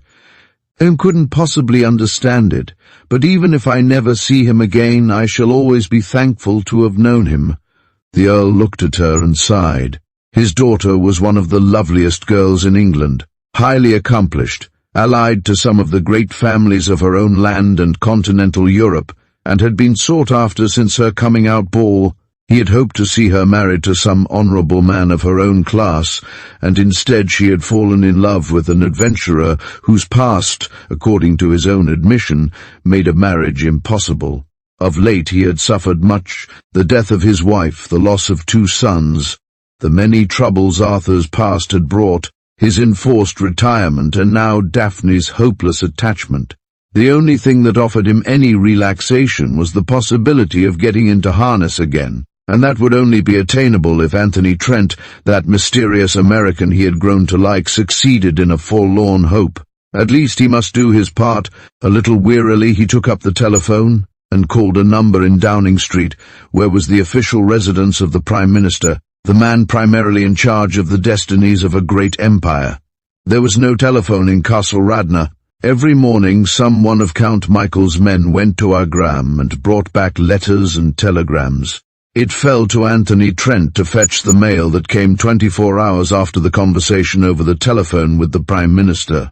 Among the many pieces which the postmaster placed in the double-locked mail bag was a transcontinental telegram. It was the function of this big letter pouch to guard its contents from the inquisitive by locks, to which only the postmaster and Hensey had keys. When once Trent had established this, he came by night to the room where the secretary snored, and made impressions of the keys, and so was able to open the pouch without any forcing of the locks. Instead of going on to Radna direct, Trent turned his car into a byroad of the oak forest and steamed open the wire. It was as he feared, in code which he might be able to decipher after long study, but if the language should be Croatian or Hungarian, he would still be in the dark. It chanced that the Count was near the garage as he drove in. It was a frequent habit of Count Michael's to walk over to the great stables where formerly his thoroughbreds had been housed, and now only a few riding horses remained. He greeted Alfred with the manner that proved him to be in a good temper. Hensey was at his side and opened the mail pouch. Instantly he passed the telegram to his master. Tinkering at some pretended indisposition of his engines, Trent watched the Count's face as he read. The man fell into a sudden and roaring rage. He gesticulated, he swore, and he pummeled the cringing Hensey. His talk was in Croatian, but his meaning was plain. Suddenly he turned on Trent. "Do not put your car away," he ordered him, "so must return to Agram." No mail was ever entrusted to the Temsvar servants. Even what was sent to Agram was sealed so that the postmaster alone, or his assistant, could unlock the bag. In the same secluded dell of the forest, Trent opened the bag a second time and read the message addressed to the Earl of Rosecarroll. "Say I'm informed," it said, "once that you have accepted office. Deny this rumor instantly. Affirmation means danger to you. Michael Temsvar." Trent chuckled. Things were beginning to move. Of late he had found his occupation boring. It seemed he was always acting as a mail carrier chosen over Sisek because he made so much better time. He had no chance at golf. Pauline was away, Hensey told him. So one day when he had driven 3 ladies up from Fiume and learned they were all high-born, and that for a time the company at the castle was distinguished, "And you would not understand what I meant," Hensey said loftily, "if I told you many important things are going on. When our guests have gone, there may be those of Pauline's sort you may drive from Fiume. Then the air is different. For myself, I prefer such company as we have at present." "So the lords and ladies?" Trent said, remembering that he had seen Hensey acting as a sort of upper servant at such a dinner. "Exactly," Hensey agreed, and Pauline had been ill-advised enough to disobey the Count. "There is a guest who admired her." "So why didn't the governor biff him one same as he does you when he's mad?" Trent demanded. "There are some to whom even Count Michael may offer no violence," Hensey returned in a shocked voice. "But you would not understand." On the whole, Anthony Trent was glad that the prince had been the cause of the temporary removal of Pauline. She was a menace to him. Also, he rejoiced to think that the arbitrary Michael Temsvar had his own uneasy moments. Because Anthony Trent was more concerned in the successful outcome of his present design than any other of his adventurous career, he denied himself the pleasure of those nocturnal wanderings in the castle corridors and rooms. So that he might make Daphne happy by delivering her father from bondage, he decided to take no risks which might lead to his capture. Particularly he wanted to secrete himself among the trees in green tubs and flowers of the courtyard, although it was not to his immediate advantage to learn of the plotting which was going on under the roof, which sheltered him. A knowledge of it promised some interesting developments in the future. But now that the exchange of telegrams commenced between the two old adversaries, he found excitement enough in going to a gram and opening the wires. Lord Rosecarrel, he found, had acted on his instructions. He affirmed his intention to take office, and when he received another more threatening telegram from Count Michael, declared that he knew the treaty was not in his possession. Count Michael's anger was reflected in the face of each scurrying servant of the many with whom Trent came into contact. Hence he visited it vicariously upon one Alfred Anthony, until that bellicose chauffeur reminded him that the fate of Peter Sissek was his for the asking. Later, Hensey grew confidential. He had the impression that this humble member of a dominant people looked up to him for his world knowledge, and in order to impress Alfred Anthony the more made indiscreet revelations which were duly stored in the careful retentive memory of Anthony Trent. It was from Hensey that Trent learned of the sudden trip of their common employer to London. "And 'tis most inconvenient for us both," said the secretary. "For the Count that he should have to leave his guests, and for me that I should have to entertain them in his absence. So I thought you liked the company of lords and ladies," Alfred Anthony said in simple tribute to his companion's parts. "And there is responsibility you could not comprehend," Hensey returned, and left Trent to think over his plans. So far things had travelled evenly.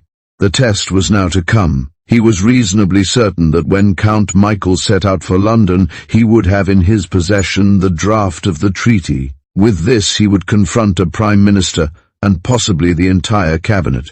He knew well of Buchanan's dislike of Lord Rosecarrel. Had Anthony Trent been in the Count's place, he would never have committed the error of taking so important a document with him. Trent invariably mailed what he had taken to himself and breathed freer when the responsibility was on another's shoulders. This, of course, only when a long journey was to be made.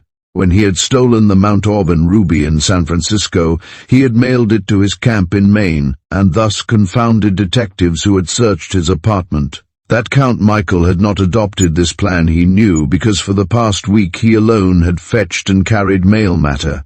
The time he had taken in opening the mails had to be made up by faster travelling, and the Lion engine never failed him. The peasants used to point out the racing car with pride, and give him road room gladly.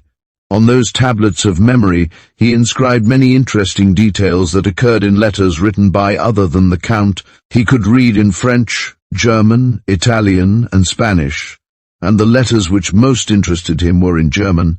Sometimes in the lonely night he wondered whether or not this knowledge might not be sufficiently important to at least 3 governments to win him a pardon should he ever be found out for crimes of other days. And if there should come a time when he were free from the ever-haunting fear of arrest, might there not be the fulfillment of his dearest wishes? He was sure Daphne would drop her title if he thought it best. Then he put the thought from him resolutely. That was in the future, and he was immediately concerned with the success of this thing he had sworn to accomplish. Hence he told him that Count Michael would travel by night to Fiume, there to board a Venice-bound boat and catch the Continental Express for Paris. As none but he drove the Lion, and the Count preferred it, and its driver, the assumption was that Alfred Anthony would take him. It was on this hypothesis that the success of Trent's scheme depended. He would probably be alone. At most some servant or valet would be chosen to travel with his master, and he would of course sit next to the chauffeur. Trent had long ago picked out a suitable spot where such a luckless person could be dumped. There was a steep grassy bank some 20 miles along the road, where a man hit sufficiently deftly would roll out of reach with small possibility of injury. A little stream ran at the bottom which would revive him if stunned, or drown him, as the fates saw best. Stored in the Lion car was a change of apparel, some food and other necessaries. It was Hensey who broke the bad news. The secretary came upon the eager mechanic tuning up his engine lovingly. So engrossed was he that he neither saw Hensey nor noticed that Peter Sissek was polishing the brass work on his panhard, and getting things shipshape and Bristol fashion, Trent said when he saw Hensey. "And 'tis Peter who takes the count," the secretary said idly. "You are to go to Budapest tomorrow. You see what it is to be considered so skillful that Count Michael offers you to his guests and goes more slowly himself."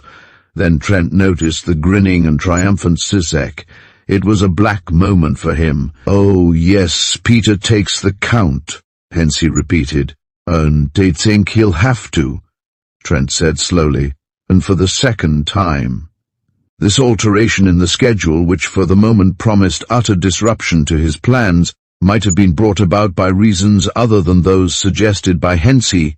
It was curious that at just this critical moment, Sissek should be entrusted with his master's safety, and Trent given a mission which Peter Sissek, with his wider knowledge of the country, could better have filled. But it was time-wasting to ponder on this now. In 3 hours Trent would have started with his Lion. Sissek, a slower driver and using an older and less speedy car, must get away earlier.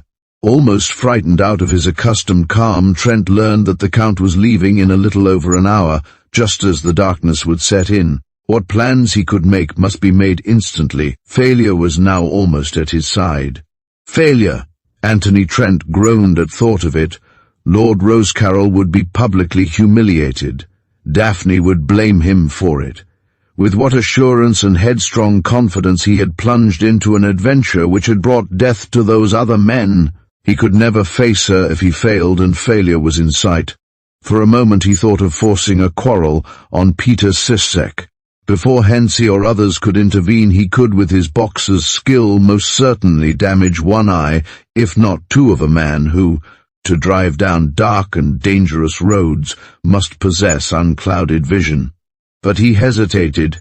If Count Michael had chosen Sissek because Alfred Anthony was under suspicion, an assault on the Croatian at the present moment might tend to confirm these doubts, and he might find himself overpowered, and under guards he could not overwhelm. To put the car out of commission was hardly possible with Sissek guarding it and another man cleaning it, and these two, it seemed to Trent, were watching suspiciously. By some trick of fate, it was Sissek himself who contributed to Trent's success. Peter was arrogant now and motioned to Trent to aid him in lifting some baggage to the top of the Panhard limousine. Like most of the Continental cars, it had a deep luggage rail around the top on which trunks or lesser baggage could be carried. There was a cabin trunk, a bundle of rugs, and a dressing bag. Peter Sissek was astonished when Trent cheerfully obeyed him and even helped to strap the cabin trunk securely. Hensey was amazed at the sudden change that had taken place in the English chauffeur's attitude. He was now lively who had been gloomy, and loquacious when he had been taciturn. "Why do you laugh?" he asked. "And the idea of Peter taking the Count," said Trent. "Some day you'll know what that means." "I know now," Hensey insisted, "and speak perfectly, and my English vocabulary is wider than could be that of a man of your position." As Peter Sissek, unaccompanied by valet or assistant, drove down the hill, after leaving the pavilion at the first tee on his left, he was horrified to find a tree across his path. He dismounted, moved it aside with difficulty, and proceeded on his way. But this time he carried 2 passengers. The motor had come to an abrupt stop under a big oak tree whose spreading arms reached across the mountain road, lying along one of those rigid oak limbs. Anthony Trent, after nicely adjusting the fallen tree so that Peter Sissek's eyes would see it at the proper moment, had waited anxiously for the approach of the Panhard. He was not sure that the powerful headlights would not pierce his leafy shelter and discover him to the watchful driver. He could imagine vividly the chauffeur warning his employer, and as Count Michael always went armed and might even now be suspicious of his Cockney servant, he would very likely have no hesitation in picking him off the boughs, as Anthony Trent, years before in his New Hampshire hills, had shot squirrels. If by any chance he could get to the ground, only 12 feet beneath, before he was aimed at, He would have to trust to the moment's inspiration for his next move. He knew almost certainly that Count Michael carried the document he wanted in a flat leather case, which fitted into his breast pocket. If by any chance the men did not see him and the car passed him on its seaward way, his errand would be unaccomplished. His boasts vain and the humiliation of his friends certain. He had determined, if this happened, to send a telegram to the Earl admitting defeat and warning of the Count's visit. The Panhard came to a grinding stop a foot from the barrier. Sissek removed it as quickly as he could, but it was heavy enough to have taxed Anthony Trent's superior strength, and the Count grew so impatient at the time taken that he sprang down to the road and urged his man to greater activities. The two were jabbering in Croatian when Anthony Trent lowered himself to the top of the limousine and nestled down in the shadow of the baggage.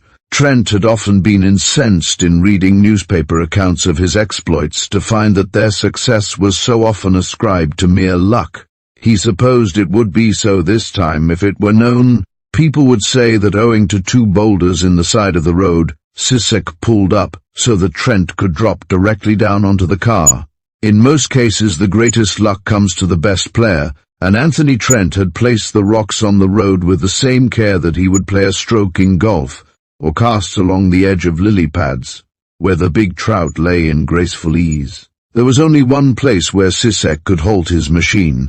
It was while the car travelled along a poor and rough section of the route before reaching the Marie-Louise road that Trent unstrapped a bundle and selected a dark travelling rug to cover him from observant eyes in the infrequent towns through which they must pass. 100 schemes raced through his quick, fertile brain, only to be rejected. He wondered, for instance, if it were possible to cut through the top of the car and get at the Count, who was certain to be sleeping a goodly portion of the journey. He decided that to lean over the rails and try to peer through the oval glass window in the rear would also be unwise. At most he would only catch a glimpse of the Count and might just as easily be seen himself. Then he wondered if it might not be possible to drop down on Peter Sissek's shoulders and strangle him into quietness. But Peter Sissek was taking his car along at a steady rate of 25 miles the hour, and with his hands off the steering wheel, a certain contingency of Trent's strong fingers closed around his throat. A bad accident was inevitable. A precipice on one side and a wall of rock on the other. He would be between the deep sea and the devil.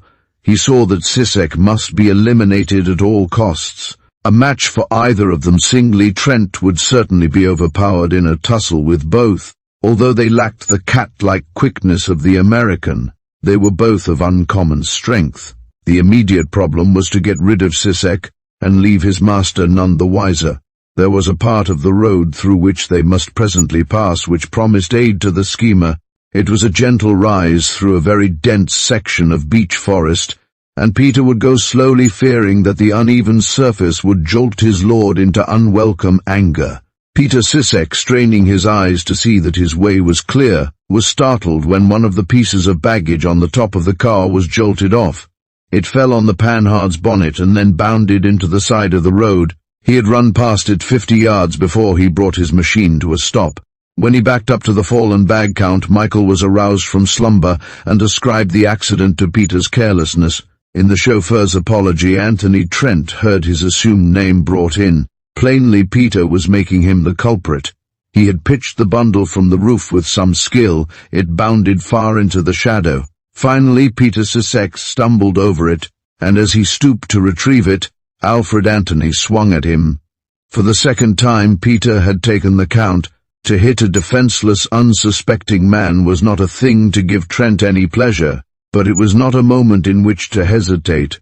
With Peter's livery cap and duster on, Trent took the bundle on his shoulder and carried it at such an angle that in case of scrutiny his face would be shielded from gaze. A quick backward glance a few minutes later on showed the new driver that the Count had resumed his broken slumbers. So well indeed did the Lord of Castle Radna sleep that he did not know the Panhard had left the main road, or that any danger threatened him until he was suddenly hauled from his springy seat to look into the clear, hard eyes of Alfred Anthony. Then he realized that his revolver was in the Cockney's hand, and the precious wallet gone from his pocket. Count Michael was no coward, and he thought quickly with that intriguing, plotting brain of his. A great diamond still sparkled upon his finger, and the money in another pocket was untouched. "In such I should have been wiser," he commented. "So I thought my Lord Rosecarrel had become suddenly mad. Now I see that he was saner than I. First Captain the Honourable Oswald Hardcastle, then Sir Piers Edgecombe, and now you. May I ask your name and rank? You have been my servant and succeeded so far where they failed." Anthony Trent was not expecting this attitude. He had been so used to seeing the Count fly into stupendous rages that this calm, collected manner was disturbing. It might be the man's natural attitude in moments of real peril, or it might merely mean he knew he was ultimately to be the victor. It was a curious scene. The Panhard had come to rest in a clearing of the woods, and a brilliant moon gave the place almost the clarity of day. Count Michael sat down on a log and lighted a cigarette. Almost he was usurping Trent's role under such circumstances. "This interests me," said Count Michael, "and let us discuss it." "And I've no time," Trent said, smiling. "Unduat fume or Trieste or Zara, as the case may be at a certain hour, and as I haven't the lion here I must push on. And if you thought that I shall certainly pursue you and assuredly capture you, so may pursue later when you are found, but by that time I shall be gone." "Since you can never escape me," the Count said. "Said I have a long arm, and I do not forget, and my vengeance is a bad thing for those against whom it is directed. It's not altogether healthy to have me for an enemy," Trent reminded him, "and I have my own likes and dislikes." The Count sneered. "Oh, Hugh," he cried. "Oh, are you? What have you done that men should fear you? For a moment you have a little luck, the little luck that will bring you blindly to greater danger." "I'm strictly at incognito," Trent answered. "Once I was unwise enough to answer such a challenge, but you may believe me that I too have a name. Now, Count, it won't help you a bit to put up a fight. It will save you trouble if you'll back up against that tree and let me tie you up." "And you would put this outrage on me?" the other cried, his calm leaving him, the veins standing out on an empurpled forehead like raised livid ridges. "Get up!" Anthony Trent snapped. "And tit is because you have a pistol," the Count said. "Put that down if you're a man, and then see what you can make me do." "Since you may believe it or not," Trent retorted, but it hurts me to have to decline the offer. If I dared take time, I would return several little tendernesses of yours. As it is, I can't, having a weapon, strike a man who hasn't one. You are luckier than you know. Back up there and do it damned quick." Trent was certain that Count Temsvar could never unfasten his bonds, and as he was gagged he could not cry for help. Some swineherd or peasant would discover him later. Meanwhile the discipline would be good. "And goodbye," said Trent genially, "and give my love to your guest the prince and all his highborn companions." If Count Michael had looked angry before, his face now was doubly hideous with rage. His hold over Lord Rosecarrel was gone, and he could not doubt. But this stranger who had posed as a chauffeur had learned somehow of the presence of the prince. If it were known in the chancelleries of Europe, all his carefully matured plans would go for naught. Unless Alfred Antony were captured Michael, Count Temsvar could never again make his pleasant little trips to the great houses of England, France, and Italy. There he was known as one who had abandoned all political ambitions to become merely the country magnate interested in cattle and crops. Never again could he gather useful information over friendly dinner tables or hobnob with prime ministers over golf or auction bridge.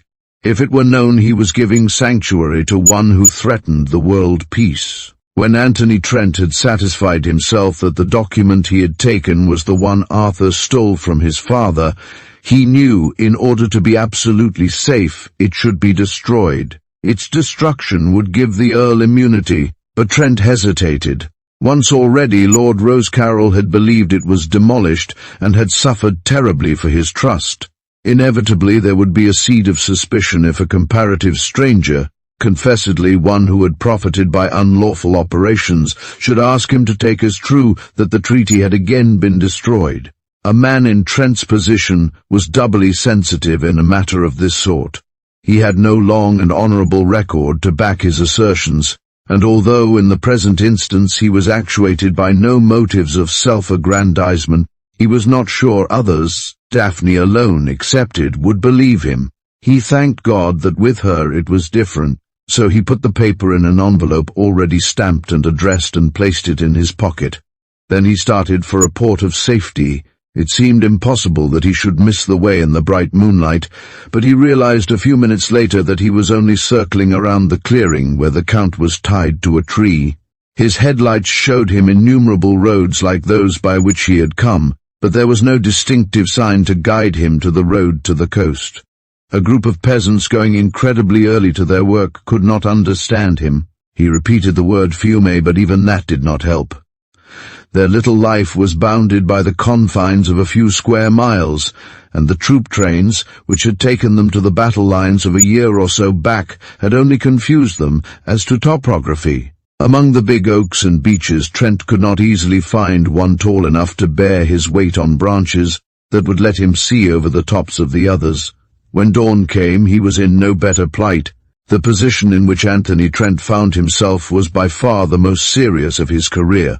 Hitherto he had faced imprisonment at most. Now capture meant without doubt death. He had, without thinking of the folly of his utterance, told Count Michael that he knew of the presence of the guests unsuspected by the great powers.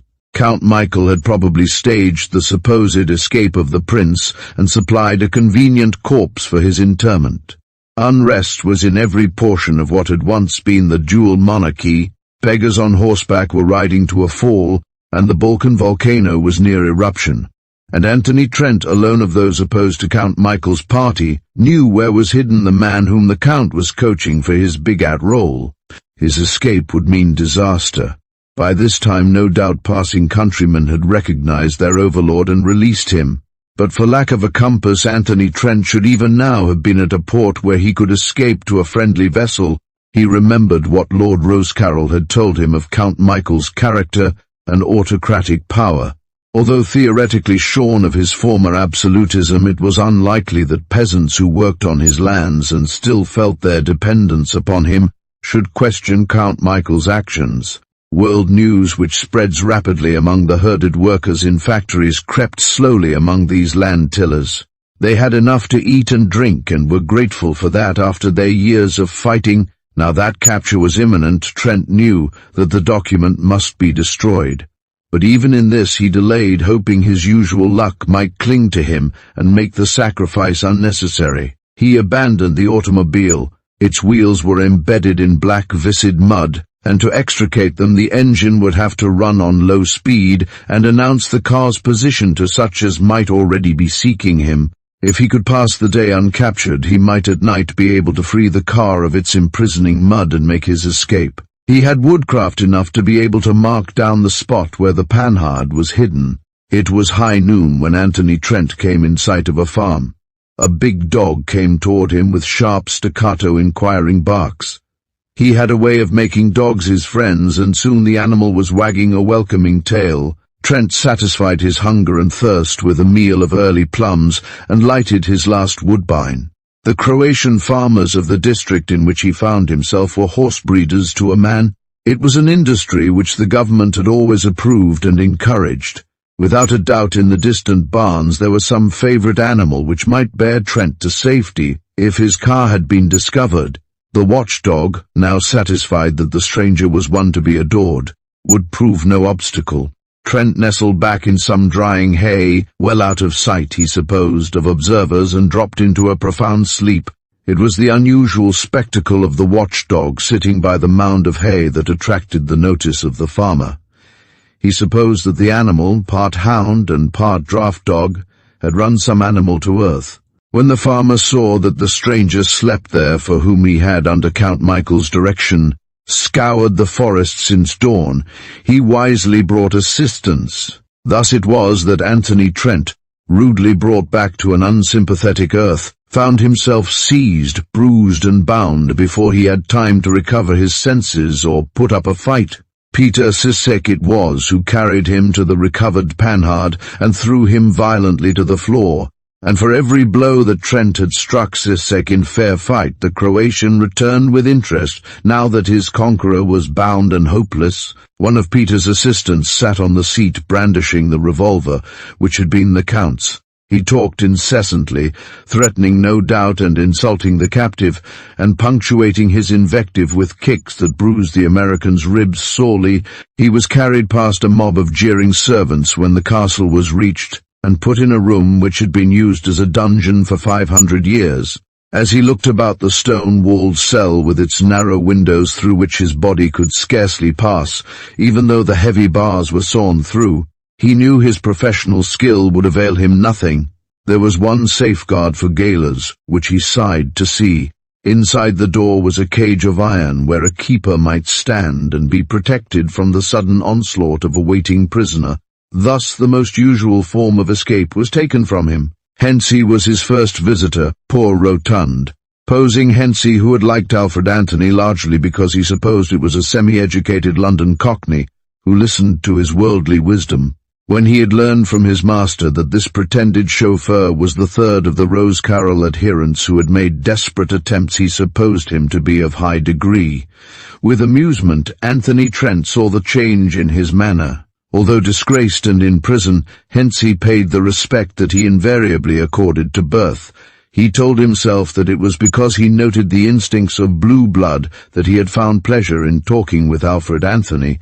Trent's careless manner, which had sometimes seemed overbold in a chauffeur, was now explained. "And I grieve very, very much to see the marks of violence inflicted upon you by a clod like Peter Sisek," he began.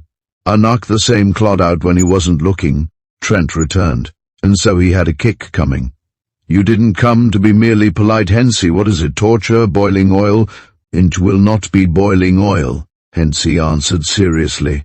Anthony Trent looked at him searchingly. Of course Hensey had his purpose in coming here, and that he did not deny the possibility of a Croatian third degree, convinced the American that the danger he anticipated was real and near.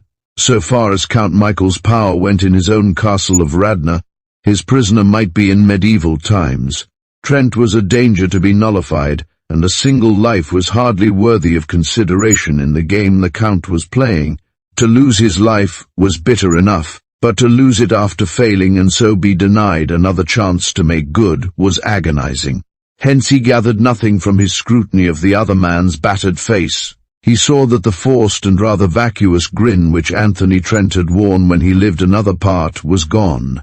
Only the powerful, brooding, hawk-like look which he had occasionally seen for a flash now remained. He did not doubt but that this was the true character of the man a great English noble had chosen for a dangerous mission. "You will remain here until the Count returns," Hensey announced. "How long?" Trent snapped. "In a week certainly, more likely 2. And what will happen then?" Hensey sighed. His master's violence often frightened him.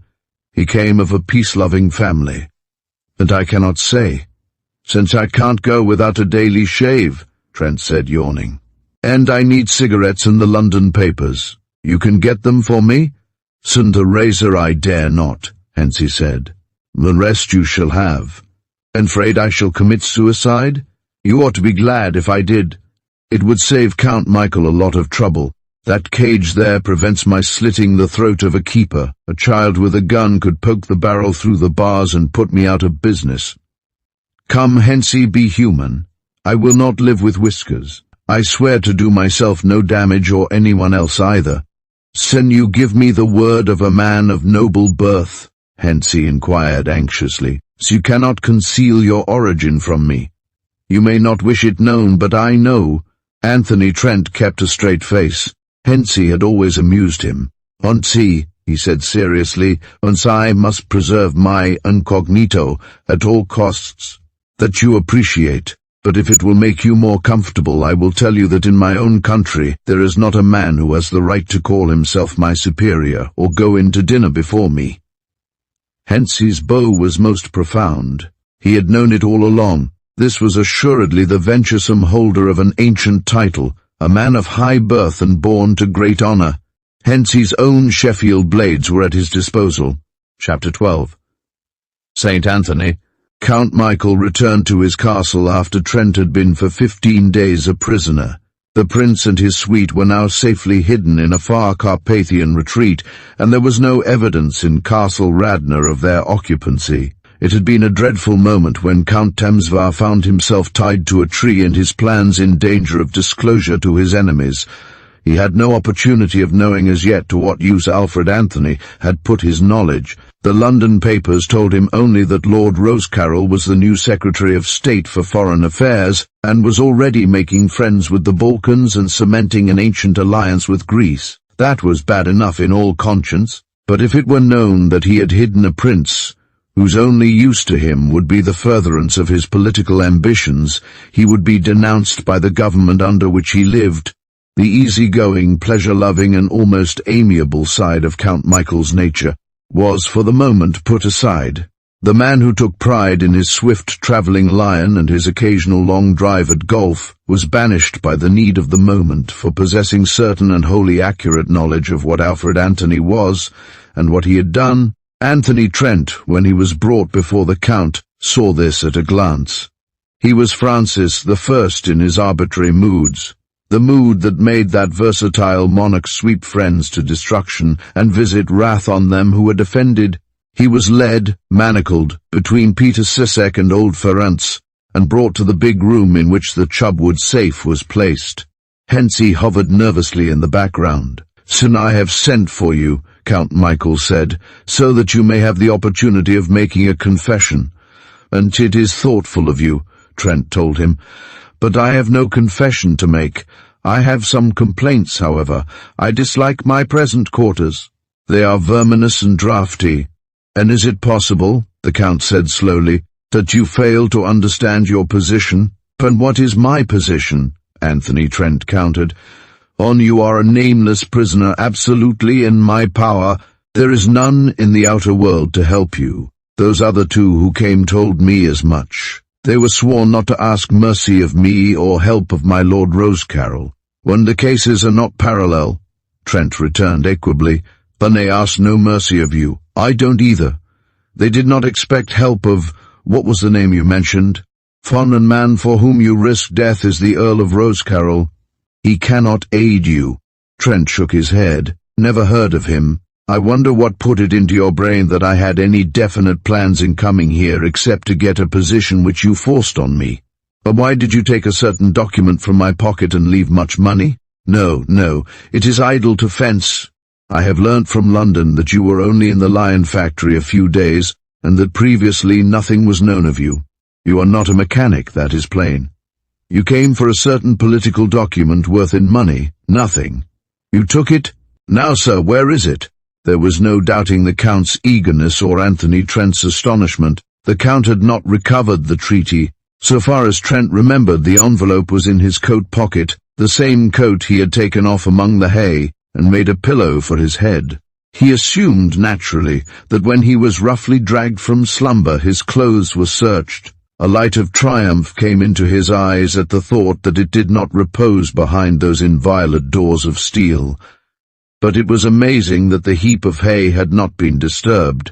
He supposed it was because of the week of almost continuous rain. "Where is it?" Count Michael repeated. "When I saw it was of no value," Trent said, sticking to his chauffeur role. "And I burned it. And for the moment we will assume that you speak the truth. Now, as it you made the mistake of supposing that I had here certain guests of high degree." "On just a guess," Trent said calmly. "Wasn't I right? Remember, I had to bring them up from Fiume. I saw coronets on dressing cases, and from the way Hensey bowed and scraped I imagined they were at least royalties in disguise." "Since you said," Count Michael insisted, "give my love to the prince. You could only have meant one particular personage. You did not speak in generalities, you particularized. You said the prince. I warn you, you do not help yourself by denials. I am not a patient man. The world knows that. Here in my castle of Radnor I am supreme.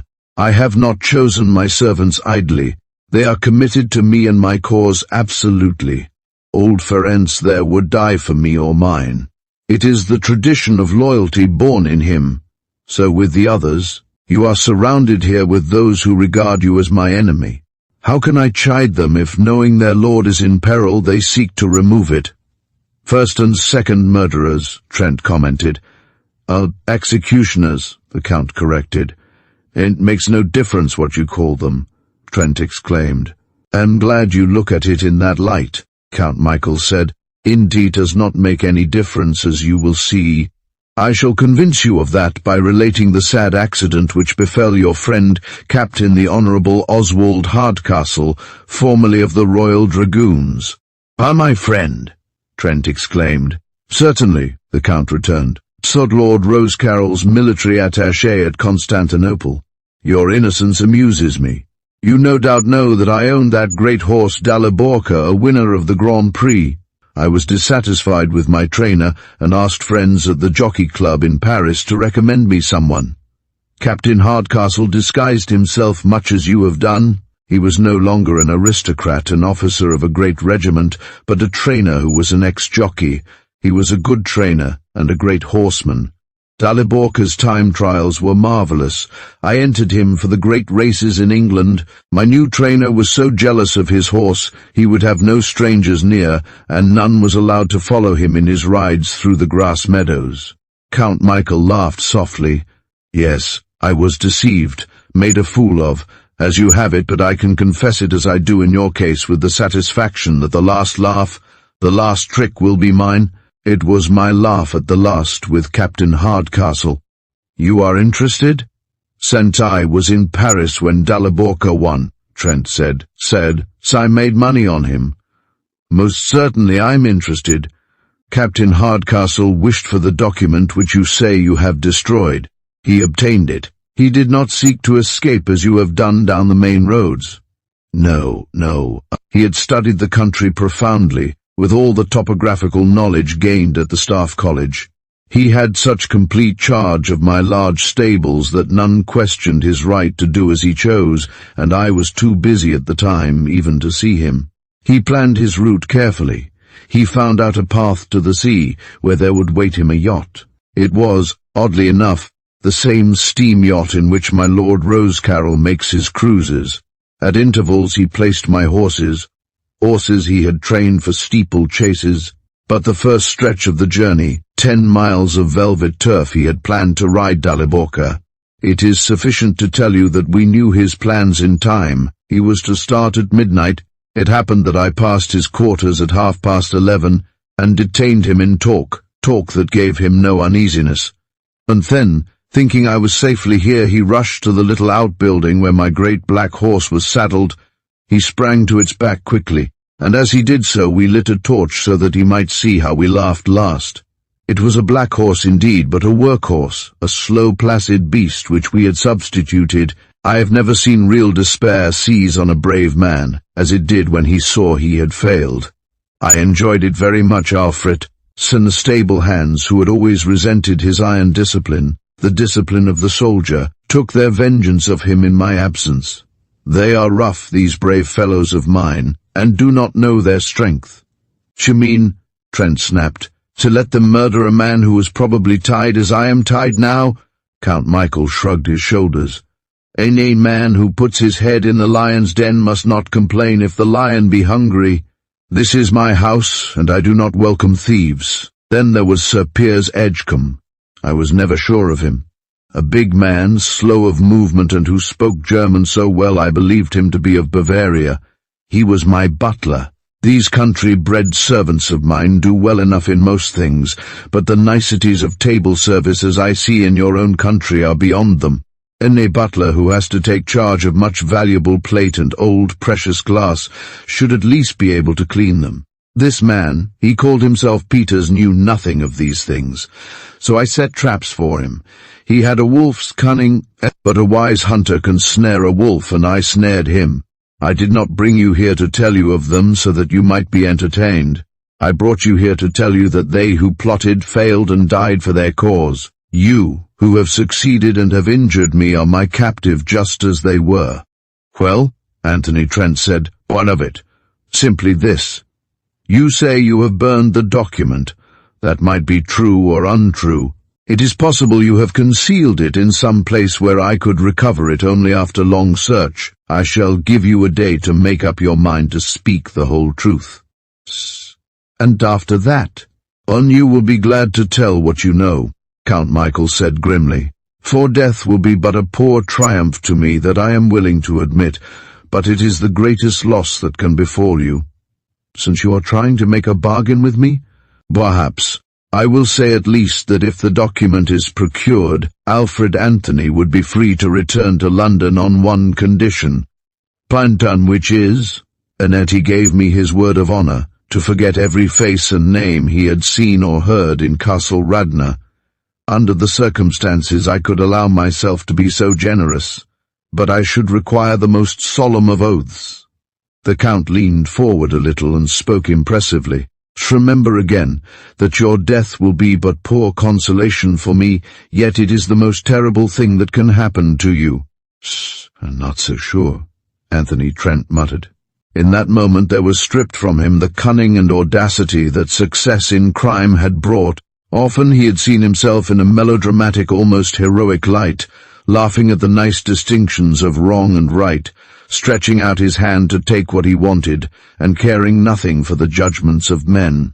With the egocentricity of the successful criminal, he had felt himself superior to all his opponents, and had seen himself in future performing such exploits as none had dared to do. His months at Castle Radna had been very dull. The plentiful food was coarse, his companions bores, of music he had heard not a note.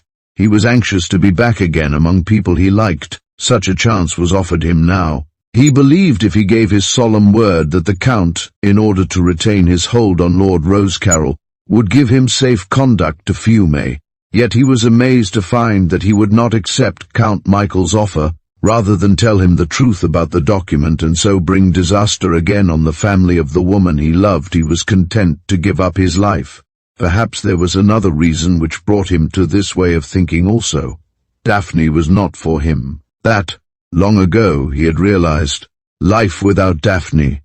Dreary days that would hold no joy, lengthening into months and years of heart hunger, and at last into dissatisfied old age.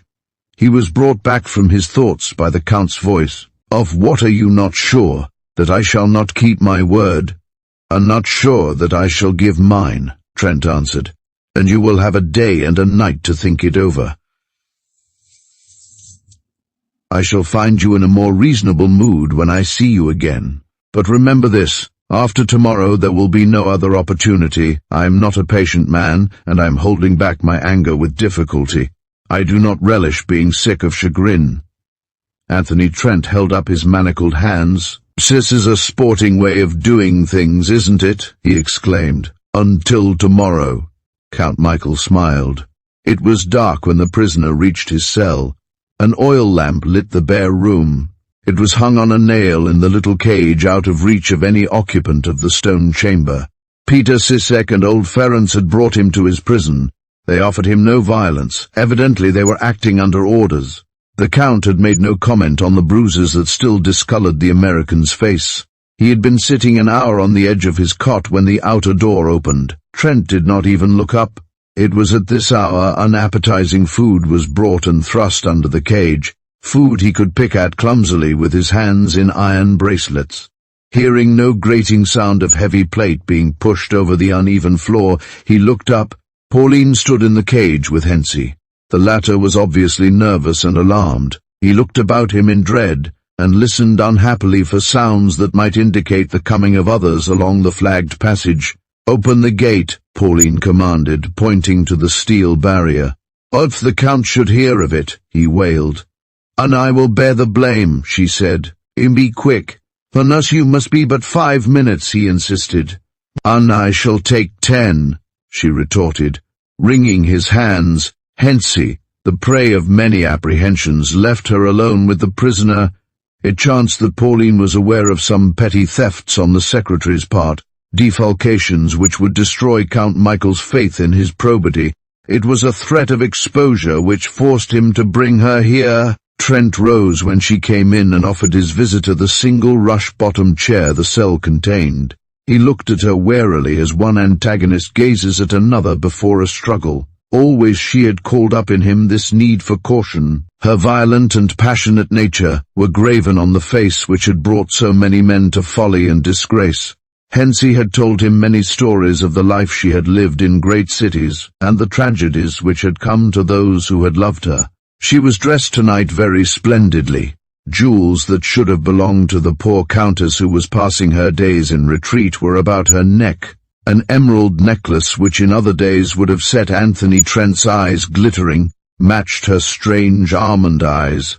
There was a certain tiger grace about the woman, which would have attracted men's notice, and women's from wherever she might have gone. Did she, he wondered, come in peace or in war? He was on his guard. "You are surprised to see me," she began. "And I cannot choose my visitors," he reminded her. "And you have never liked me," she returned. "Why?" "Son, you were a danger to my enterprise," he answered. "A danger now removed," she said quickly. "What are those marks on your face?" she cried as he turned his head from the shadow to where the dim lamplight showed him more dearly. "Who has dared to strike you?" "'Tent is nothing," he cried impatiently. "Certainly the least of my troubles. I am very weary, there may be very unpleasant hours before me, and I need sleep. It cannot be such a great triumph to see me in this cell." "Why do you stay here?" she demanded. "I know what Count Michael has told you. I know you have only to give him that piece of paper and your word of honor as a gentleman, and you are free to go. It is very fortunate for you. Those two friends who also came are dead." "And he sent you here?" Trent asked. "And he would be furious if he knew," she said quickly. "Certainly it would do you no good if he learned of it. You know," and Pauline looked at him through lowered lashes, "and he has always been jealous of you." "And he has had no reason to be," Trent reminded her coldly. "Oh no," she said, bitterness in her tone, "but he will not believe that. And now he knows you are noble and were masquerading as a chauffeur, he will be all the more jealous." "And not a nobleman," he said almost angrily. He resented her presence. "And you cannot deceive me," she said tenderly. "If you did not come here to speak for Count Michael, may I ask then for what purpose? And I want to warn you not to keep that paper from him." "And it was burned long ago," he answered.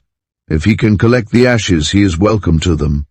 "And at present he is trying to collect your coat," she told him, and noted with a smile his start of alarm. "When they took you, you were coatless. He thinks somewhere in the forest they will find it, and when they find it the paper will be there, and perhaps other things of your own, which will be interesting." "I fear he will be disappointed," Trent said calmly. "But if he will return a favorite pipe in one of the pockets, I shall be obliged." She looked at him steadily. Hers was not always an easy face to read. "And pray that they will find the coat," she said. "Thank you," he exclaimed. "At least you make no pretense of wanting me to win." "Since you don't understand," she cried. "It is because they will force you to tell if they cannot find it. I am speaking no more than the truth. Cannot you see that you have mixed yourself in high matters, and are a menace to Count Michael? He must know, and he will know." She saw his mouth tighten. "A man just as strong and brave as you have broken down and told all." "And maybe," he answered, "but I am not going to alter my story about burning the paper, and I am not going to weaken under any punishment they think of trying on me." He was not going to tell her that in a few days he would be able to make his way out of this very cell if they kept handcuffs from him a little longer. Kicked out of sight among the dust on the floor was one of his most useful tools. It was a strip of highly tempered steel spring with a saw edge, 40 teeth to the inch, and could bite its way through the barred window. When first he entered his prison he thought the opening too small for exit, but he had revised his calculations, and was now certain he could wriggle through it. "And 'tis for a woman you do this," Pauline said. "It's because of a woman you are cold and ask no help of me." "Since he can't prevent your wild guesses," he answered. There was no mistaking his distaste of her meddling. "She do not give up easily," he told her. "And I used to think that in a duel between love and duty, love should always win. It doesn't seem to work out that way always. And I used to think that a man who had not been worthy of a woman should be given a chance to rebuild his life if he really loved her." He shook his head. It isn't the right idea. Sentimental nonsense, the world calls it. The wedding gift a man offers his bride is his past. He shrugged his shoulders. It didn't qualify. Anthony Trent looked at the rough wall and saw only those dancing days of happiness and love in another castle. And instead of Pauline with her world-weary face, her knowledge of every art to hold men, he saw his slim and lovely Daphne. He knew that both of them loved him. Vaguely he understood that Pauline had come to offer to save him, but he had kept her from telling him so yet. There might conceivably be a future with her, in which he would find eventually his old ambitions stirring, and his pride in his hazardous work revive. There might even be years that were almost happy, reckless, passionate, quarreling years. But the thought of it was nauseating. He swept it aside. He remembered the phrase of Private Smith in the dugout that he was dying in better company than he knew. Well, Anthony Trent, if the worst came, would die better than he had lived. To Pauline, who loved him, the idea of a violent ending to one of his ability and address was tragic. An Austrian by birth, Pauline had been taken to Berlin, then blossoming into extravagant and vulgar nightlife by a mother who was a dancer. Vain, ambitious, and jealous of the success of others, Pauline offered no objection to anything whereby she might become widely known. Later, when she had attained international fame as a skater, she grew more selective in her affairs. She was the rage for several years, and but for the suicide of a Serene Highness, would never have been banished from Berlin. Count Michael Temsvar was an old admirer. The war swept away Pauline's possessions, and there was no manager to engage her at a living wage. At 28 she had known many capitals, enjoyed great success, and never been really in love. Then she saw Anthony Trent on the golf links and never passed a moment but was filled with thoughts of him.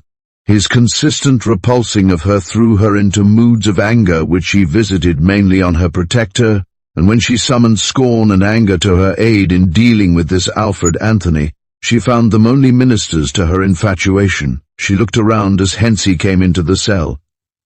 "On it is 10 minutes, he whispered. "Another 5, she said, "and I shall come with you then." Hensey withdrew, nervous and expostulating. Trent noticed that her manner was different when she spoke. There was a certain timidity about her, an air of unhappiness, almost of hopelessness. "Have you thought what difference it will make to me?" she asked. Gone from her face were those meretricious smiles, those little ways cultivated through intimate association with her world of warring sex. The Pauline who looked at him now was a woman stripped of artifice, a woman who suffered and loved. There was an uncomfortable silence, the awkwardness of the man in the avowed affection of the undesired woman. "Let there be no deception between us," she said quietly, "and see that it is someone else who claims your heart. I did not think there were men like you who would be steadfast and loyal in a moment such as this. I know only that we, you and I, are alike in one thing. We both love where there is no hope. I came here to offer you freedom at a price most men would be glad to pay. I will not insult you by saying what it was. I have known few good men, and I know you are good." "Oh, no, no," he cried, embarrassed by her manner. "Indeed, if you only knew." She would not listen. "And love can redeem all," she said, "and pray the good God whom I have neglected." She smiled a little ruefully. "And to redeem me. I feel that my life is over. I have had everything I wanted and am wearied of the taste, everything I wanted until now. There comes a time when one is no longer so eager to live. It is so with me."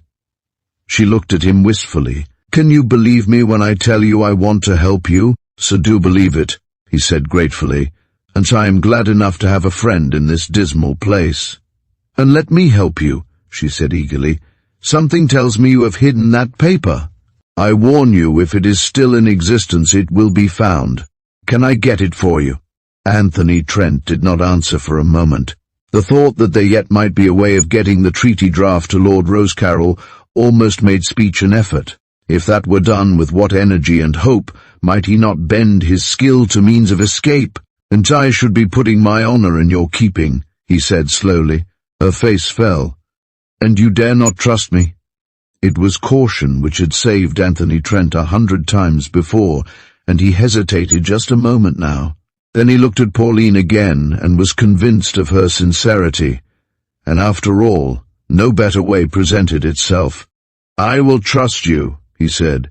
"But can you find out the place where they captured me?"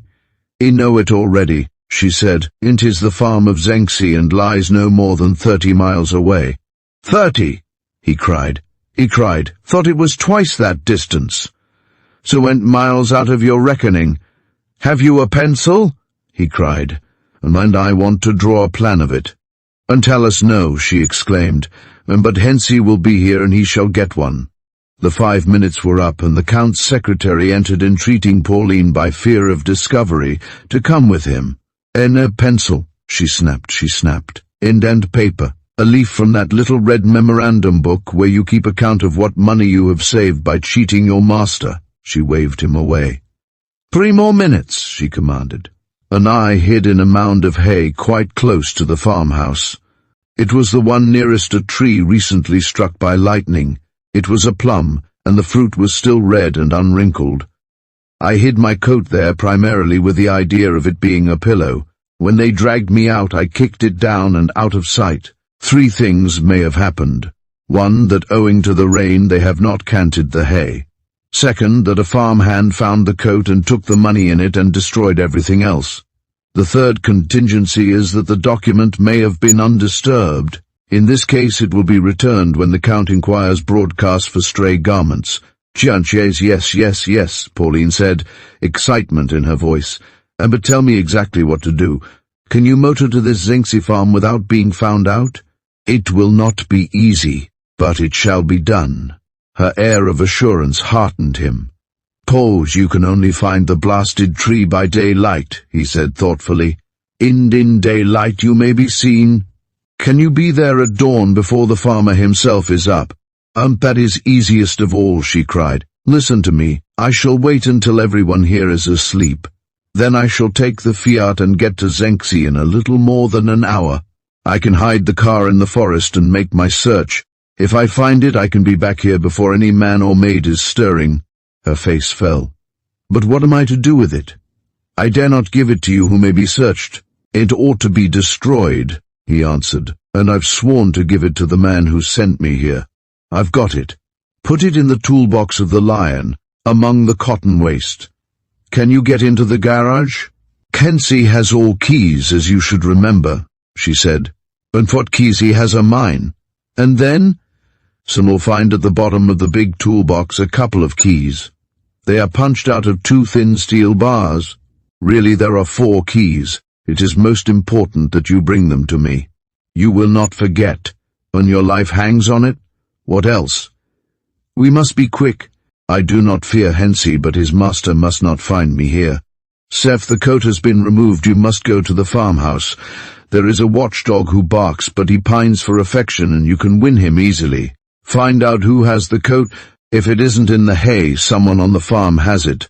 If the document is handed to you, look at it eagerly to make sure it is what I want, and if it is, tell them the thing is worthless and not what the Count wants. And if you find the paper in the breast pocket, do the same thing." "Why?" she demanded. "If you show them it is what you came for, the Count, who will certainly hear of it, will want to get it." "What would happen if he knew you had given it to me?" "Why think of that now?" she returned, but he noticed that a shade of fear passed over her face at the thought of it. "If you get it and put it in the toolbox, he will only think how well you have served his interests in coat hunting while his lazy varlets were abed. Of course, if they don't hand it to you at the farm and it isn't in the coat, it may be destroyed. I'm afraid you'll have to do some bullying and threatening to get at the truth, but the truth I must have—" She rose from the rush-bottom chair with a sigh. "Oh, believe that there are those who can read fate?" Anthony Trent hesitated. Men of his profession were usually superstitious, attaching unwarranted importance to fortuitous things, watching for signs and portents, and abandoning planned enterprises at times because of some sign of misfortune which had met them. "So don't believe it," he admitted, "but that sort of thing influences me." "Why?" "And there is a woman nearby who can tell," Pauline replied. "Or yesterday I gave her money. She said, 'Can you think of it, that I should die happy?' And I hope you do." he said. But it is impossible, she cried.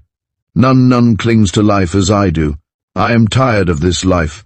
I love the life of cities, the restaurants, the crowds. I am city-bred. In a year, when conditions are better, I shall go back. I shall appear in Berlin again, Petrograd, perhaps, and of course in London, and they want me in New York. I shall hate to die. But I did not mean to speak of myself. She told me that the man I loved would be successful. Fate makes no mistake. Keep up your courage, for you will win, and I shall die happy. What more could we want? But there were tears in her eyes as she said it. He took both her hands in his. What a splendid woman you are, he said with conviction. Oh, my dear, she answered, her voice a little uneven. Do not tell that to the woman you love. She would hate me, and I want to live a little in your heart without anyone else to share it. Promise me that. There was in his mind to tell her Daphne was different, that Daphne would love her too, but he said nothing. Her intuition told her more than his hope could foretell. And I promise, he answered. And I promise that I shall never forget. Hensey's agitated voice disturbed them. Not one moment longer, he whispered. It dare not. Chapter 13. Down to the sea. When Pauline had gone, Trent was immeasurably happier in the hope she had given him. Until her visit, his only chance of escape had been centered in the expectation that when once his hands were freed, he might file the bars. There was now a scheme in his head worth many of that. Half an hour after she had left, 2 men entered, guided by the now assured Hensey. And you have complained of the dirt here, the secretary explained, and it will be removed. The tiny spring saw was swept up unobserved. Trent saw it disappear now with a smile where before it would have been black tragedy to him. He slept well that night and shaved himself next morning in high spirits. It was not easy, shaving with handcuffs on, but it was possible. Then he waited for some message from Pauline. Hensey came into the cell at 5. Count Michael will see you at 10 tonight. My friend, I warn you to be wise and acknowledge defeat. 10, that's not my idea of wisdom. Trent grinned so cheerfully that Hensey was vaguely disturbed. And you are more foolish even than the others, Hensey said, shaking his head. Brave men, all 3. For my part, I would be reasonable. I would say, I have fought a good fight and the odds were against me. How much can I save from the wreck? That is the way to talk, my lord. Suddenly he took a book from his pocket, a book tied with string and sealed but not enveloped in paper. He handed it to the American. This is from a friend. Friend, he announced. And bring danger on myself in giving it to you, but I can rely on your silence, eh? Certainly, Trent said carelessly, and betrayed no interest in the gift. At 10 o'clock tonight, is that it? And 'tis wise to acknowledge defeat, Hensey said earnestly. We'll see when the time comes, Trent returned. It's largely a matter of holding trumps, my good Hensey. Anthony Trent tore the string from the book eagerly. In the middle, placed carefully in a space hollowed among the leaves, were the bar keys which might, with luck, open the doors to safety. About them was wrapped a half-sheet of scented green notepaper. On it was scrawled very faintly in pencil, and I have put it where you told me to. Thank God, cried Anthony Trent. Then with some difficulty he managed to put the 2 thin steel bars in a special pocket long ago prepared for them. The hours seemed very long until Hensey, with Sisek and Ferenc, came for him. The 2 servants carried their big service revolvers. The anxious moment was at hand, the moment that was to tell Trent whether he was to be utterly defeated or to stand a chance of escape. Take these off, he said, holding out his manacled hands. No, no, Sisek and Ferenc cried together. The Count said so, Trent frowned. I have had no orders, Hensey assured him, and that is one key I have not got. For one desperate moment, Anthony Trent thought of bringing down his iron-ringed wrists on Sisek's head and attempting to escape, but he put the thought from him as futile. There was still another trump to play. They led him, as he hoped, to the great room where the safe was, the room he had searched so carefully. In a carved oak chair at the head of a table sat Count Michael. Pauline was there, sitting in a chaise longue, smoking a cigarette in a very long amber and gold holder. She did not turn her face from the Count to the prisoner, until he had stood there silent for a full minute. Then she looked at him coldly, sneeringly, and said something to Count Michael which brought a peal of laughter from him. It seemed to Trent that he had never seen the two on such wholly affectionate terms. There were 2 doors to the room. At one stood Peter Sisek, revolver in hand. At the other, old Ferenc watched in armed vigilance. On the table before the Count was a .38 automatic pistol. Shades were drawn over the long, narrow French windows. In a chair before one of them, Hensey sat nervous as ever in the presence of his violent employer. Before the other window was a big bronze statue of the dying Gaul. The stage was set very comfortably for all but the manacled Anthony Trent. "And you said I could have these off," Trent began, "and these damned steel bangles that I've worn so long." "And 'tis for yourself to remove them," the Count said suavely, "since I am about to give you the opportunity. You see, I am generous. Others would blame me for it." "And you are not generous," Trent snapped, "and a coward never is." The Count's face lost some of its suavity. "Who dares call me a coward?" he cried. "I do," Trent returned promptly. "And you are a coward. Here am I, an unarmed man among 3 with guns. The doors are locked, and yet you keep me here handcuffed. Generous, brave." All his contempt was poured out as he said it.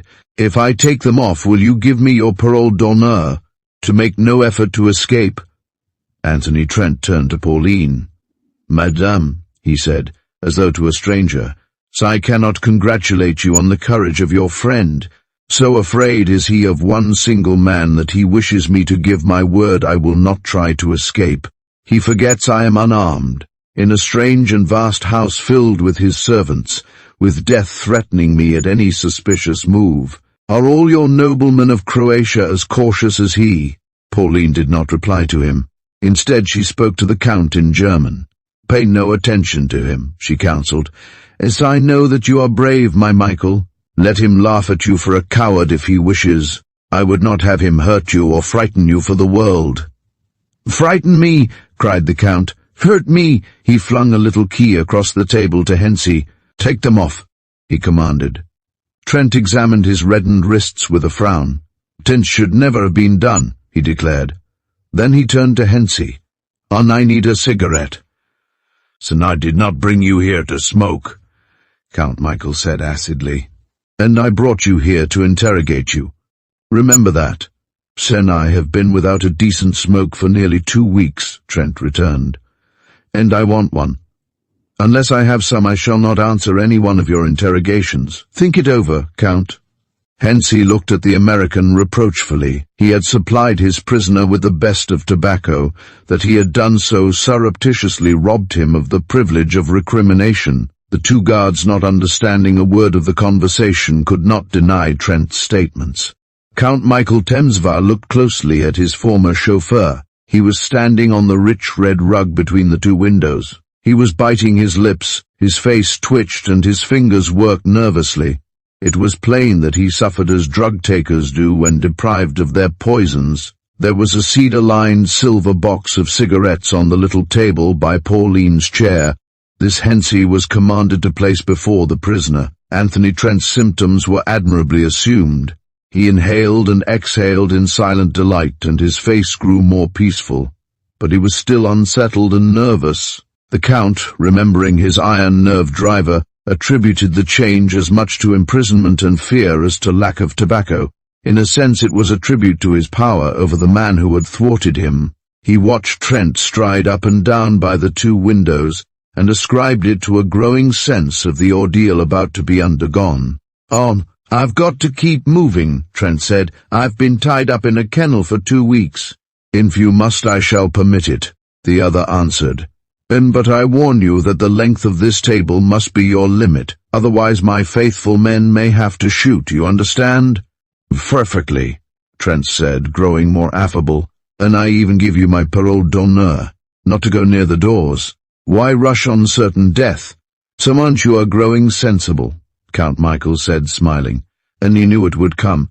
As you say, why rush on certain death?" "It is foolish. More, it is unnecessary, and to do so wastes one's energy. I have not yet had time to learn your name and rank, but I am treating with you as an equal." "Thank you," Trent retorted. "If you call locking me up in a verminous rat-haunted cell treating me as an equal, I'm hardly grateful." "Sir, I dare take no risks," the Count assured him. "Only men who came here for my Lord Rosecarroll are different from others.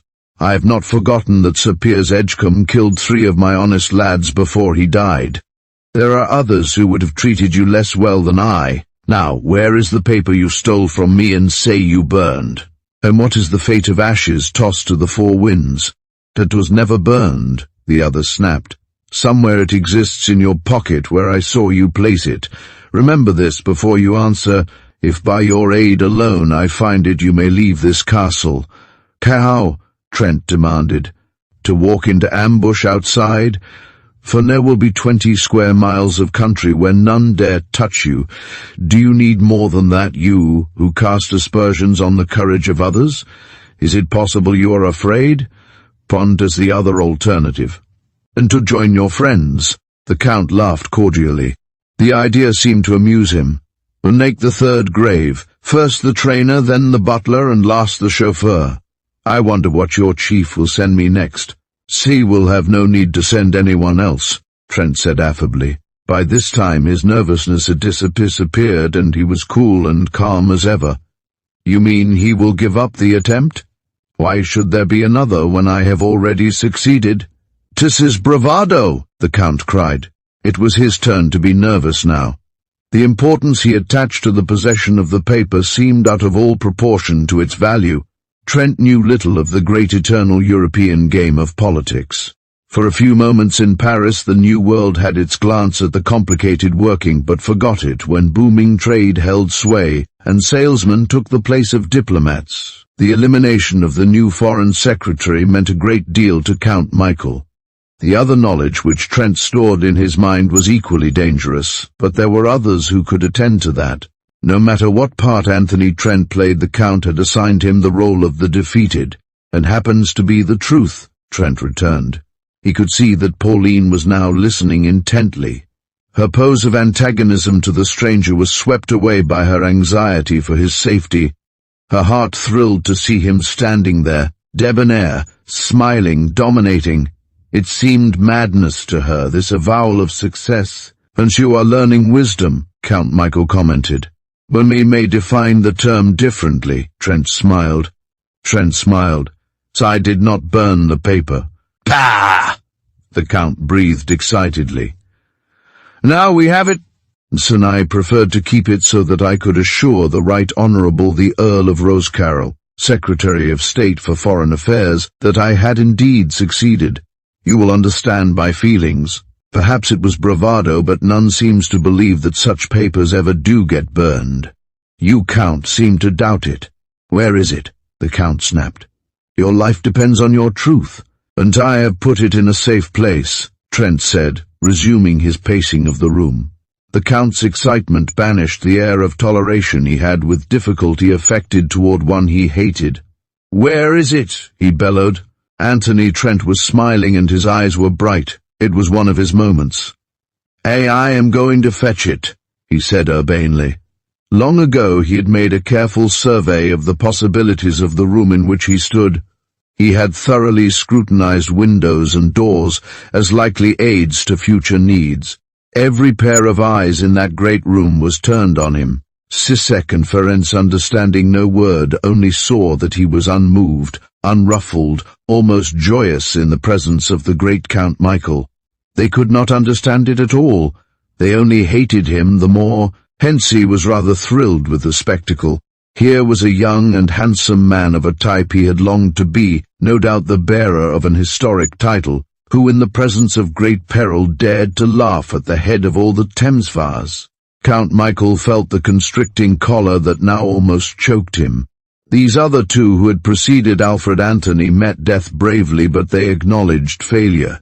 But this man was different. It was almost as though he thought himself the victor. What else would have nerved him to bandy words with his jailer? But of them all it was Pauline who watched him most eagerly and most feared for his safety. He seemed incredibly rash to antagonize the Count. Still further, Few guessed the cruelties to which he could sink when his amour propre was wounded. She had made up her mind that the man she loved so wholly should not suffer. So far the Count had no reason to suspect her interest in the stranger. His first jealousy had passed when she protested how needless it was. He trusted women with few of his political secrets, but she knew Trent was a marked man because he had stumbled on the identity of the princely guest. Therefore he would suffer unless her woman's wit could aid him. Knowing the Count's vanity so well, she perceived that every moment of this unperturbed attitude added to the severity of the punishment his prisoner would receive. "On you are going to fetch it," Count Michael said thickly. "Is it permitted to ask how and when?" "By all means," Trent said graciously. "Sire, I am going to fetch it now, and thus—" He made a lightning-quick leap toward the window where Hensey was sitting in a low chair, and then a dive over the secretary's shoulder.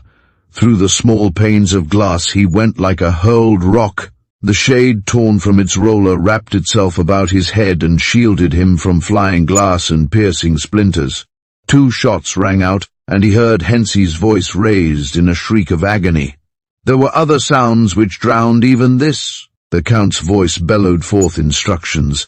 He could hear Peter, Sissek, and Ferenc shouting, and then, as another shot followed him into the courtyard, Pauline's cry rang high above all other sounds. Trent landed on his shoulder, bruised but not seriously hurt. When he pulled the enveloping window shade from his face, he was amazed to see that the room from which he had come was now in darkness.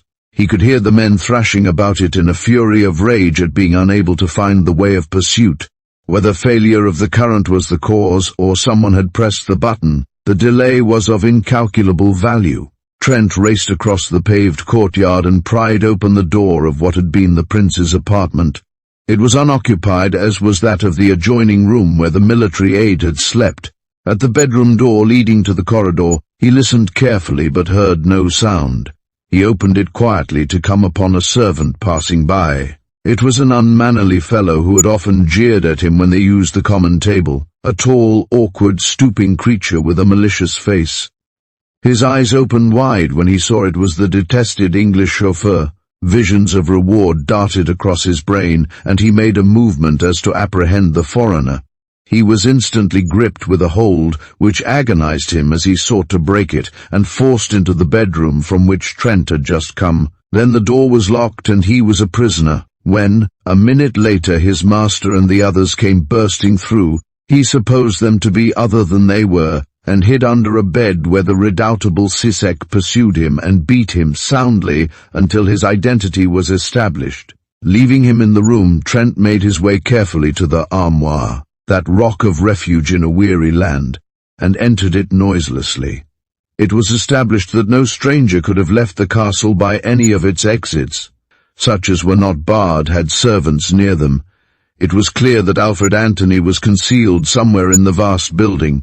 His capture was only the matter of time, the result of careful searching. This search was gone about systematically, Count Michael directing his men personally. It was the Count's theory that one of his bullets, the first shot at which Hensey had screamed because of its nearness to his head, had wounded the fleeing man, and that he would sooner or later be traced by a trail of blood. Hardly had plans been made for the disposition of the searchers than an agitated footman reported Peter Sissek's wife with dire news. She was brought before her employer, trembling with excitement. "Excellency," she cried, "she has escaped in the English car." And Pauline at the Count's side clutched his arm. "Thank God," she breathed.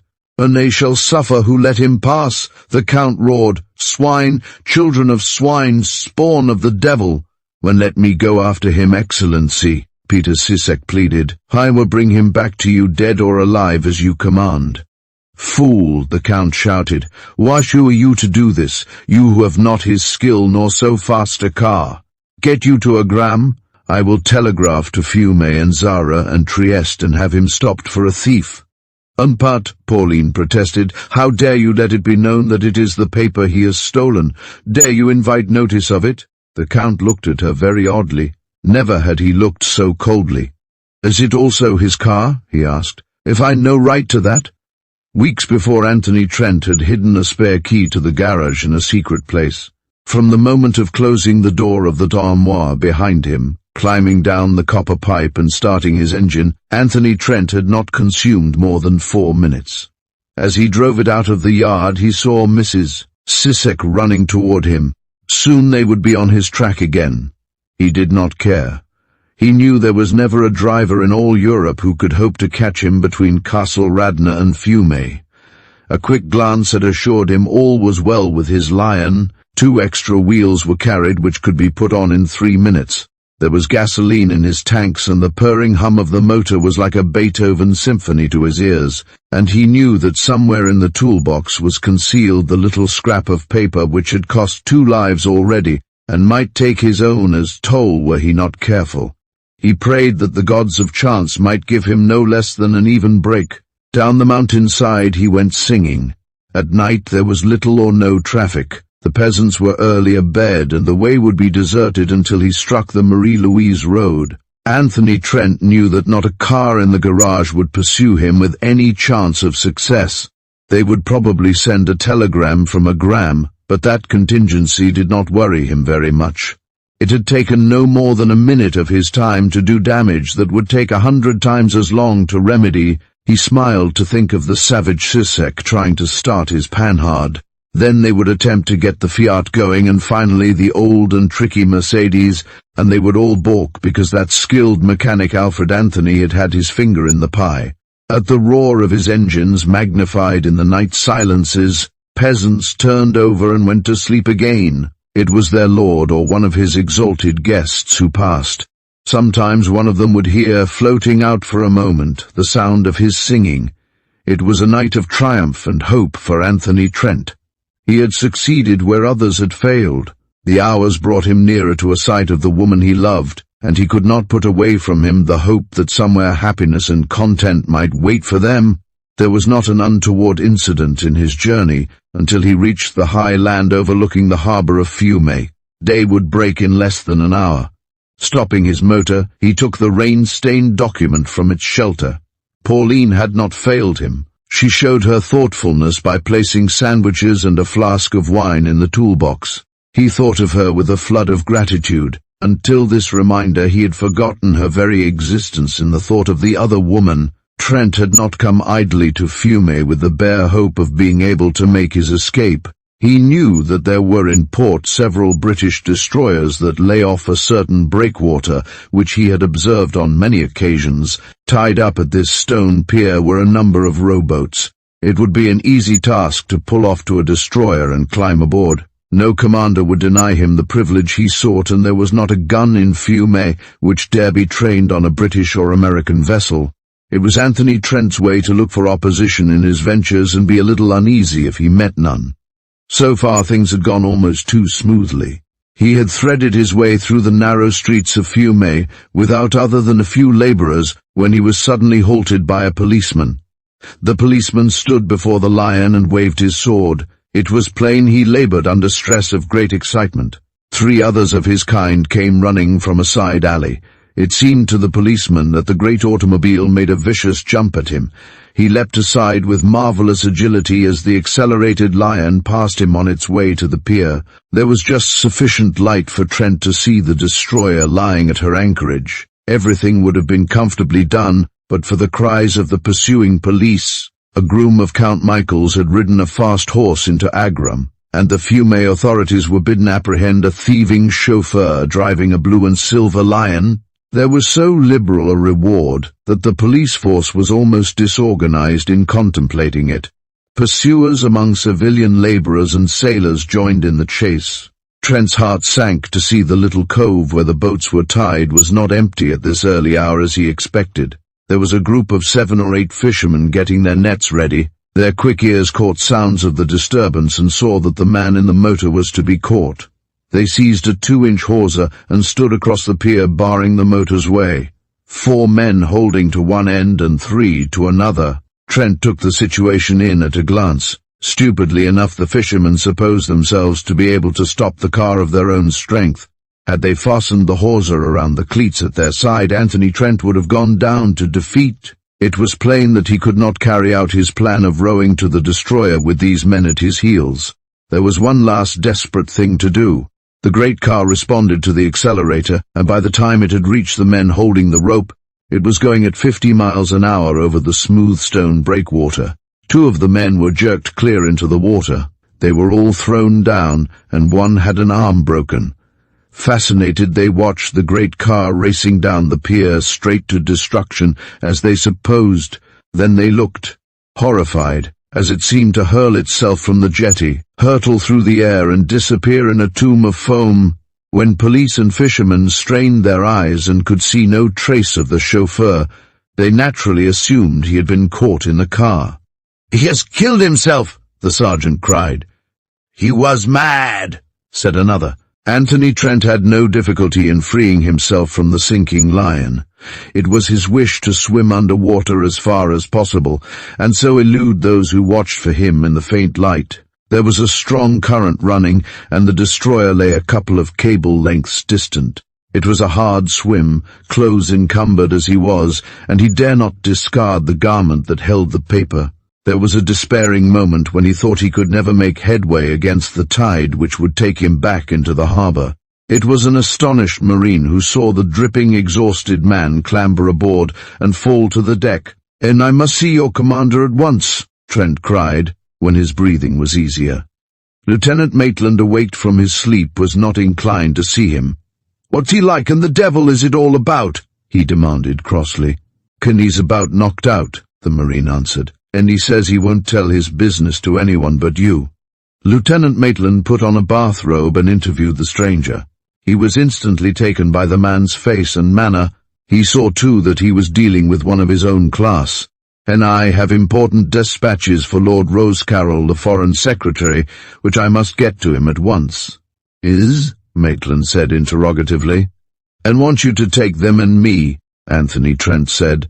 "I'm afraid that's impossible," said the officer. You see, that is a little out of my beat.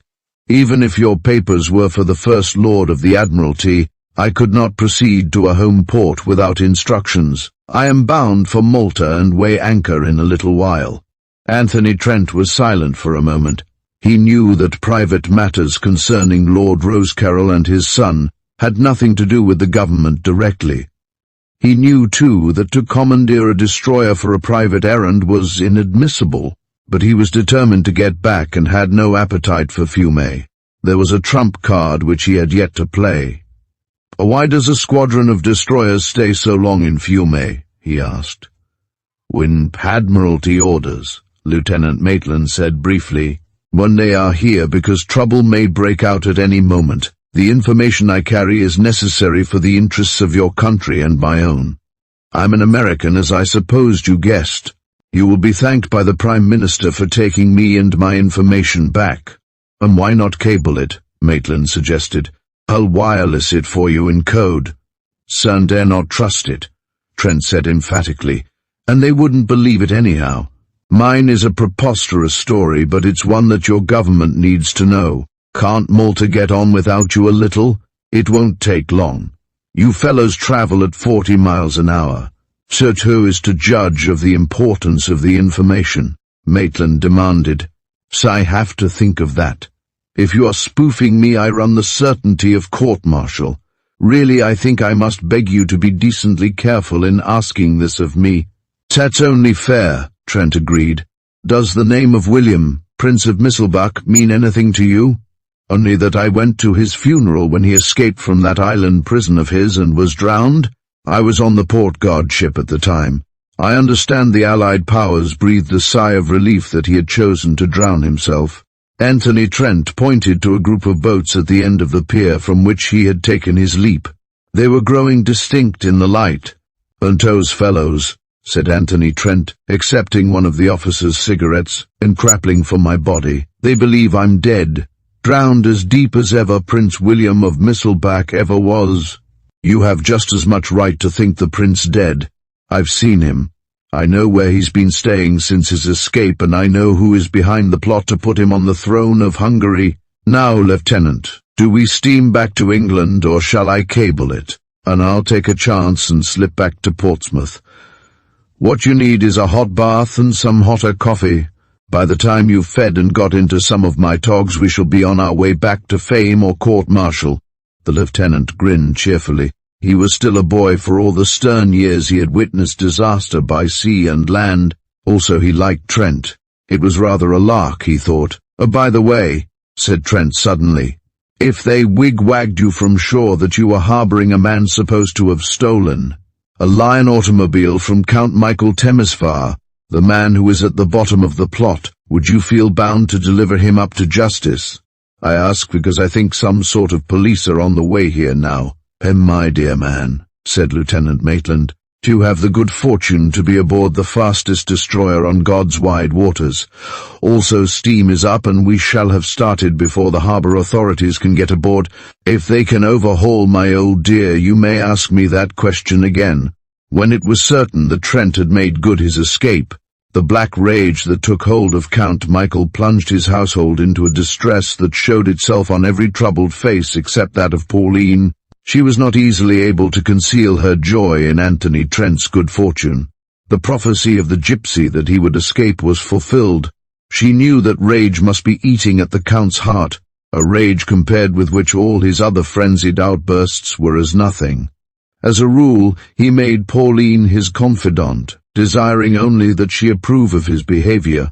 Twice she had tried to get Hensey aside and learn what news, if any, had come of the masquerader. Hensey sullenly turned away from her. She supposed he had been so upset over his master's temper that he was nursing a grievance himself. She was in her room that night, about to take a gorgeous necklace from her firm white throat, when there was a knock upon the door. "It is Mr. Hensey," said her maid. "Tell him I will not see him." Pauline yawned. "And he has an important message from Count Michael," said the girl. "Which will wait until tomorrow," Pauline said lazily. Hensey's voice made itself heard through the partly open door. "I must beg you, madame, to come at once." "It is imperative. The Count must have your advice on matters of importance." Pauline decided to go. After the silence of the day, the Count would tell her everything, and she was anxious to be reassured of Anthony Trent's safety. "Where are you taking me?" she demanded, as Hensey guided her past the big room where Trent had been arraigned, the room from which he had made his escape. "His Excellency cannot remain in a room with an entire window torn out. It would but be to invite a flock of bats to enter." Pauline climbed 2 little flights of steps which led to the topmost floor of the castle. "I have never been here before," she commented. "Few strangers have," he said, locking it behind her. "Strangers," she repeated. "Since when have I been a stranger?" She found nothing strange in his silence. Hensey was constantly a prey to the fear he might by some overzealous action provoke the wrath of the man he served. Probably he had not heard her question. She found Count Michael in a big bare room, octagonal in shape, and knew it must be the tower which stood out boldly on the western corner of the castle. "Why bring me here?" she said petulantly. She had no fear of the man who ruled his people as an autocrat. It is not in the nature of such women as Pauline to eliminate a certain feeling of contempt for the power of men whom they can sway by whim and artifice. Michael, Count Temesvar, was terrible to such as he hated, and a political force of sinister strength, but to the green-eyed woman who looked at him mockingly he was one of the weak and pliable pawns on life's board. "Sit down," he said suavely. There was no sudden look of affection as he gazed at her. He spoke, she reflected, very much as he had done to Anthony Trent, but the ex-chauffeur had been a prisoner. She looked about her and saw that this was almost a prison. "And about this Alfred Anthony," he began. "So I am told, although I do not believe it, that you were much concerned for his safety." "Who told you that?" she demanded. "What matters that? It is untrue?" "Naturally," she answered, trying to fathom what lay behind his smiling face. "Tell me this, Pauline," he said, leaning forward. "When the Sisek woman informed us that he had escaped, I thought I heard you say, 'Thank God.' Why did you thank God when my enemy escaped?" Pauline was not so easily to be trapped. She remembered breathing her prayer almost at his ear, but she hoped in the excitement he had not heard. "And you are dreaming, Michael," she exclaimed. Why should I say that? Another thing, the Count went on. This man would hardly have escaped if the electric lights had not gone out. Abruptly the Count turned to Hensey. Tell me, did you see the engineer about this? Yes, Excellency, Hensey assured him, and tells me in technical terms which I do not comprehend that sometimes the light goes off for a few moments. It was the thunderstorm or some atmospherical condition. I do not remember, and heaven seems to fight for him, Count Michael commented. First the lights extinguished, and then someone in this house of mine who gives him keys and aids his escape. The garage door opens itself to him and lo, he disappears. He has an accomplice, you think, Excellency? Hensey stammered. He was fearful that his master had learned of his carrying the book to the prisoner. Out of this slender fact the wrathful Count might be weaving plot enough to engulf his faithful secretary. And I assure your Excellency, Hensey cried, that I am entirely loyal. Pauline was still not to be frightened by this changed mood of the Count, and the agitation expressed on his secretary's face. She had been victor over him in 100 violent scenes, and Pauline loved violence and the raising of voices. And a curious thing, said the Count meditatively, ons that the lights went out only in my room. A well-trained thunderstorm, Hensey, eh? So Excellence means that someone turned them off. I was on guard at the window, as you remember. I know that you were. Ferenc was at the north door, Peter at the other. The thief could not be suspected, and I was a dozen feet distant, sitting in my chair. And yet Hensey, when I pressed the button, light again flooded the room.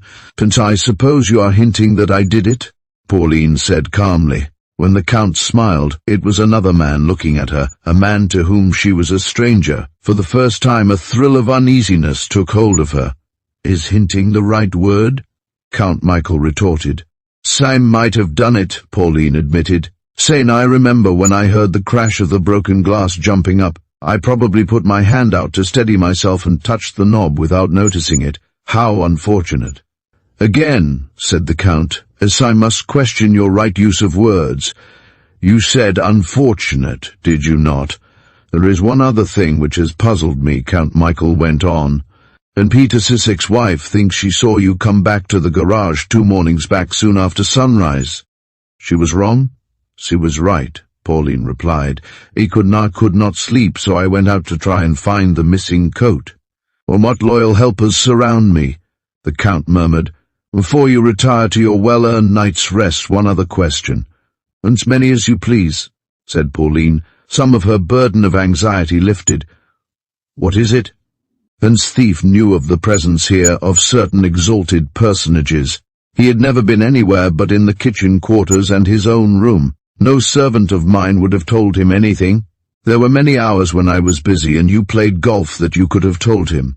I want your word that the information did not come from you. And you have it, she said lightly. Now, as that is all, I shall go to my room. This hideous place chills me.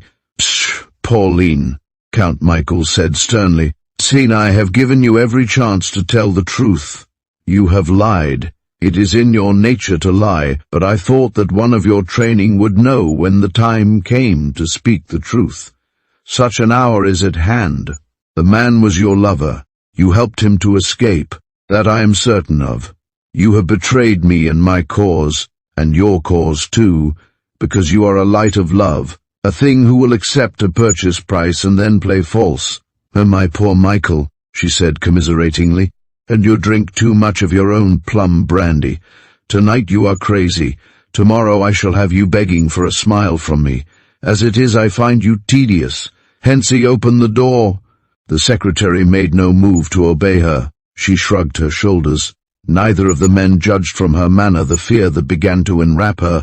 Yours will be a cold smile tomorrow, Count Michael said, and I, for one, shall not envy it.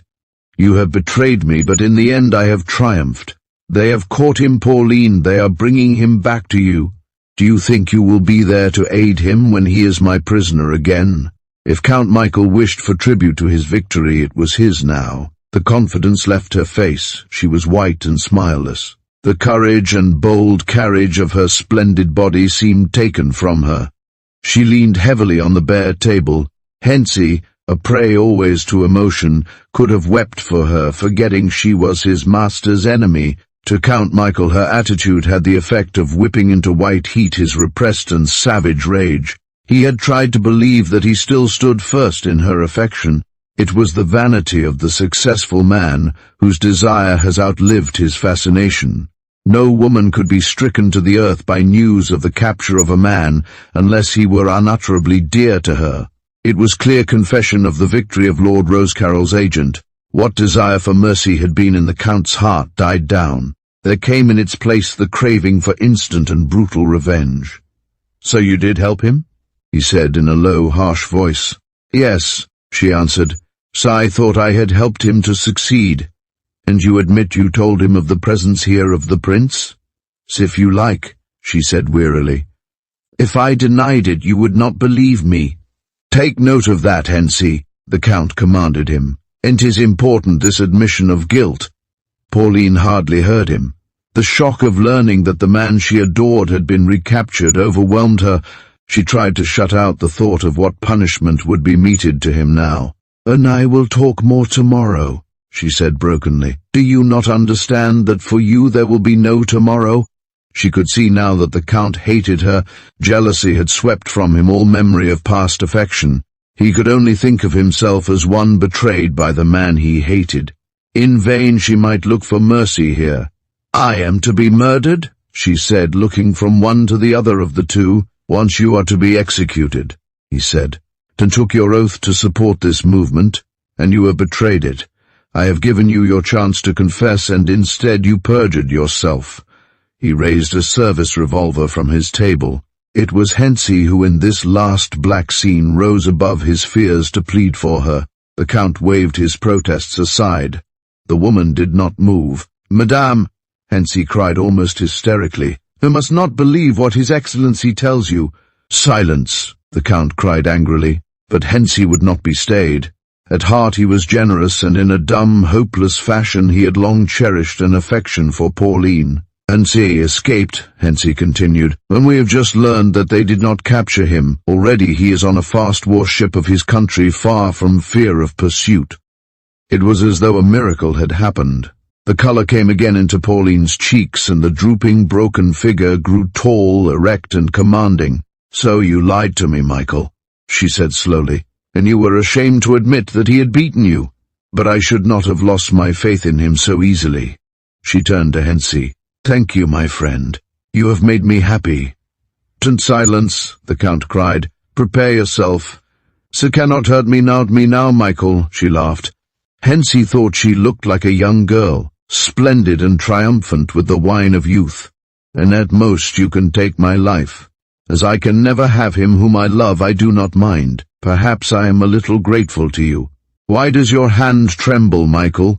She held herself at this last moment with a brave insolence. Her head was carried high, and the Count knew she was laughing at him for having failed. He knew that her words were not idly spoken when she said she would die happy because her lover had escaped.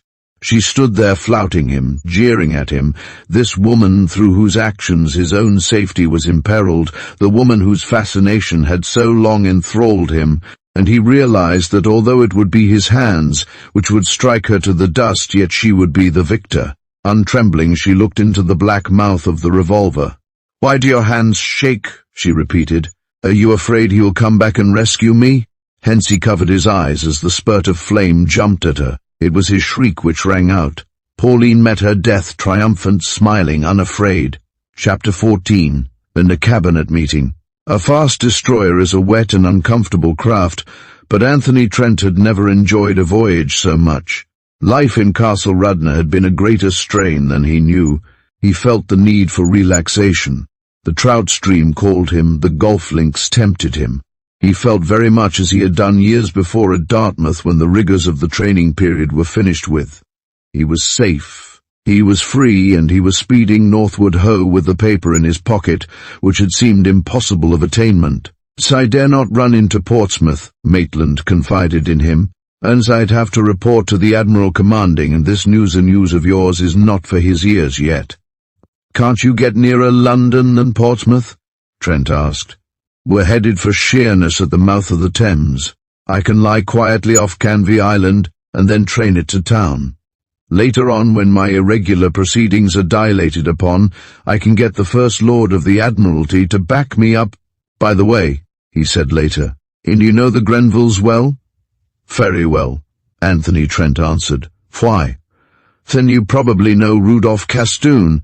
One of my sisters who knows Lady Daphne says an engagement is rumoured between them. And nothing to it, Anthony Trent said confidently. She doesn't even like him as a friend. Does your sister know her well? Next-door neighbours in Cornwall, Maitland answered. She married Lord Polruan, and so it was Maitland's sister who had dubbed him an American adventurer, and indirectly warned the Earl against the danger of having him on such intimate terms. And this unassuming young naval officer was of course a son of an Earl, and would rightly be described as the Honourable Willoughby Maitland. Anthony Trent smiled. He could not help thinking how gratified his old housekeeper in Kennebago would be to think he moved in such company. The two men reached Liverpool Street Station at 10 o'clock at night, and taxied westward to Lord Rosecarrol's townhouse in Grosvenor Place. The butler, that stern functionary who disapproved of democracy and the ambitions of the new rich, beamed a welcome when he beheld Anthony Trent. In a sense, he felt the young American was one of the family. His greeting to Trent's friend as the son of an earl was respectful, but to Anthony he vouchsafed a special courtesy. It was very grateful to the wanderer. It was like coming home to a man who has no abiding place. His lordship is attending a cabinet meeting, he said. Her ladyship is at an Albert Hall concert, and Mr. Arthur is out of town. It was plain from his manner that he expected Anthony Trent to make his quarters in the Rosecarrol townhouse. And must see his lordship instantly, Trent said. Tell one of your men to whistle for a taxi. And you seem to be very popular with old Barlow, Maitland said. Tintin and I have spent the happiest hours of my life at Rosecarrol Castle, Anthony Trent said. Maitland thought with some little reserve. At Downing Street, the Prime Minister's butler could not conceive of such a thing as an interrupted cabinet meeting. "'Ain't 'tis business of state,' Anthony Trent said loftily. "'If you feel you have a right to dictate terms, very well. But,' he continued impressively, "'and I will promise you one thing, from tomorrow on you will buttle for someone else.' It happened that the cabinet meeting, which had to do with domestic finance, was already ended. The Prime Minister glanced at the card sent in, and turned to the private secretary of the Earl of Rosecarrol, who had just entered the room. "'And that splendid young man, Willoughby Maitland, who did so well at Zeebrugge, is demanding an audience. I am rather tired. Do you mind seeing if it is of importance?' "'Certainly not, sir,' said Colonel Langley. He stopped short when he saw who accompanied the naval officer, and learned that it was Anthony Trent who had business with the Premier. "'And the last time I saw you,' he said stiffly, "'and 'twas under circumstances which give you no right to expect me to plead your cause.' "'That may be,' Trent said equably. "'But I am here not to converse with you, but your superiors. By the way, who is Prime Minister now?' "'Llewellyn Morgan,' Maitland said. "'And his third term?' It was Llewellyn Morgan Trent had met in Cornwall. Things looked brighter. "'And the Premier knows me,' he said to Colonel Langley. "'And you are no doubt aware I am privileged to call Lord Rosecarrol my friend.' When the two reached the simply furnished room, Lord Rosecarrol looked at the American with wide-open eyes. "'Oh, my dear boy,' he said affectionately, gripping both his hands, "'and I do not think you can believe how glad I am to see you. Isn't this the young man who had the presumption to outdrive me 40 yards every time we stepped to a tee?' The Right Honourable Llewellyn Morgan greeted him in so friendly a fashion that Colonel Langley was astounded. But there was another man, of cabinet rank, who scowled when he beheld it. Rudolph Castoon had attained his desire. He was now Chancellor of the Exchequer, and Castoon knew in his heart that it was because of Anthony Trent Lady Daphne Grenville had refused him. "'Do I understand,' he said with a show of friendliness, "'that you have news of such importance that it justifies, shall I say, breaking in upon us here and upon us here?' "'As for the Premier to decide,' Trent said. Then he looked at Colonel Langley and took his revenge. Trent addressed the pleasant and amiable personage who sat at the head of the table. "Have I your word for it that this gentleman is entirely to be trusted?" "Ponto, he is my private secretary," Lord Rosecarrel said quickly. "And by all means let him remain," the Premier decided. Lord Rosecarrel was vaguely disturbed. So far as he knew, there was nothing Trent could have learned at Castle Radnor which justified this. To tell the assembled members of the cabinet of his errand and its success would spell disaster to the one who had sent him. "And briefly it is this," Trent began. "Prince William of Misselbach was not drowned, although a real corpse was buried. He is at the present time hiding, and Count Michael Temsvar is planning to put him upon the throne of Hungary. I have seen him with my own eyes a dozen times, although he was not aware of it. I had the luck to get a list of names of the prime movers in it. I could not keep the paper, so I memorized them and wrote them down while on the destroyer which brought me from Fiume." Trent passed it across the table to the Prime Minister. "Sense is exceedingly important," he declared after reading it quickly. "But Mr. Trent, you have performed a service to this government and your own which entitles you to a reward of no mean character. Now have the goodness to answer these questions." They were fired at him quickly and embraced a variety of subjects. It was only because of his retentive memory and trained powers of observation that he was able to satisfy the Premier.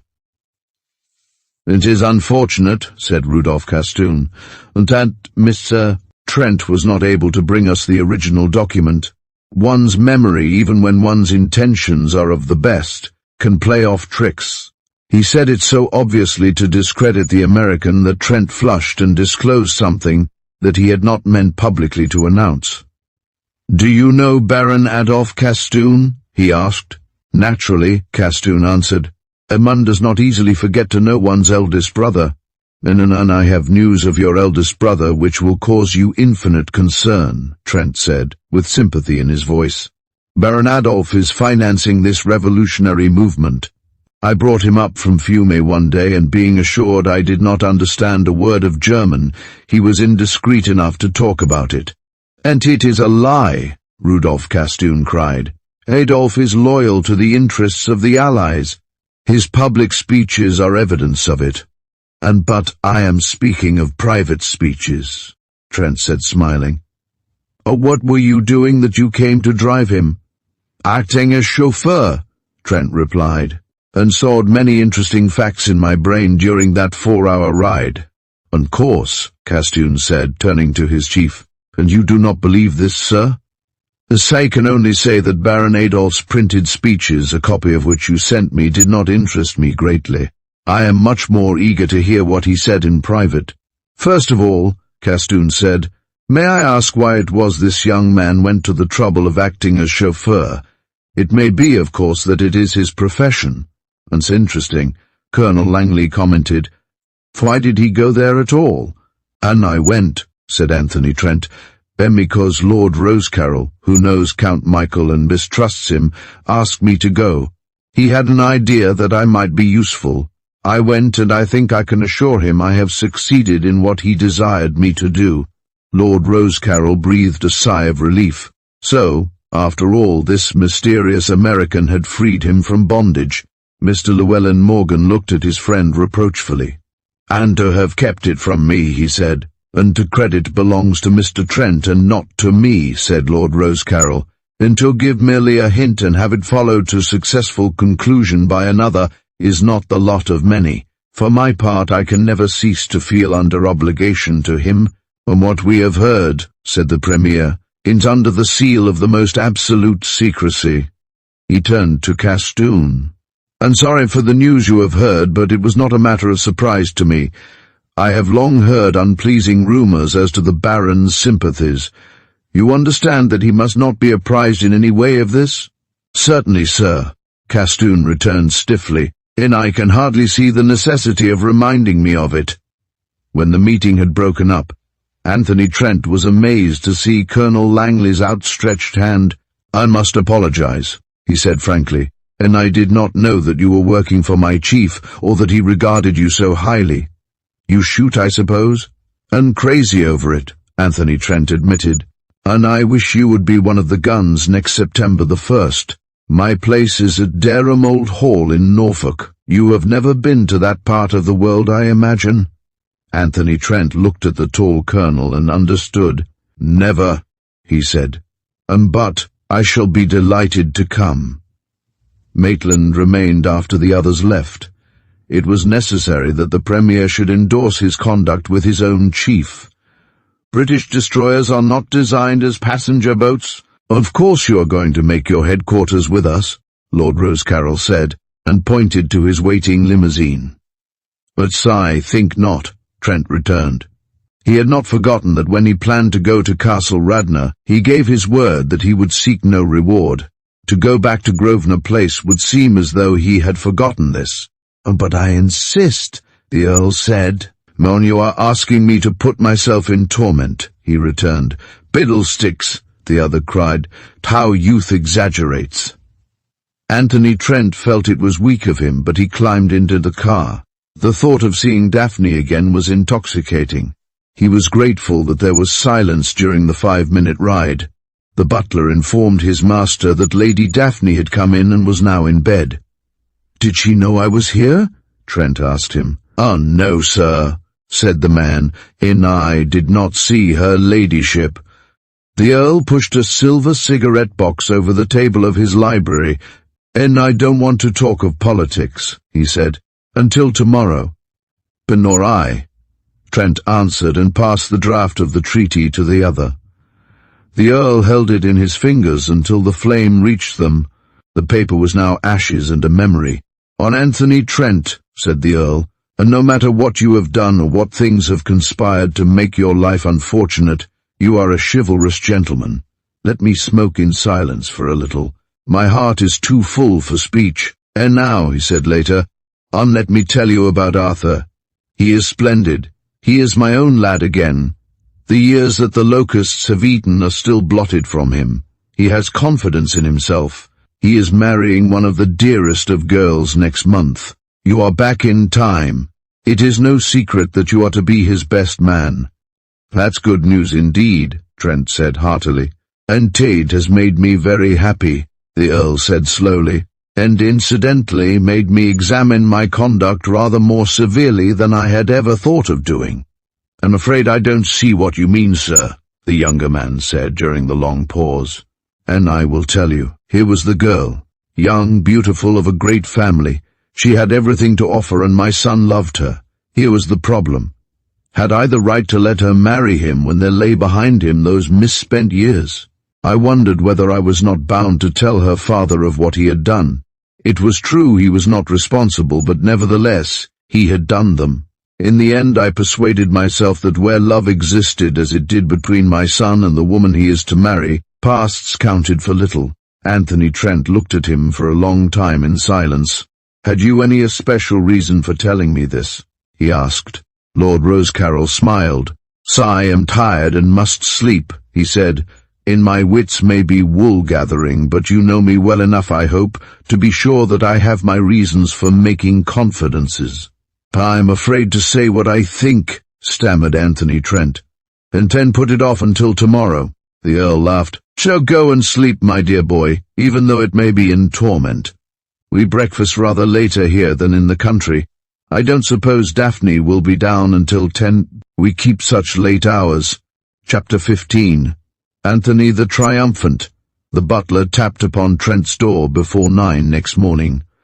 "And I've just taken a telephone message for you, Mr. Anthony. Very important, if I may judge." "Come in and tell me about it," the American said. He could not imagine who knew his whereabouts.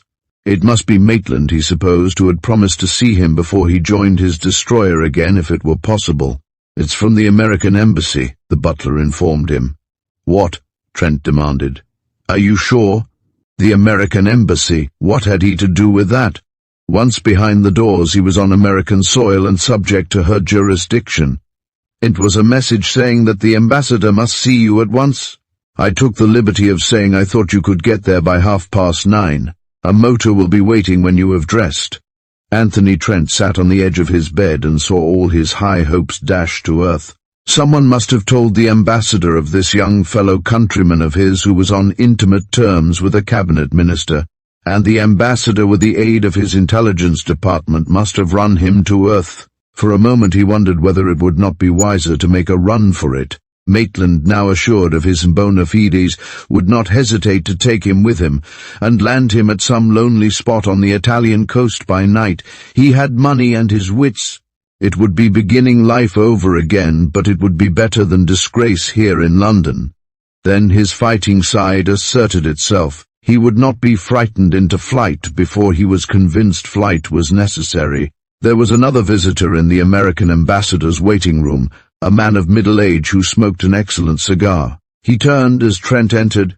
"Morning," said Trent morosely. He was annoyed to find that he had to speak. It was the publisher of a chain of magazines for one of which Trent used to write when engaged in the manufacture of light fiction. He had often smoked one of the millionaire's celebrated cigars.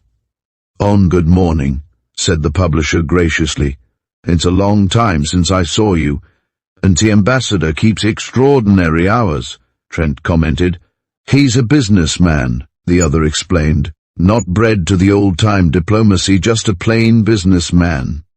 "And what have you done that he sent for you?" "Fun, you don't seem to understand," the publisher said mildly. "So I only understand," Trent said, still irritably, "that I'm being kept waiting. He was to see me at 9:30 and it's now 20 minutes to breakfast." He was on the minute," the other laughed. "Where have you been not to know I'm the ambassador?" "Sue," said Trent in amazement. "And I'm making a damned good one," the diplomat said. "Even if I do get up hours before the rest of them." "What am I here for?" Trent demanded. "Congratulations mainly," said the ambassador. "Sign, I was waked out of sleep at after midnight by the Prime Minister. He wanted to know if I had heard of an American called Anthony Trent. I said sure. He used to write for me. Anthony Trent is all right. The way these Londoners keep up half the night is something shocking. So I still don't see why you've sent for me, Mr. Hill." "Then I'll explain," said the ambassador. His manner was serious, so serious indeed that Anthony Trent was infinitely perturbed. "You may not know it, but you've rendered your country a considerable service. Over here in the birthday or New Year honours list you'll find decorations awarded men the public knows nothing about. Trent, sometimes they are given for work like you have done. We don't give orders or decorations or grants of money. If we did, you'd have one coming to you. What you've done won't even come before Congress. You'll be a mute inglorious Milton, but if the day comes when you need help, if you should ever be in a tight place, remember you've got something to trade with. I'm not going to mention this again, but you bear it in mind." "And certainly will," Trent said gratefully. Then he spoke a little hesitatingly. "And be frank with me, Mr. Hill. I ask this as a personal favor. Had you anything at the back of your mind when you spoke about my being in a tight place or needing help?" "No," the ambassador said after a mental reaction which could be measured in seconds. "But you've made enemies here. Some of them have sent in asking what you do for your livelihood. Of course I remembered that Australian uncle. He certainly must have cut up rich." "He did," Anthony Trent said somberly. He had invented an Australian uncle years before to account for possession of the large sums of money his professional work netted him. Oddly enough, the memory gave him little pleasure now, and I was able to assure the inquisitive, the diplomat declared, "and that I had known you for years. Enemies. Castoon, perhaps, who hated him on sight, and possibly the Colonel Langley, who was now his friend. What others unknown to him might there not be? And there was Lady Polruan's sister of Willoughby Maitland. She probably would be influenced by her favourite brother and receive him on a friendly footing if they met again. These people he knew, but it was the unknowns who bothered him. Was Rudolph Castoon one of them?" he inquired. "The Chancellor of the Exchequer?" Hill laughed. My boy, you have certainly got right into the top hole set here. The inquisitive ones were your own country folk who were jealous that a man not even in the social register got in on intimate terms with the great families. Maybe they wanted to get your formula. Nothing serious. "I've got a busy morning. Lunch with me at 1 tomorrow?" "Gladly." Anthony Trent returned, his manner brighter. Never had he shaken hands so heartily with his old publisher. "It's done me good to see you," he exclaimed. The friendly butler informed Trent in confidence that Lady Daphne was not yet down. His lordship was already riding in the Row. "Her ladyship has not been informed of your arrival," said the butler. "She is expected down in a few minutes. I have ordered kidneys and bacon and en brochette for you, sir." "Oh, and this feels like being really at home." "At home," the American said, "and I have wanted that for breakfast every morning I've been away, and never once had the luck to get it." Below stairs the butler informed the housekeeper, who later retailed it to maids, that Mr. Anthony seemed very nervous. A footman openly rejoiced when he overheard the butler's conversation with the housekeeper that his duties would enable him to witness the meeting of his mistress and the American. "And there will be nobody in the breakfast room when her ladyship enters but Mr. Anthony," his superior said firmly. "Haven't you got any romance in you, Simpkins?" "Aunt, yes," answered the footman simply. "That's why I want to see them." Anthony Trent was sitting in a big winged chair by the fire when Daphne entered. She walked to the table and picked up some letters without seeing him. At every mail she expected to hear from him, and now was another of these continual disappointments. Invitations, letters from friends and relatives, but never a one from the man she loved. Watching her, Anthony Trent was a victim to many emotions. The rumor which he had confidently disputed that she was engaged to Rudolph Castoon now assumed a guise of probability. Why not? He had left her expecting never to see her again. He had convinced her of the unsurmountable barrier between them, a barrier which still existed. What a fool he had been to twist the Earl's statement about Arthur into something that spelled hope when none was intended. That he was here was due to the feeling on Lord Rosecarrel's part that he deserved courtesy at the hands of the Grenvilles. Before leaving for Croatia he had assured the elder man that he would not claim a reward, and here he was within a few feet of Daphne. What he should have done was to call and greet her in a friendly fashion, a fashion which would have told her that he realized there could no longer be any pretense of intimacy between them. Instead he was hiding in a deep chair, and must presently disclose himself. He noticed anxiously that she was looking frail and tired. There was a sadness on her face which he had not seen there before. It was, he decided, a hopelessness, a lack of the vivacity which had always distinguished her. It was when the butler had decided time enough had elapsed for greeting that Simpkins was allowed to bear in silver dishes of food. It was the footman's entrance which made the girl look up from her unopened collection of letters. She did not see Simpkins. She saw only the man in the chair, the tall, slim man who rose almost awkwardly when he met her wide-open eyes. Ordinarily self-possessed, never at a loss for a word or embarrassed, Anthony Trent stood there dumb and looked at her. "Oh, Tony, Tony!" she cried. Immensely gratified, Simpkins beheld the American gather her to him. Honest Simpkins had tears in his eyes. He went from the room blindly, his mission unaccomplished. He had seen love so near to him that he was dazzled. It was in Daphne's own sitting room facing St. James's Park that they were able to talk coherently. "And why do you suddenly look so grave on this morning of all mornings in my life?" she asked tenderly. "Darling," he said, "so I can't keep on living in this doubt any longer. You know what I said in Cornwall? That's so long ago, I forget. Exactly what did my wise Tony say? I only remember that he said he loved me." "Then I shall always say that," he said softly. "Daphne, I must not go on deluding myself any longer. I ought not to have seen you. It was only because your father was courteous and I was weak that I came." "So you have seen father?" she cried. "Last night," he told her. "Then I was with him for an hour. He was very kind. Didn't he tell you about Arthur? Then he said he was going to be married." She looked at her Tony with a smile he could not understand. There was certainty in it, content, assurance. It was as though there were no barriers that kept him from her. "But my wise Tony," she said, "and there is much for you to learn. Let us leave Grosvenor Place and go to Australia in the first place." "Australia?" he cried uneasily.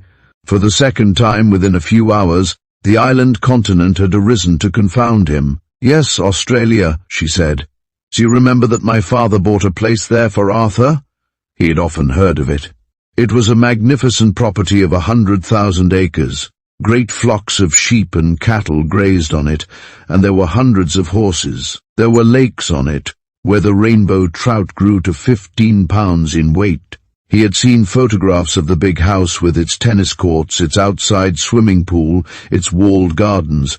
It was administered, he knew, by intelligent superintendents and capable of even greater development. "And wonderful place," he said. "Yes, I remember. Your father wanted to sell it, and he has given it away instead." Given away a place like this, like that? Shad, perhaps I ought not to say given away. She smiled. "He has given it in exchange for what business people call collateral. He has given it to you, Tony, subject to certain conditions." "And me?"